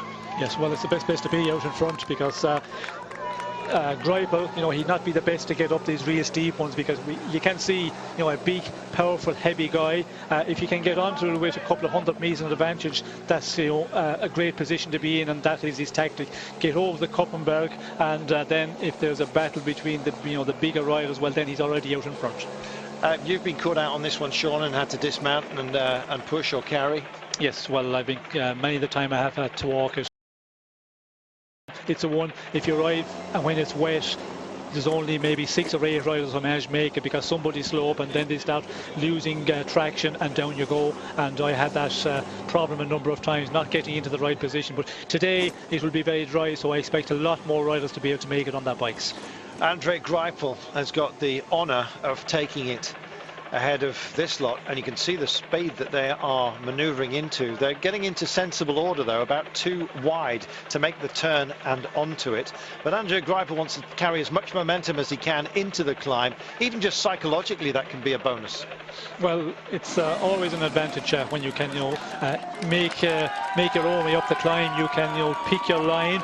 When you're in a big group, it's not going to be the case, and we will see a lot of chopping and changing from the riders. But also you must remember you have to make that effort, and Greipel, he was in a good position where it was a big slowdown, but back in peloton is starting to push on again. Will he have enough of an advantage to make it over the Koppenberg? Stein de Volder is up towards the pointy end. So we've got a couple down wide around on the outside. Get yourselves up, get yourselves sorted out, and do it rather quickly. And Oh, goodness me, it's not a place you want to be on the deck. Matteo Trentin for Ethics Quickstep found himself there. The wisdom of Andre Greipel showing itself. It's writ large right now, and this is Sepp van Mark's boys as well, in the waspish yellow and black coming to the fore. Geraint Thomas is there, he's got Stannard with him as well, and they're starting to grind into the climb. Also Paolini's here. This was a piece of insurance by Greipel. He wanted a goodly distance because he didn't want to basically go backwards within the pack. He's going to get caught on this climb because this is not his thing. That was a great piece of wisdom by him, and Paolini's looking strong as well. His ginger beard writ large within this front group of 10. It's a grind, Sean, it's designed to be, and it's come very late in this race this time. Well, it's always a grind when you get to this point in the race with the steepness of the climb, cobblestones, everybody, and so for some it's a little bit easier if you're really good, but for the ones that are starting to suffer, it's a big grind. Sagan just drifts by. There is Christophe as well. Side by side, Sagan and Christophe. They'll be amongst the favourites late on if this does go to be one for the quick men. And Ladagneau, the latest casualty for Francis de Jeux. Remind you that Sebastian Chavanel is out after being hit by his own car that was poleaxed by a neutral service car earlier on. Wow. So much going on, and John Degenkolb is not in a great place, and there you are. Once you lose momentum, Sean, it's very difficult to pick it up, and Andre Greipel has been caught, but right at the very top. Job well done by him, I think, to deal with that. Yes, I think tactically he did it very well because he could have been difficulty staying with the big favourites, and now we can see he's going to be just swallowed up by Geraint Thomas and a lot of the other real favourites of this race, and he's in a real good position now. Not having to clip out when you have a camera bike as well within the mix. Also getting very much involved and just trying to stay safe at least. Oh, indeed, look, Ryder's already carrying. That may well be a damaged bike, but to be honest, you're often almost quicker to go like this than elsewhere, but rather like a paper boy with his knapsack, it can swing around all over the place, and you don't want to take anybody else's race out in so doing. Matteo Trentin deciding to ride it up, others carrying. It's been a long day so far, only 44 kilometres. They've already done 220k in testing terrain. The only blessing has been the weather. They've had just about everything else that could possibly be thrown at a professional cyclist today. Some of it good, some of it bad. But nonetheless, it's made it fascinating. It's always how you cope, Sean, isn't it? Well, yes, it's always how you cope, and sometimes, some days you can cope so well, depending how you're feeling coming into the race, and then you have some idea what way you can cope, but it doesn't work always in that way. You can, be really good in the previous race and suddenly on the day you're not great, and vice versa. We could see today, some of the riders who were expecting the big favourites not riding as well in the last number of weeks. We could see them, really being that much better, maybe 2 or 3, 5% better today. Maribor is coming up, and that will be a pavé section. This is that crash that happened just on the turn in, and in fact it was just a lone rider, possibly a puncture, that took others out. Big compression point as well, so they've sort of widened the approach to that to help people to funnel in, but it did nothing more than just concentrate the angst, I'm afraid, and this crash did not help at all. The lucky got through, Sean. Yes, well, that's what you need. You need just a little bit of luck, and that was, very close to the front of the that group. And depending on where you are, what line you're taking, if you're taking, the outer line, well, then the riders that were there, the ones who were just behind the rider that slided out, there was no way through, and down you go. Wow, take a breath time. We're going to take our last commercial break. They're coming to a pavé section. It's not a climb, it's the Maribor Straat. So it'll be wearing, however, because it's reasonably long. Then we will be climbing again at the Steen Big Dries. And then it is the run-in, 2 smaller climbs before we get again to the Oude Quermont and the Paterberg yet again. You heard that right. Back in a moment. Peter Sagan is up towards the pointy end. Let everybody else be afraid. Well, we used to say that a lot, but we've started to have a little bit of a lack of certainty as far as Peter Sagan is concerned. He takes on his drinks bottle, takes it cleanly. Looks like he's breaking some kind of seal, which he's not happy with. Oh no, it was a gel that was, beg your pardon, was taped to the bottle. Handy way of delivering a little bit of extra. Just going to welcome back our British friends, and then we'll all be together for the remainder of this race. What a day.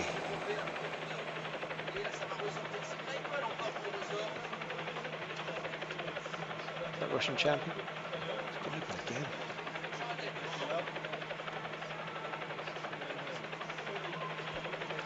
Andrei Greipel is in a naughty mood at the moment. He's teasing us.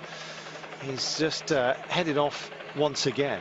Peter Sagan sailed through the last of the feed zones, as you can see, because it's just too busy to take anything after this. You'll still be able to get hold of a bottle, but it's difficult to take. Sagan is up here, and we were just saying once he gets engaged, then everybody be worried. But, well, that's a phrase that we haven't used for a while. Andrei Greipel just tagging on to Sylvain Chavanel here. And this is a diamond duo right now, but who's going to be minded to bridge over? There's a group of about 40 riders, as you can see. It does include many of the favourites just behind, including Geraint Thomas. And I guess it's Lutsenko who's at the head of the race, who's decided to squirrel off, and it's Chavanel and indeed Greipel that are trying to bridge over to him. Well, it's a long shot, I guess. Greipel's been in a playful mood today. Not that you'd want to play any kind of game with Andrei Greipel, because you're liable to lose. There is Arnaud Démare, the French champion, and he's got all kinds of problems, and I think it might be a full bike change. It's gear issues, no puncture, so he's on somebody else's bike, and that's always an uncomfortable thing to take, Sean.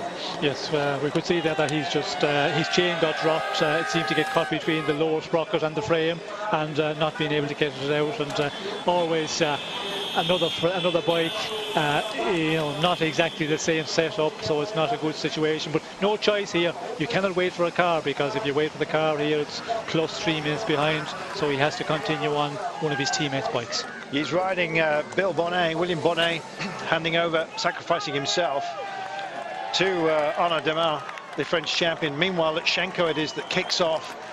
Sadly for him, close at hand are these two. Sylvain Chavanel, he has to go long if he's going to get a chance today. Unfortunately for him, he's got a passenger, and it's Andrei Greipel, and he's not the sort of man you want along for the ride. Well, I don't think Greipel will hang in for that long, although you know, when he gets on the flatter sections, maybe Greipel will contribute a bit with Chavanel. And Chavanel, you know, experience, he knows this is the moment to try and get out of this group of big favourites. At least he's got to shell it down and maybe just drag somebody else up who he feels he could beat, but he could use, maybe lean on a little bit. So we're on this, yet again, this long pavé section, and this is a struggling Arnaud Démare, the back of the peloton, just getting back in, but he's on Bill Bonnet's bike. And so you see the number 61 on the bike, and the 64 upon his back, and of course the French tricolour as well. Good solid pavé section, this one of the smoother pavés. You can see how it's on some of the repaired areas, it varies just a little bit. One man we haven't seen too much of is Sepp van Maat, but he is up towards the nose of this lot. That's Tom Liesert you're looking at right now, that Démare is just getting onto the back of. 38.3 kilometres to go, and the hurt rolls on, and it can only get worse before the end. A nightmare for many, an absolute dream for somebody, but we don't know who that is today. So, what's next? Well, looking at the pack right now, and they make another little turn. They come thick and fast right now. The Steenbig Dries is 700 meters long, 5.3% and 6.7 as a maximum, so nothing too testy. The Tyenberg will come with in about 2 kilometers time. A little bit less than that, in fact, when it says 36.8, and that maxes out at 15.8%. It's 500 meters of cobbles, and it's a launch pad. And Tom Bonen's had some fun there in the past, but I think that Sylvain Chavanel wants to race to that, because he believes if he can just hold on and get a decent gap when he gets to that point, then you may well see he kicks on. We speculate because nothing is known today. unusually, Sean, it's normally bad weather that throws a spanner into the mix, but today we've drawn so many more riders into contention because of the good weather, and that's the reason why we can't call it just yet. Yes, well, we have a lot of riders here, as you can see. At this point, with just 38 kilometres to go, normally the group would be much smaller, maybe 20 riders, 25 riders, but it's much greater than that, and it's all to ride for at the moment. We can see here on the front, it's Degenkolb's team of Giant who is, taking control. Anybody in here that is feeling good, got over the last couple of times without too much difficulty, they're going to say, well, I can get into the final of this one. And we can see Chavanel is the one who decided to go away, but unfortunately there's always teams riding. We can see he's not allowed to pull out any advantage at all.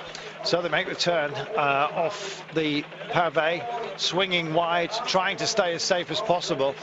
And Sepp van Mark is in here. Now, he's not bad in a sprint-up situation at the end of a very, very long day. He's a trackman himself, Sepp van Mark, don't forget.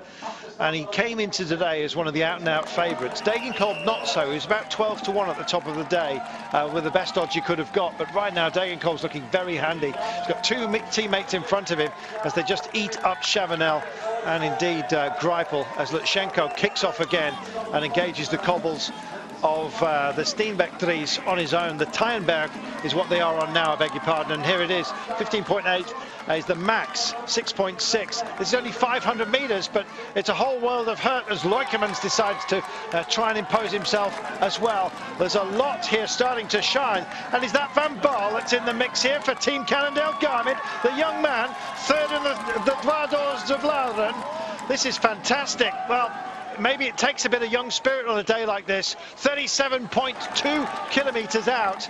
What have they got? A lot of hurt right now is the answer, just for now.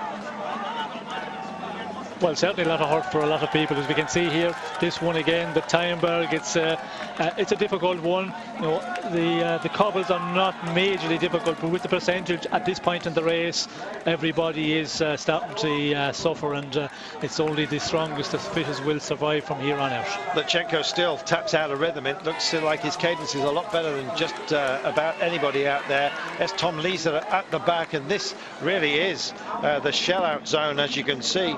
That was Tyler Farrar, by the way, just starting to suffer. There is Geraint Thomas, and this is a very, very selective group we've got right now with 36.9 to go. John Degenkolb over towards the barriers, just shows his nose as Lutsenko gets clear and onto the little bit of respite where his thighs will be absolutely stinging right now. Trying to shake out the lactose and just takes a bottle and just thinks job well done just for now. But there is more work to be done here, Sean. And as Van Avermaet here puts in a big attack, and we can see Lutsenko out front. He's doing a great job, riding very, very strong. But Van Avermaet also at one who needs to go from a bit further out, as we can see here with a Skyrider. Yes, with a Skyrider almost coming down. Yeah, everyone with the same idea, and one of those flags just dropped in front. It was almost like a go flag, albeit yellow, for Greg Van Avermaet. He's gone. But look who he's dragging with him. I think that's Stein de Volder that's also involved for Trek Factory Racing. Well, who's been left out? Well, I think that was Dylan Van Baal of Cannondale-Garmin, who showed a bit of willing, and Chavanel decides to try and pick up. One of the Borough boys is also involved here, and Van Baal is leading a chasing pack of talent and doesn't want to be lent on at the moment, so drifts to the side of the road, and everyone's saying, come on, do something. I'm not doing it all by myself. Don't get on my wheel. Don't mess around with me. There's going to be a lot of messing around, Sean, at the end here. Well, yes, there is a lot of looking there, but still they're racing very aggressive. We can see a lot of riders having difficulty following. Alexander Kristoff is bridging over. He doesn't want to be left out. Degenkolb just starting to suffer a little bit and trying to find little areas where he can possibly just hide and regather himself. Meanwhile, the push on continues, and Geraint Thomas is in a great place. Stein de Volder looms large with a clear piece of road on the right-hand side, and Andre Greipel just sails by him right now. Goodness me, 35.8 kilometres to go. It's intense, Sean. Yes, it's real fast racing at the moment, and At this point, you can see that you know, the gap's only maybe 30-40 metres, but for the riders to close them down, it's becoming a big fight, and you know, they're just slowly crawling their way across. And we can see now in the front group we have maybe 18-20 riders at the moment, and other riders are just trying to make it across to them. Desperately so. Oh, and this is a big roll now. That's Nicky Terpstra, who's been caught in the wrong place by the looks of things, and suddenly he realises a little alarm bell goes off. He's got riders who are similar to him in terms of their capabilities, and they're up the road, and Peter Sagan's in this gang as well. So he's got to get there, and he's dragging others along with him, including Dylan van Baal from that little selective group. 34.9 to go. It's clicking down. Closer and closer to glory for somebody.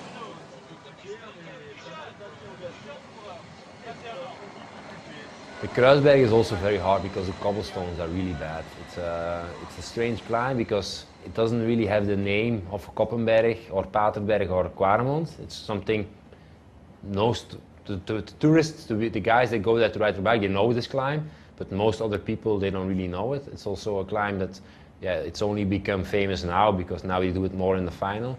But it's really hard, and it's a climb. You arrive there and you want to get over it as fast as possible just to get rid of it. Steep, very bad cobblestones. You don't see the top. It's in a corner, left corner. Then you arrive on the top and it's still uphill. You arrive from the end of the cobblestones, you go right, and then it stays going uphill, so for another 400 or 500 meters. So there's no recovery. And the hardest part is when you get on over the cobblestones, big gear straight away, boom, and that's when they go. And that's the part that really kills you. There we are, the part that really kills you. Any one of these climbs today would have taken out most club riders. These guys have just taken so much hurt today. Jack Bauer also involved for Team Cannondale Garmin. I think Dylan van Baal still within the pack. 33.7 kilometers left of today's race. They've done 230. It's unbelievable the amount of hurt that these guys are capable of taking. I'm just full of admiration for them, Sean. It's been a fascinating day, and it's not over by a long chalk, this. No, not over at all. With just 33.3 kilometers to go, we can see, you know, still riders want to go in the attack. Van Avermaet is being aggressive in the last number of kilometers. He knows that if he stays around with the better sprint as well, then in the actuals, if it comes down to a sprint, he's not going to make a great performance here. We can see Astana as well. You know, they are attacking. We see their last Groom very much on the front, so he's still in there. We see also from Lothar Sudal, Jürgen Roland, which is very much to the front, but with Sky they have two men in there. We can see Luke Rowe and of course Geraint Thomas are very much to the front, but they are being looked at there, and I think a lot of the riders are saying, well, leave Sky, leave Luke Rowe, chase down these breakaways. It's Oliveira, by the way, the Portuguese champion of Lampre Marina, that's just on the front with 32.7 kilometers to go in front of this trio. But this now feels very much like the selection, does it not? Behind we have a group of about 25 riders by my reckoning, possibly a little bit less than that. But what talent they've got on board. They've got a chance, Sean, of making this stick in terms of that being the select group. If they start looking at each other, though, they'll welcome others to the party. Well, I think what we have on our screen at the moment are three leaders out in front and that chasing group of big favourites. It looks like that's where the winner is going to come from. Haven't seen any pictures from just off the rear of this group of big favourites, but it's going to be difficult if you're already in difficulty getting dropped. We can see the cars are in between already, so it looks like a winner is going to come from possibly this three-man breakaway. Van Avermaet in a really good position, but again we can see Sky are the ones who are securing the pace back in the main peloton. Lutsenko, Avermaet and Oliveira being chased down by these guys. It's easy to be lent on a day such as this. Andre Greipel, open-mouthed, very rarely looks like that, except when he's in a full-on sprint situation. Stein de Volder is in this gang. Geraint Thomas is here as well. We've talked about Greg Van Avermaet. I think Marcus Burghardt and Daniel Oss are also here. So they've got lots of different cards to play. I wouldn't be surprised if Daniel Oss turns out to be the chosen man for Lotto today. For BMC, I beg your pardon. We'll see. Greg Van Avermaet up the road. 31.3 kilometres. And not that far enough to make a difference. And it's Lotto that are doing the chase down right now. And it's coming once again from Andre Greipel. He's really sacrificed himself today. He did get back in. There's Stibar as well. So Stibar, the Czech champion. You see the white, red and blue. You see Ethics Quickstep also represented here. Nicky Terpstra has made it back over. It was a good move by him to put that fire out, Sean. He's been playing the fireman. Tell you who's been reasonably quiet is Peter Sagan today. Well, I think there's a lot of riders in here who have been pretty quiet up to this moment, but there's a lot of time still to get aggressive, and with the terrain we have out there, if you're feeling good, if you're on your best form, well then you can cause a lot of problems in the climbs to come. Henrik Hausler's also up here. I heard some of you squealing from I Am Cycling. I'm looking at this group right now. Degenkolb is there. I was just about to declare him absent, but he is there. So is Alexander Kristoff. So we've got Degenkolb, we've got Kristoff, we've got Terpstra, we've got, do you know what? We've got just about everybody that you would have picked at the top of the day, Sean. This is fantastic. Well, looking at that, the composition of that chasing group, a lot of the big favourites in there. I can't pick out anybody who you would be put on the top list of favourites this morning, but there's still a very big group of riders here. There is what 25 to 30 riders in this group all the time, with 29.90. Wow. So gather yourselves. We're going to try. Andrew Grifko's here, by the way, for Astana as well. In fact, I think they've got 3 personnel within this group. Let's well, when the camera settles, we'll have a look. 30 kilometers remaining. So once we deal with the Tyenberg, we then now that that's been dealt with, I should say, through the Kruseberg, as we've already mentioned, well, then we have the Claremont and the Paterberg still to be dealt with. The first time of asking for the Oder Claremont was kind of here's what you're going to have to deal with on 3 occasions. They've got to get through it once more, Sean, but then they've got the Paterberg, which is going to be a real punishment. I can't see this group coming in en masse at all. They're going to start attacking each other, and there's teammates here who can be used, and they will be. Perfect example, Sean, of how you lean on your teammates at moments such as this and just hope that they can provide you with something. We're on the Kruseberg, the Hotond, 9% maximum, but a short one. Yes, well, it's a difficult one at this point. You know, the cobblestones are not in the best of shape, and we can see, you know, the Portuguese rider Nelson Oliveira, you know, going for it here, taking his chance, and you know, it's what they've got to do. But to get out of this one, another rider we can see here with a chain problem, Lukemans, of course, he's been very active in the last number of kilometres. Yeah, terrible time for this to happen, because he's got to get up here, and really he's kind of, well, not only off the pace, but just has to recadence himself essentially for the attack. There is Oliveira, and those he's working, I believe, for Pippo Pozzato. I think he's still within this group. 28.7. Fighting, and Andre Greipel just backing out. There's Marco Mercato getting back in here, and Greipel looks like he really is suffering, but he's not the only one. And they're starting to bob on the climb. Who looks freshest? Well, nobody looks fresh. Everyone's got some kind of deficit. It's about how much of your reserves you've already used, I guess. And frankly, I think that Andre Greipel has just about used all of his, and he's got still, don't forget, the Oder Claremont and the Paterberg still to come, and that's going to hurt. We know that. Big checks over shoulders, and you know, if you're starting to pose an attack at a moment such as this, it's a hard thing to deliver, Sean.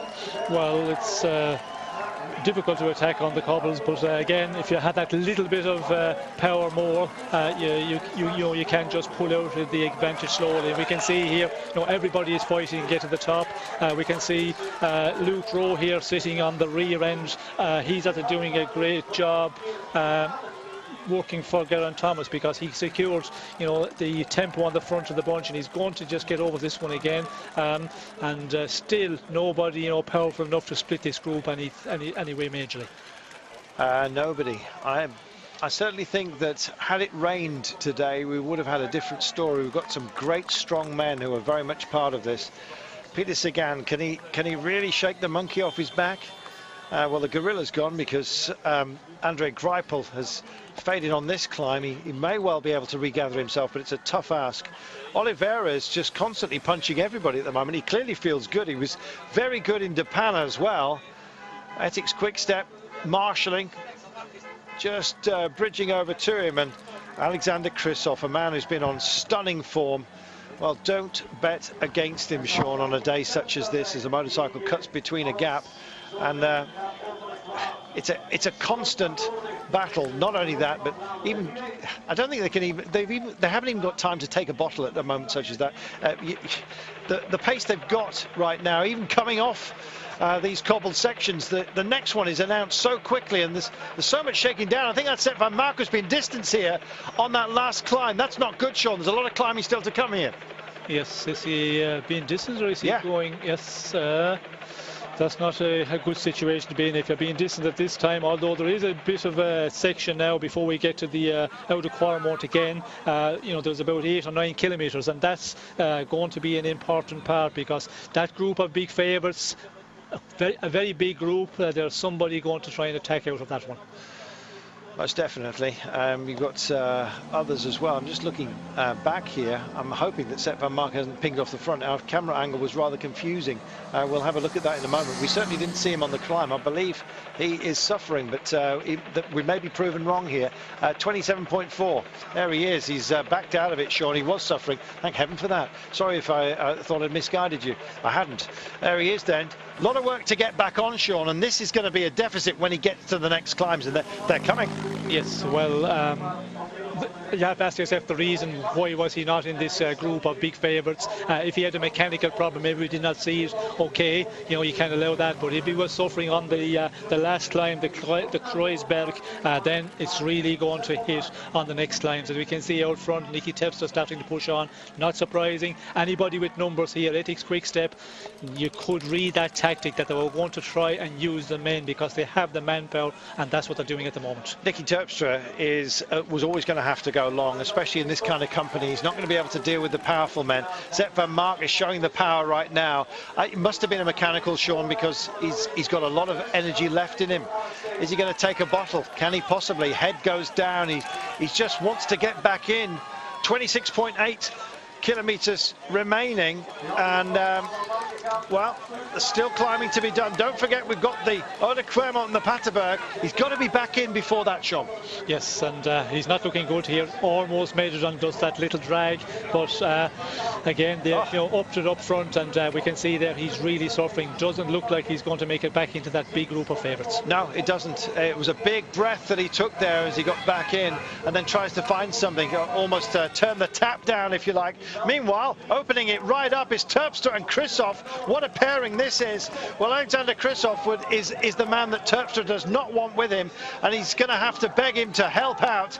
Kristoff, I don't know. He looks like he's on the absolute limit right now. Terpstra just has to keep this spinning and hope that he can fatigue Kristoff at a moment such as this. 26.1 to go. What's the response behind? Well, we can see again, Luke Rowe has got to take it up and try and secure, you know, the pace setting for Geraint Thomas. And when we get to the next climb, Geraint Thomas has to attack. If the two out front, you know, gel well together, and we can see Kristoff is actually, you know, starting to share the pace with the pacing on the front with Nicky Terpstra. So these two now, you know, if they can pull out an advantage, well then, when we get to the next climb, the Quarmont, the big favourites, if we have the two out in front, they have to go on the attack. Well, the camera searching for them and finally finds them just at the back of these camera bikes, and they're all taking the pictures, and right now they could be writing headlines. Terpstra just goes to the front, tucking in behind him Alexander Kristoff, runner-up in Milan-San Remo, don't forget. Degenkolb had the beating of him that day. Degenkolb looks a bit second-hand today, at least so far. Andre Greipel constantly refinding himself, but he's got the The big challenge still to come. They're not panicking just for the time being. Saw Stein de Volder just drift out and have a look as Denik Stibar has got no interest in chasing down because his teammate Nicky Terpstra is up the road. Second in the game, Wevelgem, Nicky Terpstra. What can he do today? Well, he could win it, but it's going to take a supreme effort, and that's what he's showing right now, Sean. Yes, well, he knows Terpstra, he has to get out of this group of big favourites. Unfortunately, he's with somebody who is much faster than himself in the sprint, so he's going to have to try and get rid of him, possibly on the final climb on the Patersberg, the final time up it. But again, we can see Greipel is securing the pace there. He has some teammates in that group. He had a super race of Japan, Alexander Kristoff, as you well saw. He was just unbeatable, save for the time trial. Meanwhile, these guys are trying to tap out a tempo to get back to him. Alexander Kristoff is in a great place. Nicky Terpstra would prefer to have somebody else alongside him, I guess, but at least he's getting some help from Kristoff. Kristoff is not going to want to invest too much into the last push. Likewise, though, Ethics Quickstep are not having to do much of the work, so they're leaning on Sky and, of course, onto Lotto Soudal at the moment. Lotto Soudal with Jürgen Rollins in here. The French champion is in this group you're looking at right now. Well, it's time to ask themselves some questions, Sean, and I guess it's the first and foremost, who's going to stop these guys right now? The kilometres are clicking down, and these guys are capable of going over these next climbs. Was it a wise launch point is the big question. It's looking good. Well, it's looking very good, and they are working well out in front. We can see back in the chasing group, not too many riders want to secure the pace. I think it's only Sky and Lotto, and they only have 2 riders, so it's just 2 against 2, and these 2 men out front, Kristoff and Terpstra, they seems to be very, very strong. Greipel is certainly almost at the end of his energies here. He's going to disappear very quickly when we come to the next line. There we are. Stibar is in this group. So is Bohm Lutsenko, who we saw was looking extremely lively. Van Avermaet will be disappointed. Likewise, Burkert. Danny Os, you've got to say so as well. Elmig is here. Puzzato, we said that Oliveira would be working for his team principal, as he is. Jens Kerkelaer, Degenkolb's in the mix as well. Some big names. Rowe, Thomas, Sagan. Oh, there we are. Well, the young man who would have preferred a wet day, not part of it. Dylan van Baal just fading off the back of this group, I'm afraid. 22.1 kilometres remaining, 29 seconds. Sean, they're extending the gap, and I suggest that these guys, nobody really wants to take up the chase because partially they've 2 of the teams have got players up the road. Here we are. Katusha don't want to play this game. And likewise, neither do Ethics Quickstep. They're going to let these boys have their fun as far as those 2 teams are concerned. And the other teams are feeling, well, a little bit bullied, to be honest. Well, I think it's Astana who have a number of riders in that chasing group of favourites. They have taken it at the front now and going to push on. If you can hold it at that 30 seconds maximum, then you can rectify that on the next climbs. And I mean Geraint Thomas and the other big favourites if you're really feeling good. But if it grows out 40 seconds plus, then it can be a difficult one. But again, we can see there's still a lot of movement in that group of chasers, so it's going to hang around if they continue on working like that after 30 seconds. Well, it's gone from it's ebbed slowly second by second out to half a minute right now, and they've got to be very, very careful. Meanwhile, the camera just pans back, and that is Zet van Mark, rank favourite at the top of the day. And Sean, I'm afraid it's not going to be his day by the looks of things. No, well, we could see that quite a bit further back the road when he tried to make it across into the group of big favourites. He got very close on that little drag, and then immediately over the top, somebody up the pace, and it's so difficult, to close it down on your own. And the question is, if he was suffering already, if he got lost contact in the earlier climb, well, then that's normal. The question is, did he have a mechanical problem? It doesn't look like he had, because we would have seen it, as he's one of the big favourites, so not on a good day. So The Eau de Clermont is coming up for the 3rd time of asking and the 2nd time over the Patersburg as well. These guys know it. 28 seconds now. Andre Greipel surely must be absolutely at the end of his reserves, but I guess you could say the same thing for just about everybody. Stein de Volder's here. I wonder if he's thinking about a podium place. You see his white shoulders just on the left-hand side of your screen, so right-hand side of the road. They make this little technical around the factory zone as they start heading back and into town. It's the last time of asking for the Eau de Clermont. Some big questions will be asked, Sean, and not least, who's going to take on these guys? Doesn't seem like a lot. And on a normal day, 29 seconds with 19 kilometres to go, you wouldn't give a breakaway the candle. But right now, they've got a superb chance, and they're holding it because they are so talented. Peter Sagan within this group as well, and there's some shoulders as they start to fight for position. They want to have the best, cleanest approach right now. They know they don't want to get, even in a small bunch such as this, caught behind. No, a lot of movement we could see there. You know, riders, you know, leaning on each other, a lot of pushing, and it's not surprising because we're coming, you know, to the Eau de Clermont. It's going to be more than ever vital to be in a good position, and with the 2 out front, much the same as last year, we had a situation where there was 2 riders out front, then Cancellara went in the attack, and that's what Geraint Thomas, the other riders, Dagan Kolb, he's going to follow, of course, and he's going to try and stay with the big strong men. Jürgen Roelands, we can see there, Greipel is riding a lot for his team, so Roelands is certainly, you know, the one they're going to play. And we can see BMC, they still have a lot of riders there, at least 3 riders in this chasing group. Degenkolb has called for help. He's gone up to the front. Stibar's not going to do anything for Ethisch Quickstep. He's got Terpstra up the road. BMC, you saw their car speeding through the gap, trying to get up there. Meanwhile, these guys have got to get up what is approaching. Goodness me, Sean, they have had so much to deal with today. Right now, they've got to deal with each other. Well, yes, it's all about, you know, calculating your effort in the earlier part of the climb here, and when you're out in front, you always try and, you know, leave the other rider do a little bit more pulling on the front. But we can see here, back in peloton, they're starting to up the pace, and I think this advantage will come down quickly. Degenkolb has run out of assistance. He's now relying on Sky. He's leaning on them. Sagan likewise in the chasers. Meanwhile up front, it's Christoph that's taken on this climb for the first time in the lead ahead of Nicky Terpstra. Nicky Terpstra starting to chug. Got to say that Christoph looks amazingly fresh after a busy day. And there's Andre Greipel. I think finally that is job done for Andre Greipel. He's done such a good job on behalf of his teammates from Lotto Soudal. Here we are then, the Eau de Clermont maxing at 11.6. No laughing matter, but wait till you come to the final climb of asking the Paterberg. That is absolutely no joke.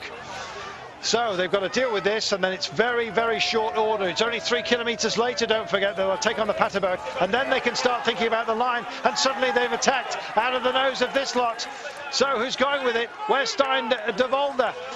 Where indeed is the challenge? Oliveira fading. There's Lutsenko. There is also Greipel. Job done for these guys. It's about who's got what up here. Oh, and it's Stibar that's coming through along with Geraint Thomas. Stibar's not going to help Thomas though. Stibar's got to make the bridge. He's got to repeat the feat. He's got to basically do a Cancellara right now.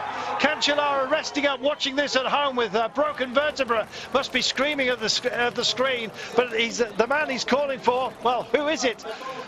It's probably Stein de Volder further back down the order. 17.7 kilometres, 16 seconds now, back to G2, and it is G in 2 at the moment. Group 2, that is. Oh, it's hard work, and you can see this is Nicky Terpstra. Suddenly he realises what he's got to do. They'll be on the radio saying to him, just go for it, for goodness sake. Dig deep and impose it now. Yes, and that's what he's doing, and we can see Geraint Thomas is the one who was really, you know, blown the chasing group apart. Only Stibar able to match or follow Geraint Thomas, and much the same situation as we had on in last year's race. 2 out front, and now we've got the chasers, and Stibar in a real good position because he's not going to contribute anything with Geraint Thomas with his teammate out front. Well, psychologically this is going to be a huge anchor for Geraint Thomas. He's got to just put the blinkers on and go for it. He's done it before, Sean, with great success this season. Yes, well, he's done it, and he has got the form, but he has, to continue on. He cannot start looking around, and because Stibar is, guaranteed he's not going to work. And also we can see Daniel Oss with Van Avermaet, they're also chasing, and they're not that far off. So yeah, you haven't the time to start playing about. You just have to keep on riding, and that's what Geraint Thomas has got to do here.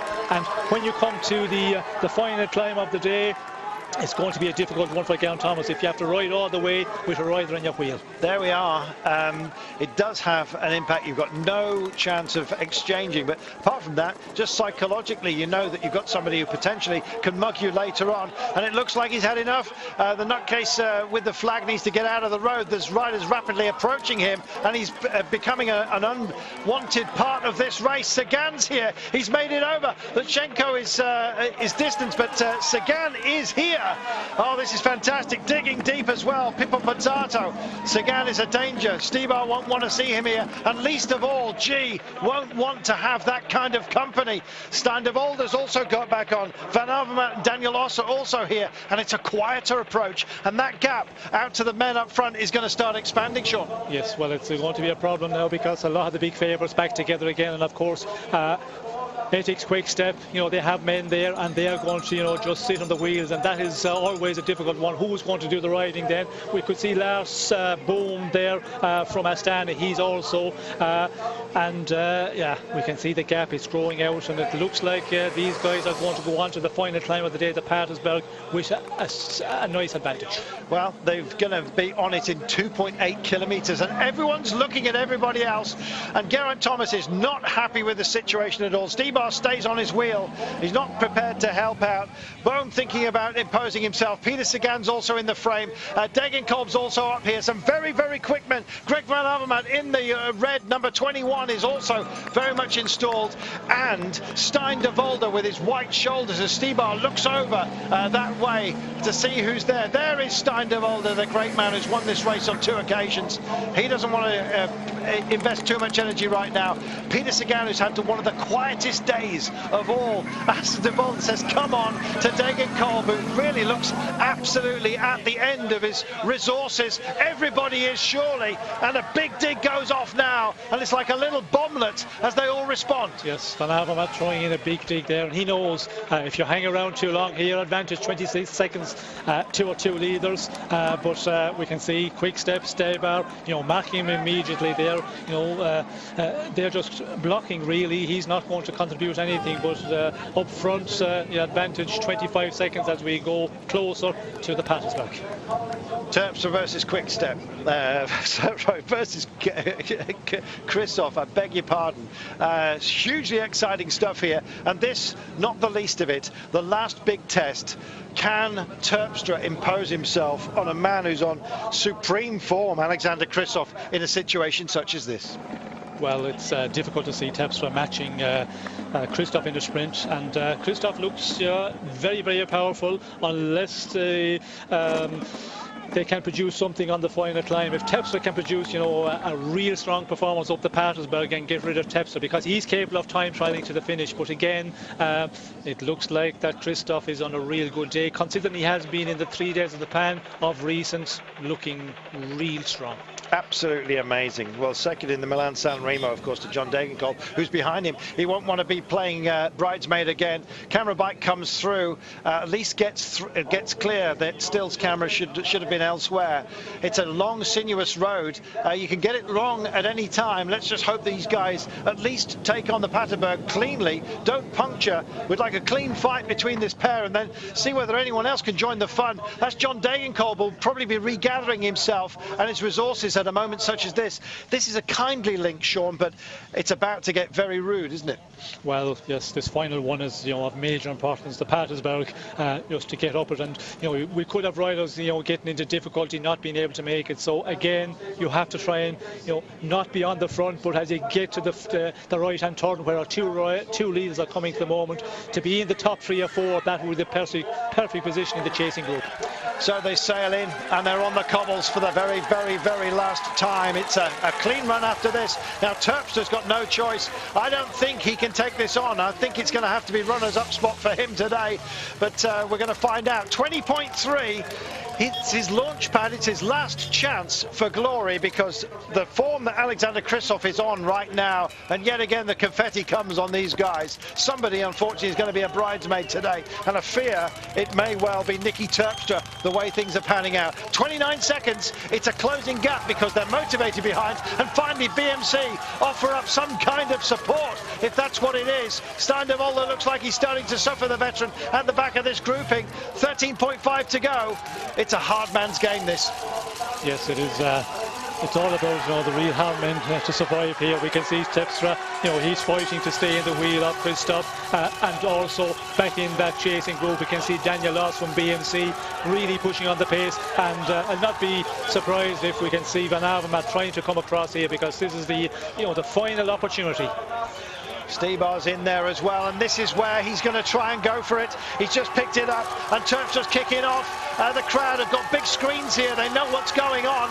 Oh, look at this. What a grind that is. Yes, by Van Avermaet, he's just grinding away from Stebar. Geraint Thomas, just taking it up here. Degenkolb also just clinging on in there, but Van Avermaet is the one who is making inroads to our two leaders. He is. Van Avermaet's gone, and Sagan's trying to follow him, and G can't pick it up. Degenkolb's also in the frame within that group, but it's going to be minor placings, I'm afraid, for him by the looks of things, unless he can get a big recovery, and they're going to come to the crest of this. It's not that far, but it's a whole world of hurt, and even the great Stein de Volder there is also suffering. What a fantastic push this is. 20 seconds is what Terpstra and Kristoff have got, and they're away, but Sagan has made it over, and not only that, he's in great company. He's got Greg Van Avermaet. They've got to work together here, Sean. Yes, well, he's got to work with Van Avermaet and try and make it across. The interesting one now is with the two out front, with still 20 seconds on an advantage. Nicky Terpstra and Kristoff. Will Terpstra start playing the game? Well, I have riders coming up from behind and make Kristoff do all the riding in the final. And in that case, we should see the two chasers here, Van Avermaet and Sagan, joining up. But 16 seconds, unless they pull well together, they're not going to make it across easily. 12.6 to go, that's all.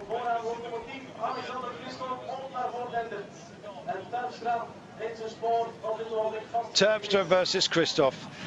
I fear for Nicky Terpstra, and not least there should be alarm bells going, because there's a real talented duo behind. They've got to work together. They're now starting to exchange turns, which is a good thing. They've got to believe that they can bridge that gap, and they do. They're narrowing it, Sean, and 15 seconds is what it is right now. I think this is an alliance formed, which of course will be torn up later on, but they've got to work together now if they're going to keep their chances alive. Well, there's the opportunity to get on the podium to win the race is there for our two chasers here. The two out front, they are working well together. Will that continue? I would ask myself the question, if you're a Nicky Terpstra and you're going to the finish with a Kristoff who is super rapid in the sprint, I would expect Nicky Terpstra to start playing about in the final kilometres. And if that does happen, well then we could see our two chasers, Van Avermaet and Sagan, joining up. But it's going to be a two-man battle against our two chasers. 17 seconds now. It's who's coped with the day best of all. Lars Bohm believes he's got an interest. Setting off in hot pursuit goes Zdeněk Stybar, the Czech champion. And Geraint Thomas tries and can't, and he comes back in to the group trying to rebuild himself. Stein de Volder is still here within this grouping. Likewise is Pippo Pozzato as well. Well, any of those guys would have taken this scenario, I guess, but maybe not the gaps. And here, still looking at each other, Kristoff has a look into the eyes of Nicky Terpstra. Behind, it's Van Avermaet and Sagan. Sagan does not look overly comfortable, but nobody would do it a day like today. Have they got what it takes to bridge over? No, they're not pushing it. 18 seconds, it's expanded out front. Well, they are pushing it, but our two leaders out front are proving to be the strongest. But again, we must not forget this chasing group, because they are not far off. As we can see, they're going to make it back to Van Avermaet and Sagan. So That will be an interesting one with Lotto Soudal. They have some riders here riding in the front. It's 18 seconds, our two leaders, you know, they will have to continue on riding as they have been, but it's certainly not all over for anybody yet. It's certainly not. It's not over even for Nicky Terpstra within this duo. These are the threat. 18 seconds, and isn't an expanding gap. It's a holding one for now, but the kilometres are clicking down and everyone is absolutely exhausted. There's also teams here who've got members up the road that aren't going to help out. So despite the fact this looks like a big chasing group, there are some that don't have to engage, Sean, and it's to their advantage. Yes, well, certainly a big advantage if you have a teammate out front and you can sit on this group and just get carried along, and that is the case. We can see with BMC they have you know, a man back in this group because Van Avermaet is just out in front, and of course Ethics Quickstep, they were playing that game for quite a while, but I'm not. Yeah, we still have Stuybar in this group. 9.6 kilometres to go. It's 18 seconds. It's clicking down very, very gently. What's Peter Sagan got? He's had a team that is in flux, I think it's fair to say. Jana Rees has been cast aside. There's been all kinds of criticism of his performance from the management. Peter Sagan would have loved victory today. He's sick of finishing second. It might be worse than that if he doesn't get himself up towards the front man. He's got to engage the help of Greg Van Avermaet. How much of a danger is he? Well, quite one, but I think Alexander Kristoff at the moment is red-hot favourite with a 16-second gap with 9.1 to go. Sean, we've dealt with the pavé. It's now about the run into town, and there's going to be a clear view of the hounds are going to see the hares before you know it. Yes, well, they can all see each other, although for the chasing group, the bigger group there, our two leaders are a bit further out, but certainly Sagan and Van Avermaet, you know, they're just hanging out in front of that chasing group of 8-9 riders. It's an expanding gap by the looks of things back to the pack. No, just off camera, there it is. It's holding station about 6 seconds further back. These guys have got a 15 seconds advantage over Van Avermaet and Sagan. 8.6 to go. Wow, they won't be thinking about pain at the moment because I think the adrenaline is probably just blanketing that. As far as the sprint finish is concerned, however, they will be thinking about strategy. What on earth can Nicky Terpstra do to win this, Sean? Well, it's a difficult situation when you're with such a great sprinter. Even you know, if you just get a little bit of an easier ride in the final kilometre, and the advantage is going to be very important as we go into the final 3-4 kilometres. Our two leaders, if they have still that, you know, 27 seconds, 30 seconds advantage, well, then they can afford to play about a bit. I think Terpstra, he should try, you know, bluff it a bit and not want to ride in the final 2 kilometres and make Kristoff do all the riding. That way, he might have some chance of challenging him in the sprint. There's lots of checking over shoulders to see where Degenkolb is, incidentally. These guys have got 10 seconds on the pack. It's Greg Van Avermaet, we remind you, crashed in the E3. Second here last year, would love to take the victory. I'm still not convinced that this gap can't be bridged, you know, especially if Nicky Terpstra sits on too much on Kristoff, because I think Kristoff would probably have the confidence to win the sprint in a quartet. And so maybe it would be in his interests not to do too much work. I guess Terpstra knows that fact. 16 seconds. Normally, 16 or 17 seconds would not be enough for a breakaway to hold off at this sort of distance. But the fact of the matter is, Sean, everyone is exhausted after a day like this. They're all in the same boat. Yes, everybody is, you know, at the end of their energies, and we're a small group chasing. Okay, when you have a bigger group chasing, and you know they're preparing maybe for a sprinter in the team, but you know, the riders who have got teammates here, they're not going to do the riding. Lotto Soudal, they seem to have 2 riders, Rolands and Benoit, and you know, they're just following for the moment and waiting to see if this gap is going to come down. It's all to do. Nicky Terpstra knows what glory feels like in the Paris-Roubaix. Runner-up in the Ghent-Wevelgem. What can he do this time by? Alexander Kristoff, absolute supreme performer in the Milan-San Remo. Lost out this time by, of course, to John Degenkolb. Well, these guys have tasted glory before, Sean. It just makes you more hungry for yet more, does it not? Well, as they say, when you win a big one, a monument, it's a bit easier to win another one. Both of them have done that. Milan-San Remo winner Christoph, Paris-Roubaix, Niki Terpstra. But again, you know, you have to look at what a rider is capable of doing. And when you're with a rider like Christoph, who is so rapid in the sprint, well, then you have to start thinking, what tactic can I use to try and beat this guy? It's all rocking and rolling behind, and Stein de Volder has picked a man to go with right now. It's Stibar sets off in hot pursuit. These guys are starting to look at each other. John Degenkolb looks like he's been found out today. It would all have to come back together in dramatic fashion if he was to make it. Jürgen Rollins is kind of tagging along for the ride. Will there be a Belgian on the podium? They've been waiting for a while. They don't like it, the Belgians. Greg van Avermaet is their best chance, but right now it's a Dutchman and a Norwegian that look like they're going to share the spoils, and they've got 26 seconds. In het wielrennen. Maar goed, we hebben hier wel te maken met de klassieker. En als Terpstra gelooft in zijn eigen kansen, waarom niet? Ja, en eerlijk is Van Avermaet and Sagan still trying to do their best, but I think yeah, they're not as strong as our two leaders.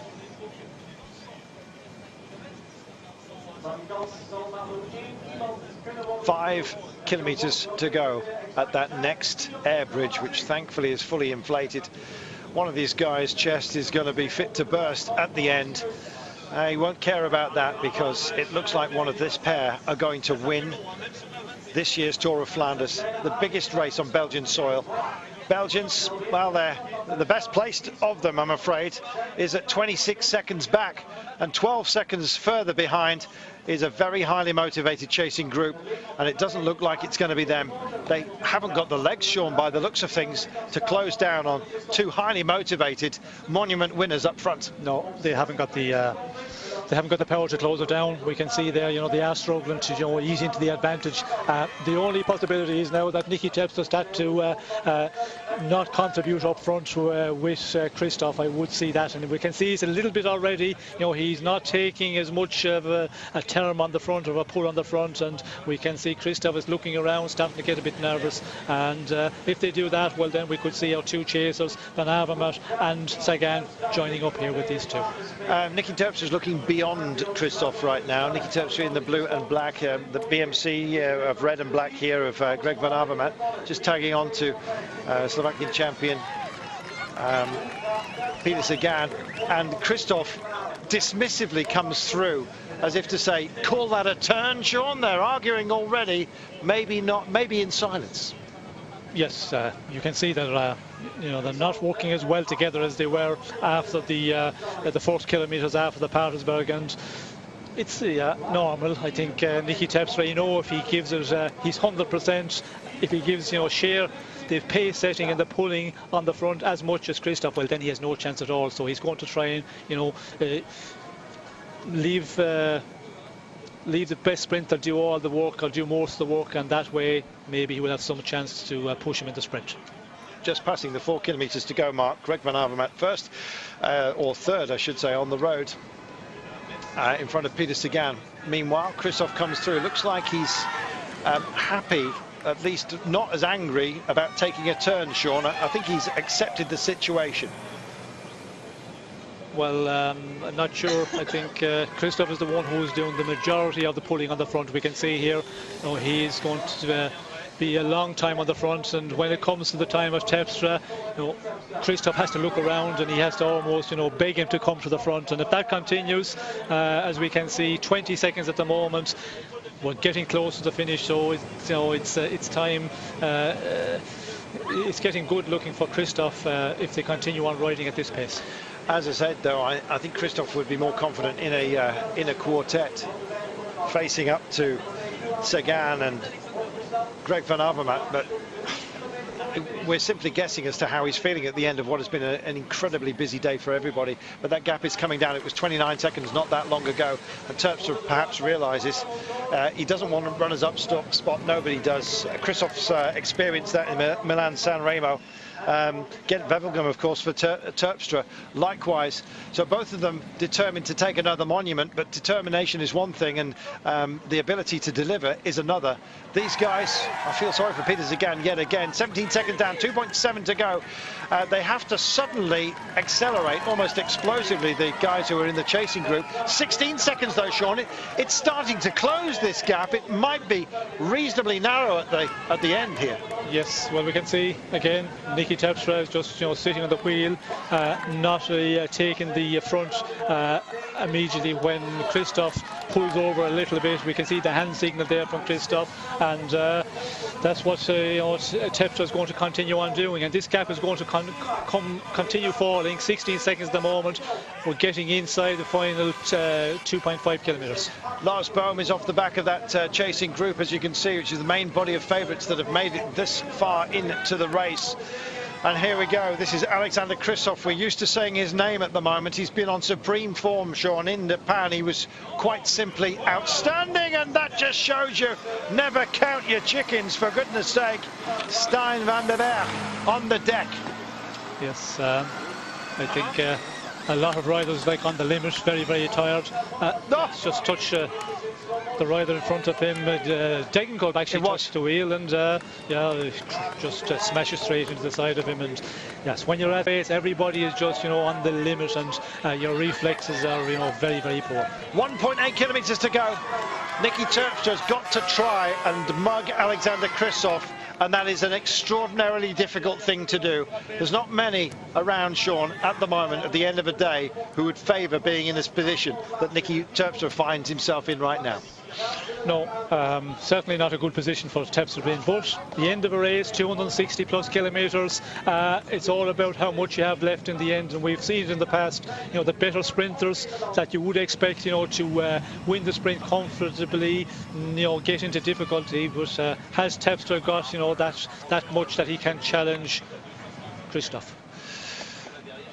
1,300 metres only, and this is the danger if they really do look at each other, even still right now, because if they start weaving across the road, none of them wanting to take it up with 600 metres to go. 15 seconds can be eaten up before you know it. It's already 14 seconds, and here we go. It's the Flamme Rouge. It's a straight road down to our commentary position. They come underneath it, and still no movement from them, and they're holding position. Kristoff fully aware of the danger.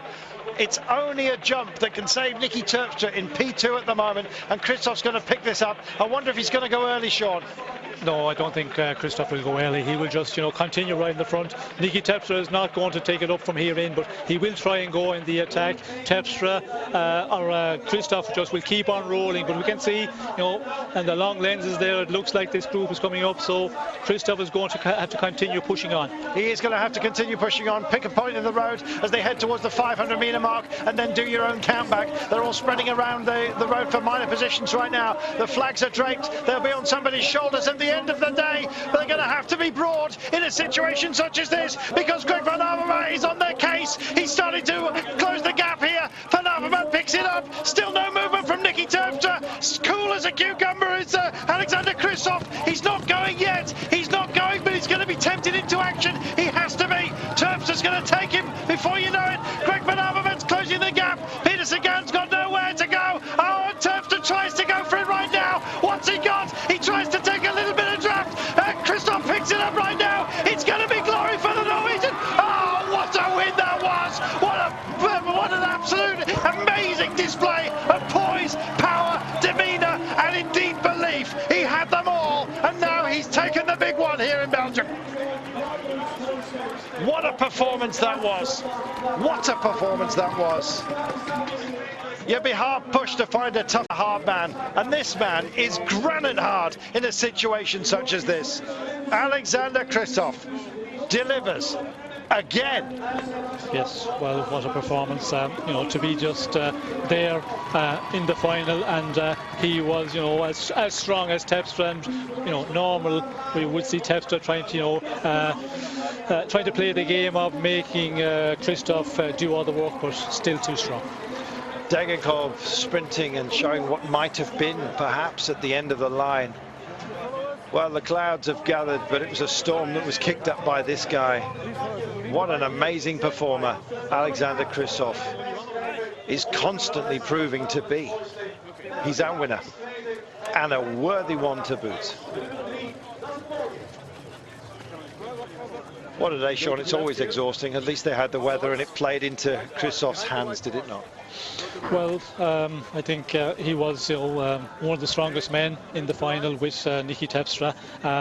He was able to match Terpstra's attack, and in the end, for a sprinter, he was contributing as much in the earlier part after coming over the Patersburg, and then of course Terpstra started to play the game where he was making Kristoff do the work, and that is normal for a sprinter. That's what we've seen it many times before, but he was plenty left in the end to take the sprint. It's a hurtful thing to be a man who's chased on and come in third, but what a great battle we had going on behind, and Peter Sagan again at the end of a long day just not having that extra ounce. No, Van Avermaet just riding away from in the final couple of 100 metres, and that shows that Sagan not at his best, because there was a place there on the podium, but Van Avermaet just a little bit too strong in the final couple of 100 metres. Well, they continue to race in. This is Andre Greipel looking for UCI World points, don't forget, apart from anything else. And we'll take the line right now. Credit to him, actually. We've questioned his ability over the longer distances, but he was a great man to have out there, was he not? Well, a great performance by Greipel, because he was going in the attack. I think within Lotus Soudal, the tactic was to open up the race a bit, and we see Greipel doing that in the very early part. And of course, you pay for that in the end, but still, finishing quite well. Talk us through, Sean. This was the last roll of the dice for Nicky, but it wasn't going to happen, was it? No, we could see Kristoff when he got to the final kilometre. He just kept it rolling on the front, taking the look over his shoulder to see what the two chasers were, and making the calculation quite well. But in the sprint, we can see when he takes it up, much faster than Nicky Terpstra. Nicky Terpstra, indeed, cruising across the line at the end.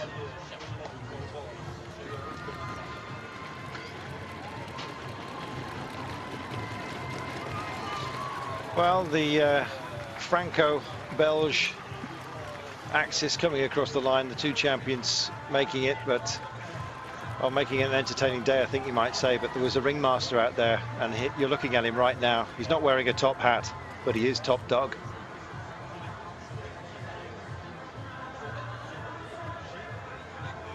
Get used to it, Sean.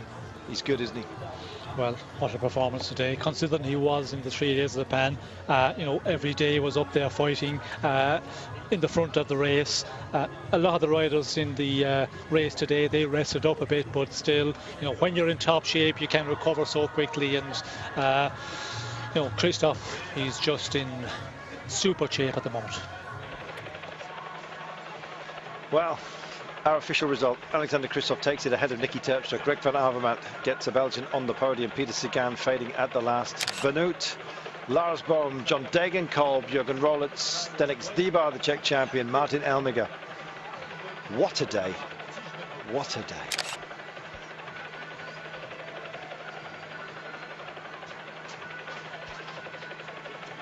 Never designed to be easy, Sean. We had the gift of sunshine, but one man seems to be gifted above all others, and isn't it great that the Norwegians have found another Viking? Yes, well, they have found a really good one. He's going to be around for a while. Here he is. Alexander Kristoff, many congratulations. I see the future of Norwegian cycling is assured. Yeah, the future is here also. So I'm really happy to win today. With also my family is here today, and it was the big dream and my big goal this season, and I managed to do it. So the whole team worked great, and at the end I came with Nicky, and of course he was not really want to work at the end with me, but I understand that, and at the end I could still beat him, so I'm really happy to win, and it's a really great feeling. What made you attack that early? Because Kruisberg, that's 25 plus from the finish line. Yeah, so Nicky went, and I know he's one of the most dangerous guys from Ethics, and I followed, and I was also with him last year, and we worked good together last year for the 5th place, and this year we was working for the 1st place, so it was even more fun this year. What's your son's name, and is he going to Paris-Roubaix where you want to win again? He's not going to Paris-Roubaix, and his name is Leo, huh? Yeah, he's going home tomorrow, so he was just there for this race, and yeah, Tuesday he's back in kindergarten. You think you're able to pull off the double? I hope, but now I'm really happy just win this one, and I liked always better Flanders. I am suffering a little bit more in Roubaix normally, so I'm not expecting to win there, but I will try, of course. Congratulations, Norwegian cycling history. Thanks. He's writing his own chapters. Well, we've enjoyed ourselves today, and trust you have too.